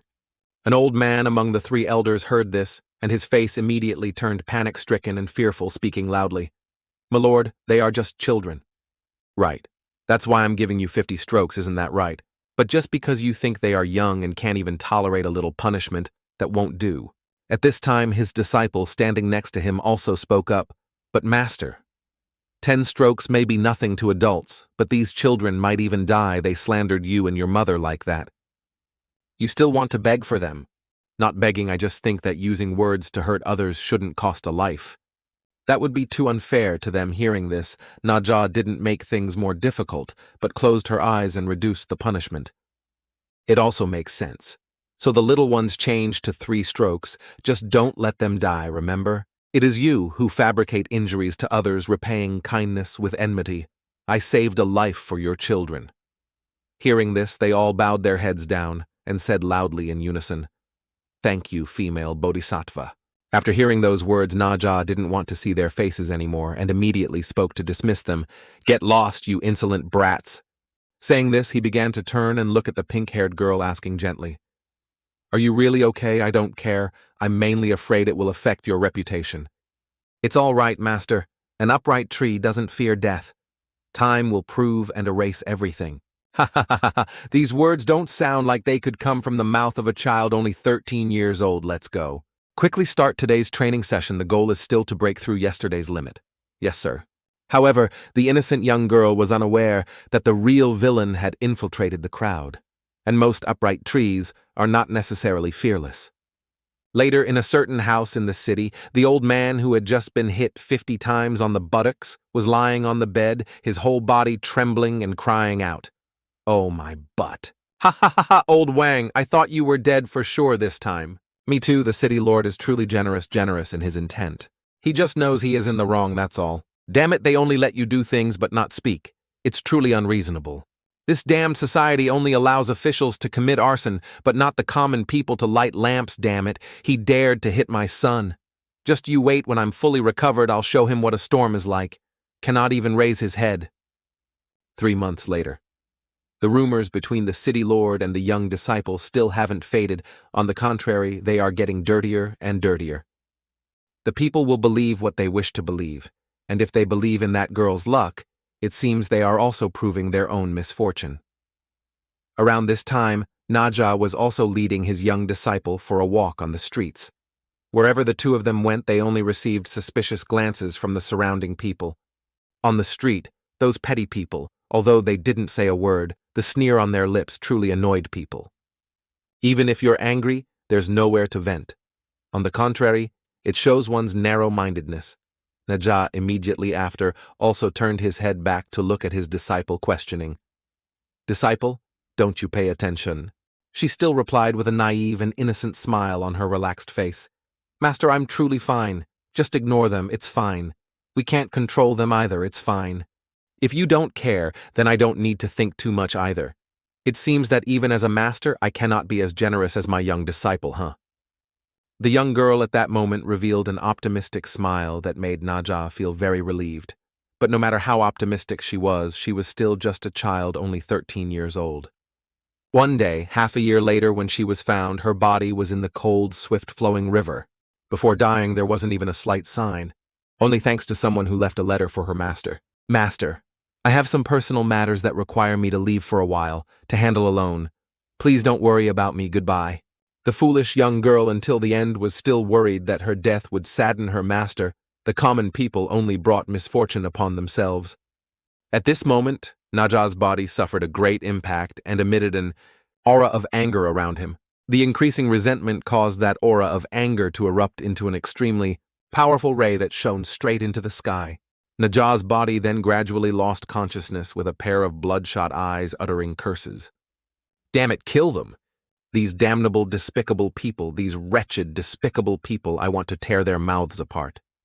Saying this, killing intent began to appear within his body, mixed with the aura in the sky. I must pierce their ears, damn it, the killing intent in my body is spreading. I can't control it anymore. Once I unleash the great slaughter through the nirvana technique I cultivate, I will completely fall into the demonic path. No, by then everyone will die, I must control it. Saying so, Naja immediately cast the 21st secret technique of the Heavenly King, which conjures painful souls from negative thoughts, and screamed in agony. At this moment, from all four sides, red arms called the Great Seal technique began to appear, gradually rushing towards and tightly holding the killing intent emanating from Naja's body. The increasing number of created arms could gradually control the killing intent and stop it from leaking out. When those streams of killing intent were completely condensed, they formed a very strange, slimy mass inside Naja's body. Successfully sealing that stream of killing intent was also when Naja had no strength, left and fell flat onto the ground. Hixin, standing aside and witnessing from beginning to end, couldn't help but be surprised and gave him a point of respect. It turns out Naja used a secret technique to seal this memory. Later, the malice towards the people in the city was just some resources leaking from this part of the memory if viewed objectively. Naja has already done very well. If it were me, I might not have been able to tolerate it. Saying this, he immediately teleported into Naja's memory, looking at the strange, slimy mass being sealed before him. In other words, right now I just need one punch to shatter this malicious memory and help Naja eliminate a potential threat. Avoid detours in the future and enhance potential. But just clearing other people's memories like this, is it really good to do so? Thinking so, Hixin pondered for a moment, looking at the malicious memory before him. Not long after he made a decision, gritted his teeth and rushed forward. Damn it! What's the point of thinking so much? Put interests first. Self-improvement is the most important thing. At this moment, Hixin gradually raised his fist, which was enveloped by a stream of his spiritual energy. But just as he was about to punch, he stopped his hand just a short distance from the boundary. No. I cannot do this. If someone makes me lose my memory, I will hate them to death. But if I don't, losing the peak card is a small matter, but the important thing is losing the opportunity for advancement. That is absolutely not allowed. Calm down, must think it through first. Is there a way to hit 2 targets with 1 arrow? After racking his brain for a while, the male lead also surprisingly thought of something. Through the system, I already knew that Naja would cause great disaster later. Peeling dragon veins, digging out father's T-bones, walking through the winding, crooked road. Finally saved by the Tathagata at that time, Naja would be much more fierce than now, but could still be saved by the great mighty Tathagata, so now there isn't much left to save. As for the great mighty Tathagata, although I don't know him, I have a good way to contact him. Thinking of this, the male lead immediately returned to reality. He then looked up at the sky and said loudly, Hey, you mysterious old god in the sky! I know you can definitely hear me. Can you help me bring the brat Naja before the great mighty Tathagata? This matter should not be difficult for you, right? But at this moment only a silent space and the sound of black crows flying by and cawing answered him. Seeing this, Hixin lay down on the floor, picked his nose, and acted shamelessly. If you don't care about me, then I won't level up anymore. Go figure it out yourself. Let's see who's better. After speaking, he gritted his teeth and glanced behind him, thinking to himself, patience there was clearly a way to track and protect me when you saved me in time before. Just as he was thinking about this, a figure appeared from behind, climbing in through the window. It was Yi, with a joyful expression, quickly speaking up. Immortal Chief, your servant Liu Shi has come to save you. Liu Shi saving me. This brat's lie is a bit bold. Ever since I entered that room with Naja, I realized he also followed, always hiding under the window. At that time, his expression clearly seemed to say that if I died, he would coldly turn around and leave. Seeing the situation change, he would immediately adopt a righteous demeanor, not hesitating to sacrifice himself to help and showing panicked concern. I must admit this kid is young, but his acting ability is truly no less than that old fox. Really can't like him. Damn it, I have to help him to get the DLC reward. What to do now? Suddenly an idea came to me. Let's try it. I don't know if it will work or not. Thinking, Xian took out a gem given by the mysterious woman and brought it before Yi, speaking. True friendship is known in times of trouble. Very good, this reward is all yours. With it, you can cultivate 10 times faster than others. He then didn't hesitate to extend his hand to receive it with a satisfied smile. He then bowed and knelt down before the male lead and said loudly, "Thank you, Immortal Chief. I can never repay your great kindness in this lifetime." Saying this, his crocodile tears flowed profusely, making him more engrossed in his role. You are my reborn parents. Outwardly, he acted like that, but in his heart, he was secretly grinning with satisfaction. It is indeed as my data predicted. The Immortal Chief is really easy to deceive. Give more to this poor kid. At the same time, on Xian's side, the system displayed a notification. Congratulations on completing the side quest. The potential of the person with special talent will increase by 85%. Receive DLC item Crimson Magic Bell.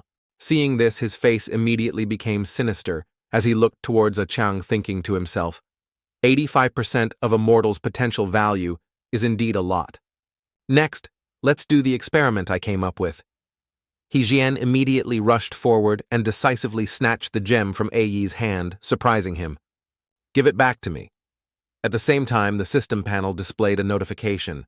The potential of the person with special talent decreased by 5%. But at this moment, the magic bell in his hand was still unharmed and remained on it. Seeing this, Xian seemed to have struck gold and laughed excitedly. It is indeed as my data predicted. Even if it decreased, the reward was not taken back. In that case, the whole problem cannot be solved. Got the DLC again, no need to worry about future consequences. After thinking, he turned to look at Yi and continued.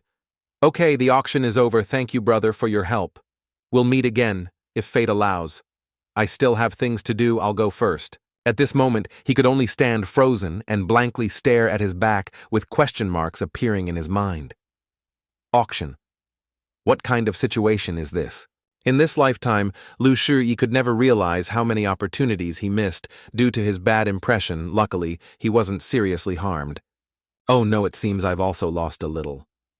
2 hours later, Xian had transformed back into his own body, sitting cross-legged next to Naja, thinking to himself, calm down, judging from the actions of the Heavenly Lord earlier.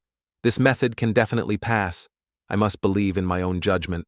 The only thing I don't understand is how helping him like that didn't affect him at all, so why should I hesitate?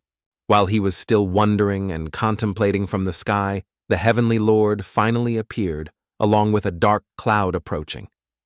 From inside the cloud at this moment, a beam of light began to shine down, illuminating the entire area. Naja was then gradually lifted into the air by that beam of light. Xian, having judged correctly, once again burst out laughing and spoke, I told you so. Before the Heavenly Lord disappeared, a voice echoed down from above. 3rd time's the charm. Tomorrow I will have to rely on you. Even if your life is in danger, I will not help you.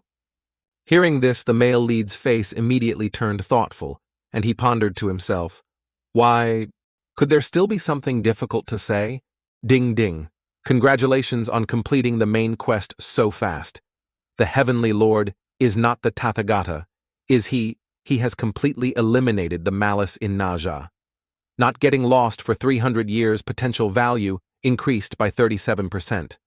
The reward is the Queen Mother of the West level card. Seeing this, Xian felt helpless and disillusioned, lying flat on the ground and sighing. Isn't she a woman again?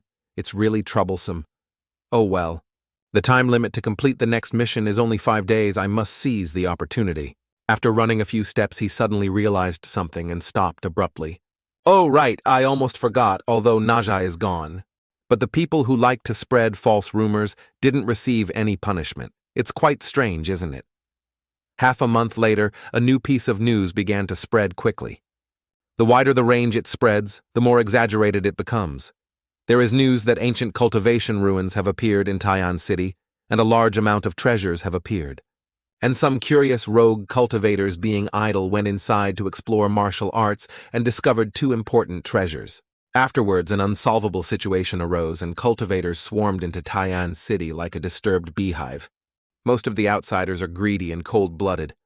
Very quickly, Tyion City had no peaceful days and a large number of elderly common people in the city had to leave one after another. When many mouths spoke about Tyion City, in the end this place was harmed just because of a rumor. Of course, all of this happened later. The scene shifts to outside Tyion City. Xian was standing here looking at a cliff in front of him with a bit of hesitation and doubt. Spreading those rumors, I don't know if they will be effective or not. Having 2 treasures supported by the mysterious woman's good disciple is even better. Just follow nature for now. I will still try to use the peak card this time after leveling up. Thinking of this, his face became increasingly eager, and he showed a curious smile. I wonder which force will be upgraded. Thinking, Xian exerted his cultivation and tensed up, causing lightning bolts to appear and strike down from the sky. From within his palm at this moment, a ball of spiritual energy had also gathered, enveloped by an aura. The male lead immediately swung his hand and blasted it straight forward with a wind-tearing speed. The power of the level up was truly great. It is completely not on the same level as the previous time. His power is even close to grasping the great Tao power of the monkey. At this moment, the stream of spiritual energy he unleashed was still glowing in the sky and rushing forward quickly. Suddenly, at this moment, that stream of spiritual energy suddenly grew a leathery leg that placed itself on the ground below to break. The male lead witnessing that scene was also unexpectedly dumbfounded, standing there, shocked sideways with his mouth wide open. His face then changed color, and he started sweating profusely, stammering. What is happening? The magic stopped by itself. It didn't stop there. That stream of spiritual energy could now gradually move on its own and continuously change its shape. It immediately after separated into 8 small and cute animals with adorable shapes. Seeing this, Xian was once again surprised and exclaimed, Oh, am I dreaming? One of the leader creatures at this moment looked towards the cliff in front, then turned to look at the remaining 7 and said, How is it, everyone? Is there any good plan for the current target? Feel that first we should mobilize energy to dig a deep hole, then everyone inside will explode. Maximize damage, agree. Feel it too. Then let's decide like that. I'll go fight the first battle, you guys then enter inside and explode. Finishing speaking, the leader creature, like a flash of lightning, darted towards the cliff with resolute eyes, then slammed into the cliff, causing a large explosion that sent dirt and rocks flying everywhere. As the smoke gradually dissipated, it revealed a hole of a certain depth, created by the leader creature just now. The other 7 creatures at this moment also unanimously and in unison rushed quickly towards it. The 7 creatures at this moment had reached the mouth of the hole, which was forming 7 different colors flashing in the air. Immediately after, one of them volunteered to explode, first creating an explosion that spread evenly throughout the cliff and caused it to crack. Immediately after, the remaining 6 also joined together to explode, creating a large explosion with immense power. The entire cliff at this moment could no longer withstand the power of the explosion and gradually showed signs of shattering. Immediately after, the entire cliff collapsed before the male lead. Witnessing this unprecedented scene before him, he couldn't help but be surprised and froze for 5 seconds. He then tried to regain his composure, sweating profusely and widening his eyes. Did the magic just now generate its own will? Half an incense stick later, after experimenting a few more times, Xian was completely cold. Magic actually has its own consciousness. It's hard to believe I've never seen it before. What kind of powerful being was the predecessor of this body? At the same time, the system panel displayed a notification of a new quest. The target of the quest is the descendant Tai Diao Qi. The current identity is the city lord of Langjiang City. Currently in the Wolong mountain camp on the eastern outskirts of the city, A descendant. It's a city lord again. Why did he run to the mountain stronghold? The scene shifts to a moment later at the houses located beside the cliff. Inside at this moment, 3 mountain bandits were whispering and discussing with each other. What on earth happened that the chief suddenly summoned everyone back? Haven't you heard anything yet? No, what on earth happened? In the camp, some brothers found the city lord of Langjiang, who was seriously injured by someone in the forest. The other 2 heard this and widened their eyes in surprise, asking back, City Lord, the boss plans to extort the City Lord's mansion. Once we get the ransom money, we quickly disperse and run from now on. We won't worry about food and clothing extorting the City Lord's mansion. As expected of a big brother with charisma. The male lead hiding behind a bush nearby heard the conversation of the 3 mountain bandits and surprisingly stroked his chin, thinking to himself. Seriously injured, so he was captured by the mountain bandits. No wonder his location is inside the camp deep in the forest. My current mission is still to ambush and get close to the descendant first. Understand his true personality and then prescribe the right medicine. To understand the target better, I cannot reveal my strength and attract too much attention. Let me think. That's fine. Pretend to save someone and get locked up with the target, then judge their behavior later. Once the detailed plan was prepared, Xian immediately stood up and revealed himself speaking. Hey, you wretched bunch, quickly tell your boss to release the city lord, otherwise don't blame me for being impolite. The 3 mountain bandits heard this and all turned their emotionless eyes to stare at him. Not long after, Xian was roughly kicked into the prison by them. Then looked at him with a contemptuous expression and spoke, Even a mortal without cultivation wants to come and save someone. Truly overestimating yourself. Lock him up together. You should feel lucky that our boss doesn't kill. Sitting next to the male lead at this moment was the descendant, Tai Diaoqi. The city lord of Langjiang City is also the target of this quest. Diaoqi then looked at Xian's back and asked curiously, They said saving someone, are you here to save me? Hearing this, he suddenly remembered his mission and turned his head in surprise. He then played the role of a fan and spoke.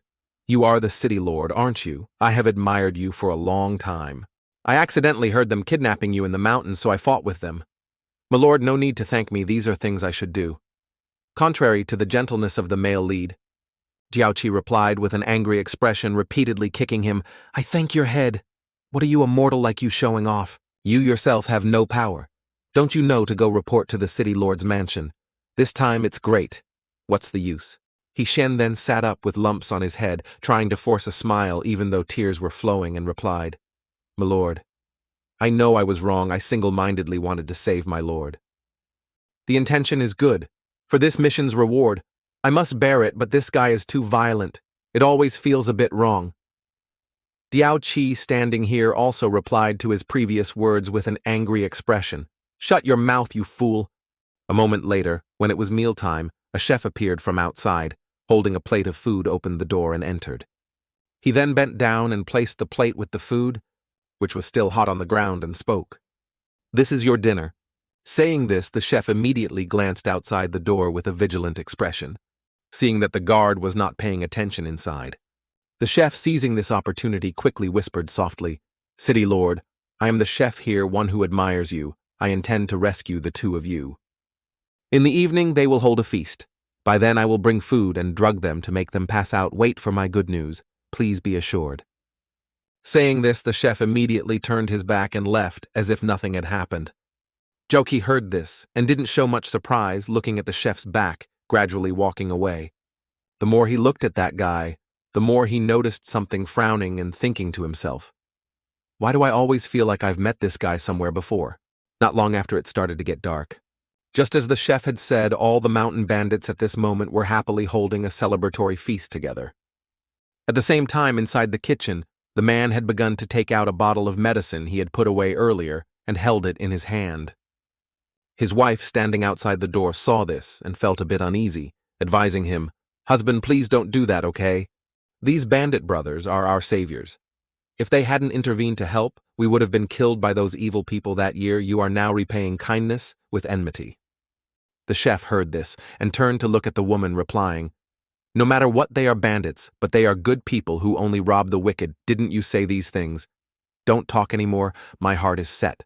Only like, this is there a chance to escape the bottom layer. To make your life better in the future, I must definitely stand on others. This might be my only chance, I must seize it. The chef's wife heard this and said no more, silently observing the man. A moment later, a tall, slender, familiar figure appeared from the stairs, rushing down below. The chef had now unlocked the door to the male lead's prison cell and announced, "My lord, it's all taken care of, let's go quickly." The two inside heard this and glanced towards the man, silently rating him highly in their hearts. The three then walked out of the dark cellar and looked at all the mountain bandits who were sleeping soundly before them. Daji then turned to look at the chef and spoke words of praise. "Very well done, this city lord always repays kindness. Upon returning, there will definitely be a great reward. Thank you, city lord. But there is still a small matter that requires you to do.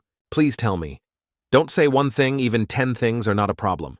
Daji then, with a sinister expression, made a hand gesture across his neck, indicating and continuing, "Go kill them all. This is the only way to cut off their ability to pursue." Hearing this, the expressions of all 3 people present became shocked, and they stood frozen, unable to speak. Xian then also broke out in a cold sweat, thinking to himself, "What's with this guy? This personality is much more vicious than Naja, decisive killing or indiscriminate slaughter." Daji at this moment, seeing that the chef wasn't answering, continued speaking. "What's wrong, can't you do it?" The chef's wife, standing behind him with a frightened expression, quickly spoke up to advise him. "Husband, you cannot. If you do that, there will truly be retribution. This is an opportunity to rise up. Don't miss it at all costs. I know these guys, although they are bandits, have a very good reputation, but I want them dead." How will you choose the chef standing before 2 choices between his conscience and the opportunity to change his life, was hesitant and lowered his head still, without an answer. Xian, standing on this side and looking at the situation before him, was also a bit confused and thought to himself, "This guy is so brutal. What should I do?" Thinking of this, he began to cast magic to create some ropes on his hands. Although these bandits captured me, I deliberately provoked them. They also planned to get the ransom and release me. Those ropes were now connected to the bodies of the bandits lying behind, along with a thought from the male lead appearing. The artifact given to me by the strong little Yan Wong can be used now. In a short time, I can enter a state of feigned death, and then no matter how severe the injury, it will recover. These guys just hoard money and resources. Their crime doesn't warrant death. At the same time, Daji, who was standing nearby, continued to urge him. "What's wrong? Are you done resting?" The chef then made his decision and opened his mouth to reply. As he spoke, he drew the blade from its sheath with a timid voice.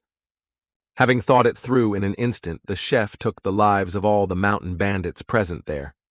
The chef now seemed to have become a different person, speaking up again. "As long as I can stand high, everything can be sacrificed." Langjiang City Lord did not break his word, just as he promised. Immediately upon returning to the city lord's mansion, he brought wealth and fortune to the chef. Not only money, but also women. For him, having struggled for half his life, this was like a dream. A moment later, in the city lord's bedroom, he was sitting on his chair, resting his chin and looking at his subordinate in front of him, speaking. "How is it, have the matters been thoroughly investigated?" "Reporting, my lord, it has been thoroughly investigated." That chef had participated in many court examinations before. Not only did he win awards, but he even met you. But afterwards, because you granted a position to your confidant and refused him, he and his wife then left Langjiang. Then on the road they encountered evil people and were saved by the Dragon Tiger Fortress. When there was no escape, he fell into the hands of bandits and then made a living by cooking. I was wondering why he looked familiar. It turns out I've met him before. This fellow has a future. Such a great resentment, yet there's no hint of hatred on his face. Call him here. This city lord has something to say to him. A while later, the cook had entered Daji's room and raised his glass, taking a drink. After taking a sip, he slammed the wine glass on the table and said cheerfully, "Good wine indeed, it's wine bestowed by the city lord." Daji, sitting opposite him, heard this and burst out laughing, replying, "Ha, you adapt quickly. It's only been a few days since we last met, and you've completely adopted an upper-class demeanor." Praised by him, the cook's face flushed and he puffed out his chest, replying, "That's because I was favored by your lordship. Now I have women and plenty of money. Do you want to take another step further to hold something more interesting in your hands?" "More interesting. What is it?" What else could it be? Of course, its power. Hearing this, he was stunned for a moment, speechless with astonishment. Then, unable to hide his excitement, he kowtowed repeatedly and said loudly, "Thank you, City Lord, you are truly my reincarnated parents. Don't thank me yet. I still need to test some of your qualities. To follow me in great endeavors, you must abandon common sentiments for women weakness and timidity. Please speak, your lordship. No matter what the test is, I guarantee I will complete it for you." Zhao Qi then began to whisper something to the cook. After hearing it, the cook's face turned horrified, sweat pouring down like rain, speechless. The cook then stood up, turned, and left, witnessed by He Xian, who was observing everything from behind the window. This fellow's personality is quite twisted, completely not worth it. But what about the reward? The main storyline isn't like ordinary people. Well, I can just casually increase the potential points then. The scene shifts to a while later inside the forest. The cook was now leading his wife, hurriedly heading deeper inside. When they reached the living room of the city lord's mansion, he immediately opened his bag and hastily put the necessary items inside. His wife saw this and, a bit surprised, asked curiously, "Husband, what on earth happened? Why do we have to leave in such a hurry?" "It was fine this morning. Why, just after meeting the city lord again." "Don't mention that city lord's name anymore. He's a demonic beast." "Husband, what do you mean? What on earth happened? Let's talk on the road. We have to leave first. I really don't want to stay in this cursed place for another moment." A while later, after they had both left the city, the wife finally dared to ask again. "Husband, what on earth is going on? Can you tell me now?" "That beast said he wants to give us an official position." "Oh, isn't that a good thing? Good, my foot. He said I'm still too timid and weak. He told me to kill you, my wife, and bring your head as a pledge of allegiance to him." Hearing this, her face turned horrified and she covered her mouth, exclaiming, "What? At worst, we don't need wealth anymore. No matter what, I will listen to you. He fundamentally doesn't know what we've been through yet. He opens his mouth and demands to kill you. He's truly a beast that deserves to die. All right, don't be angry anymore. Don't get upset over someone not worth it. How could an official understand he hasn't experienced days like these? All right, let's go. We have to leave this tattered place quickly." As night began to fall, the cook and his wife had spread out a silver sheet and were sleeping on it. But at this moment, the cook was not yet asleep and slowly opened his eyes. Next, he sat up, reached into his bag, and fumbled around searching for something. At this moment, he took out a dagger he had prepared earlier, raised it, and looked towards his wife with a cold expression. At the same time, his wife was startled awake, groggily opened her eyes, and looked towards him. But immediately after, her eyes widened in horror when she saw the dagger in his hand. "Damn it! Why aren't you sound asleep? Why did you wake up and make things difficult for me?" At this point, the cook didn't want to delay any longer and began to raise the dagger in his hand. Next, he plunged it straight into his wife's chest with a cold-blooded expression. Before she completely stopped breathing, she spat out a mouthful of blood onto his face as a final farewell. After the cook had dealt with his wife's life, he flipped her body over. Then he looked down at his trembling hands covered in her blood. His emotions were now in turmoil, and he covered his face, sobbing like a child. His cries echoed throughout the forest, making the atmosphere gloomy and eerie. The scene shifts to the next morning at the city lord's mansion in Langjia City. Jiaoqi, sitting inside, heard the news and laughed heartily with delight. "Ha ha ha ha ha, not bad at all. This is the demeanor of someone who does great things." The cook, standing opposite him, heard those praises, but his expression showed no joy. He was pensive and looked down. At this moment, in front of him was the box containing the head of his unfortunate wife, still dripping blood. Jiaoqi then spoke, ordering his subordinate beside him. "Shaoqi, take him to change into the deputy official's uniform." "Yes, your lordship." Hearing this, the cook's face finally showed a hint of joy as he asked, "Deputy official?" But before he could be happy for 3 seconds, Jiaoqi had changed his mind and called him back. "Oh right, wait a moment. I suddenly remembered there's still a small matter. Murdering and taking a life, isn't that a violation of my Langjiang laws?" He, standing here, heard this, and his expression immediately turned dazed, frozen for a moment. Then beads of sweat began to pour down, along with fear clearly showing on his face as he hurriedly said, "Your lordship, what do you mean by this? Didn't you tell me to do it?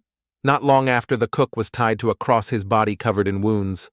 He was now still trying to muster his weak strength to speak.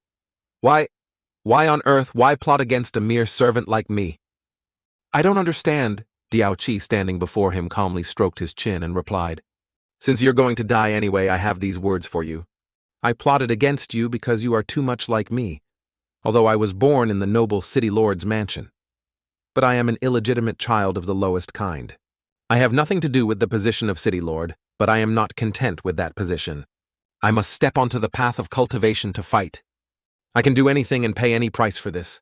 On my way, I have killed many people.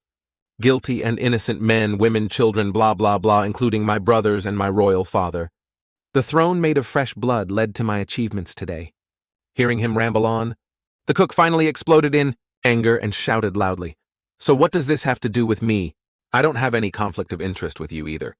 Hearing this, Diao-Chi stroked his chin and continued, Those brothers of mine also once said the exact same words as you. But I killed them all, because hungry wolves like us will never be content to be beneath others. Am I wrong? As soon as he finished speaking, Diao-Chi began to smile, raising his arm, which was enveloped in a stream of flames. Then he swung his hand, shooting a stream of flames straight towards the bound cook.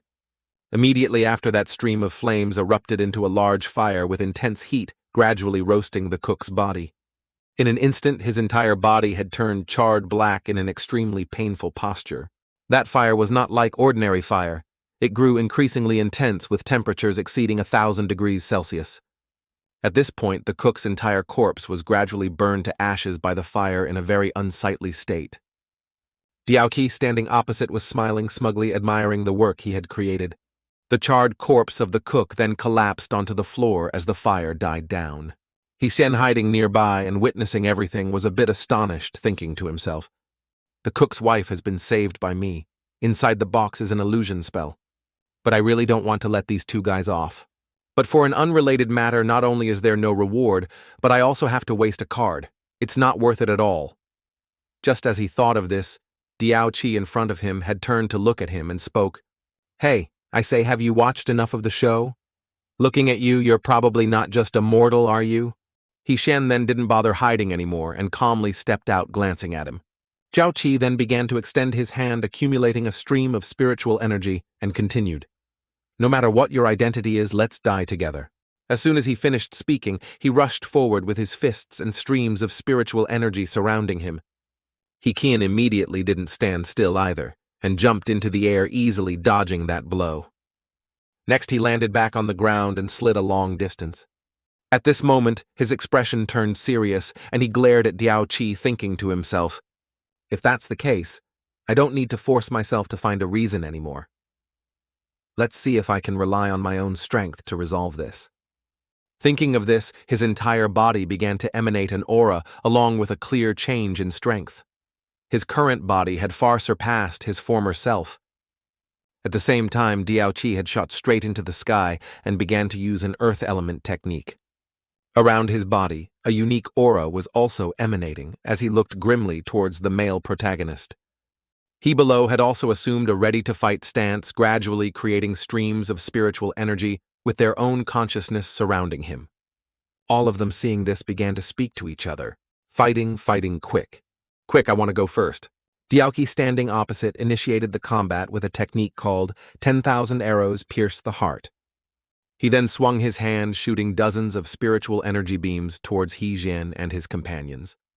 Those streams of his spiritual energy were falling like rain with no chance to dodge. Seeing this, Xian was not worried at all and calmly ordered his streams of spiritual energy to charge forward. Upon hearing the command, they swarmed forward like bees from a broken hive.